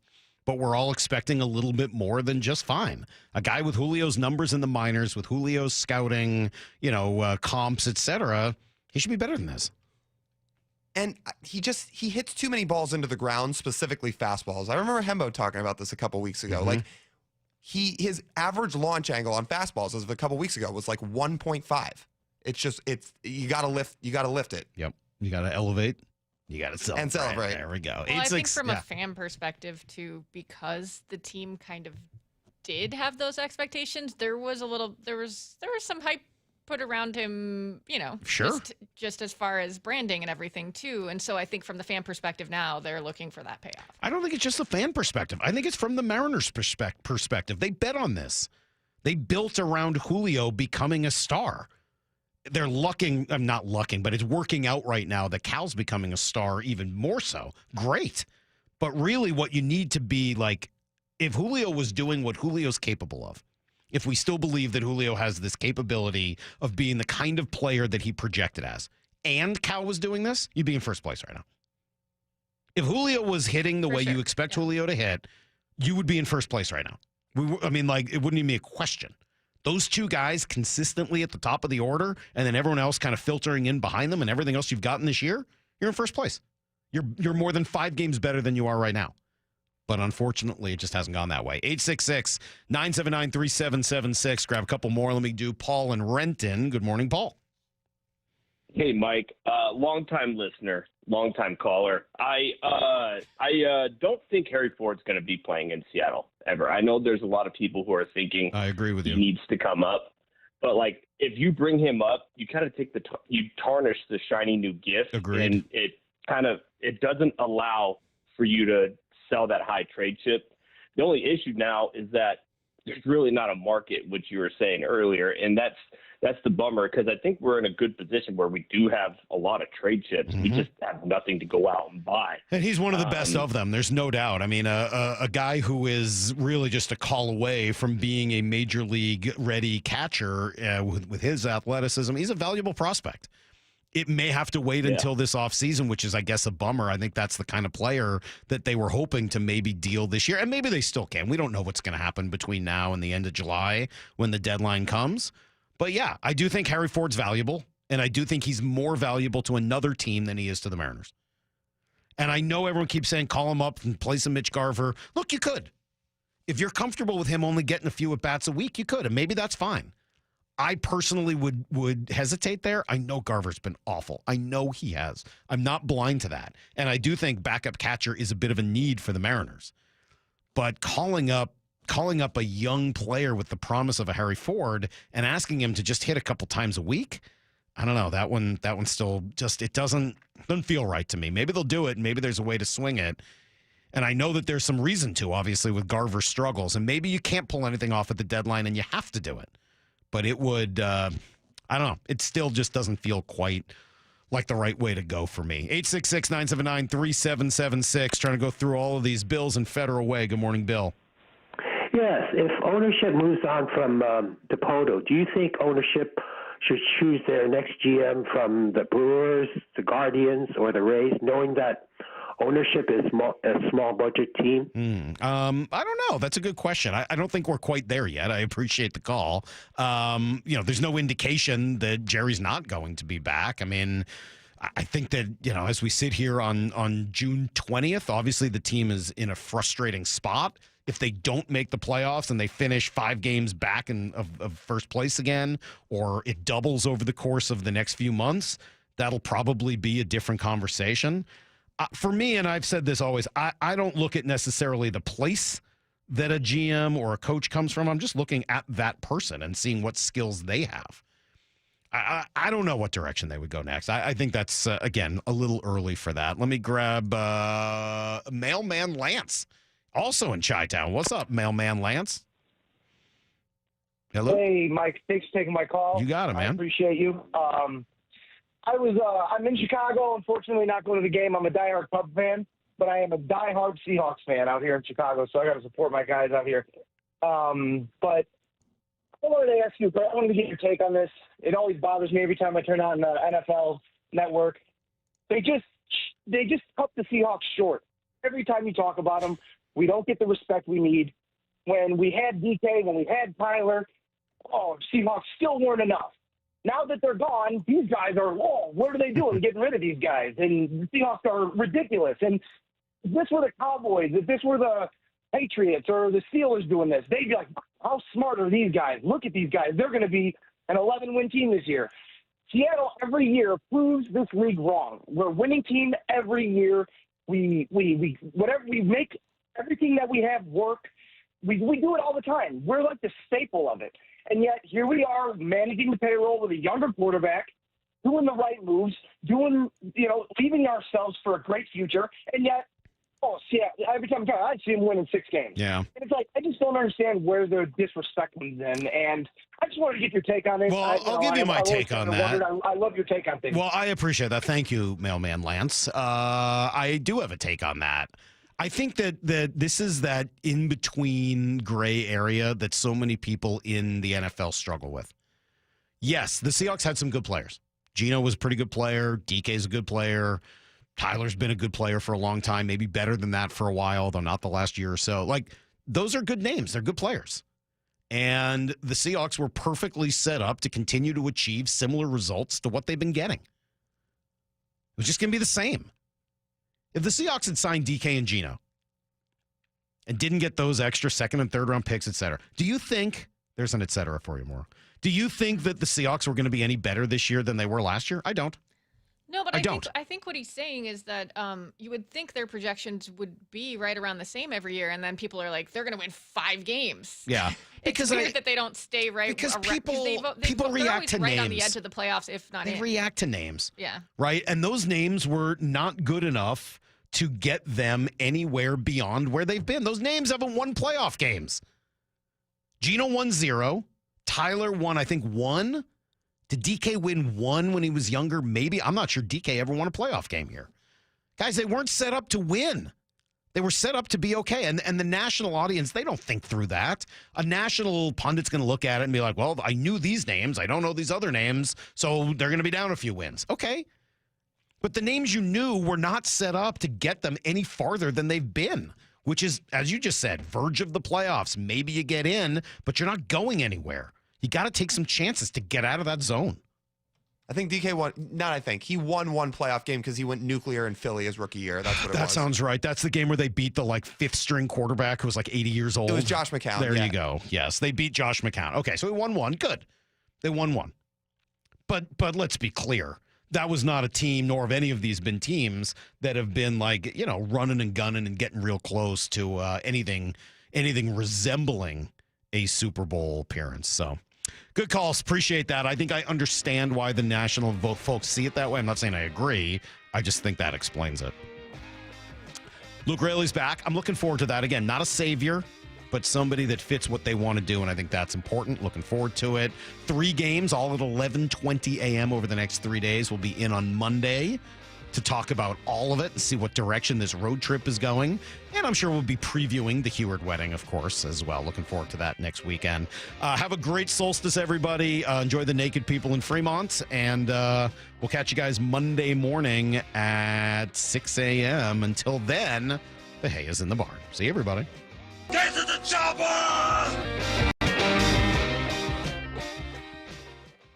For Down Territory, going inside the game with former Cougs and Seahawks wide receiver Michael Bumpus. First down, what's something completely overblown at OTAs? Interceptions. So when an interception is thrown, all people see is the end result. I don't think they realize that could have been a free play. He's tossing it up, or he's told just to throw the football so the defense gets a look. Kobe Bryant was over the top. Boom, he gets an interception. It can be deceiving at times. For Down Territory, every day at 11:15 and 1:15 on Bump and Stacy. Hey, it's Mike Rohn. If I have a choice, I like to do business with companies that actually stand for something. That's why I switched from Verizon to Pure Talk. No offense to Verizon, I'm sure they stand for something. I just don't know what it is. Pure Talk, on the other hand, is a veteran-owned company that supports our military in a big way, and I appreciate that. Yeah, I also appreciate unlimited talk and text and plenty of data for half the cost of the big guys, and I do like being on America's most dependable 5G network for just $20 a month, but what I really appreciate is no contract, no cancellation fees, and Pure Talk's commitment to handle all their customer service in this country. I saw it for myself. I went to Georgia, I got a tour of their headquarters, I met their CEO, and I talked to the same customer service folks that you'll talk to when you dial pound 250 and say keyword micro. Switch today and save 50% off your first month when you dial pound 250 and say keyword micro. Pure Talk. A wireless company that actually stands for something. Get 0% financing for 72 months on Cat compact construction equipment at NC Machinery. Built for performance, durability, and comfort. Buy now and take advantage of 0% financing for 72 months at NC Machinery. Get in the zone, AutoZone. Jane has 150,000 miles on her truck, and she's proud of that. Jane's secret? AutoZone, where friendly AutoZoners help her find the right parts. Jane's brother Josh only cares that his car starts and goes, but when it doesn't, he also goes to AutoZone, where friendly AutoZoners help with free services. No hassles, just help. Everything you need, nothing you don't. Get in the zone, AutoZone. Restrictions apply. Get in the zone, AutoZone. Jane has 150,000 miles on her truck, and she's proud of that. Jane's secret? AutoZone, where friendly AutoZoners help her find the right parts. Jane's brother Josh only cares that his car starts and goes, but when it doesn't, he also goes to AutoZone, where friendly AutoZoners help with free services. No hassles, just help. Everything you need, nothing you don't. Get in the zone, AutoZone. Restrictions apply. Jaden Schwartz for Techline Roofing. Summer is the perfect time for a new roof. Take advantage of our easy financing, summer specials, and the best warranty in the business. Have a great summer. See you next hockey season. Trust Techline. Synthetic Turf Northwest is now open in Fife, the South Sound headquarters for premium synthetic turf. They help homeowners with a turnkey solution, DIYers, and contractors and landscapers needing quality products. With premium turf in stock, expert advice, and pro installation services, everything you need is under one roof. Visit their new showroom off I-5 in Fife, Synthetic Turf Northwest. Supplies and installation expertise all in one place. Mention radio for up to $1,500 off. SyntheticTurfNorthwest.com. Kick off your 4th of July weekend with the Mariners Fireworks Show at Seattle's summer home, T-Mobile Park. It's a Mariners patriotic party. Thursday, July 3rd, presented by T-Mobile. Fly ball right field. Sailing back. Gone! Legend, Cal Raleigh. Catch Cal and the crew take on the Royals at 7:10. Then stick around as the sky explodes with red, white, and boom.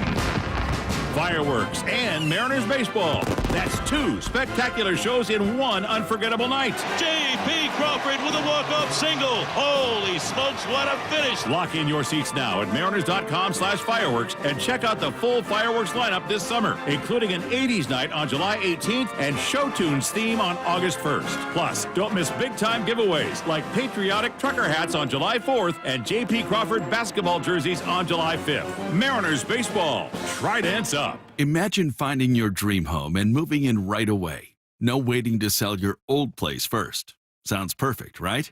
That's exactly what Orchard's Move First, Sell Later program lets you do. Buy your new home now and sell the old one later. Here's how it works. Orchard gives you cash so you can buy and move into your new home first on your timeline. No waiting, no showings, no double moves.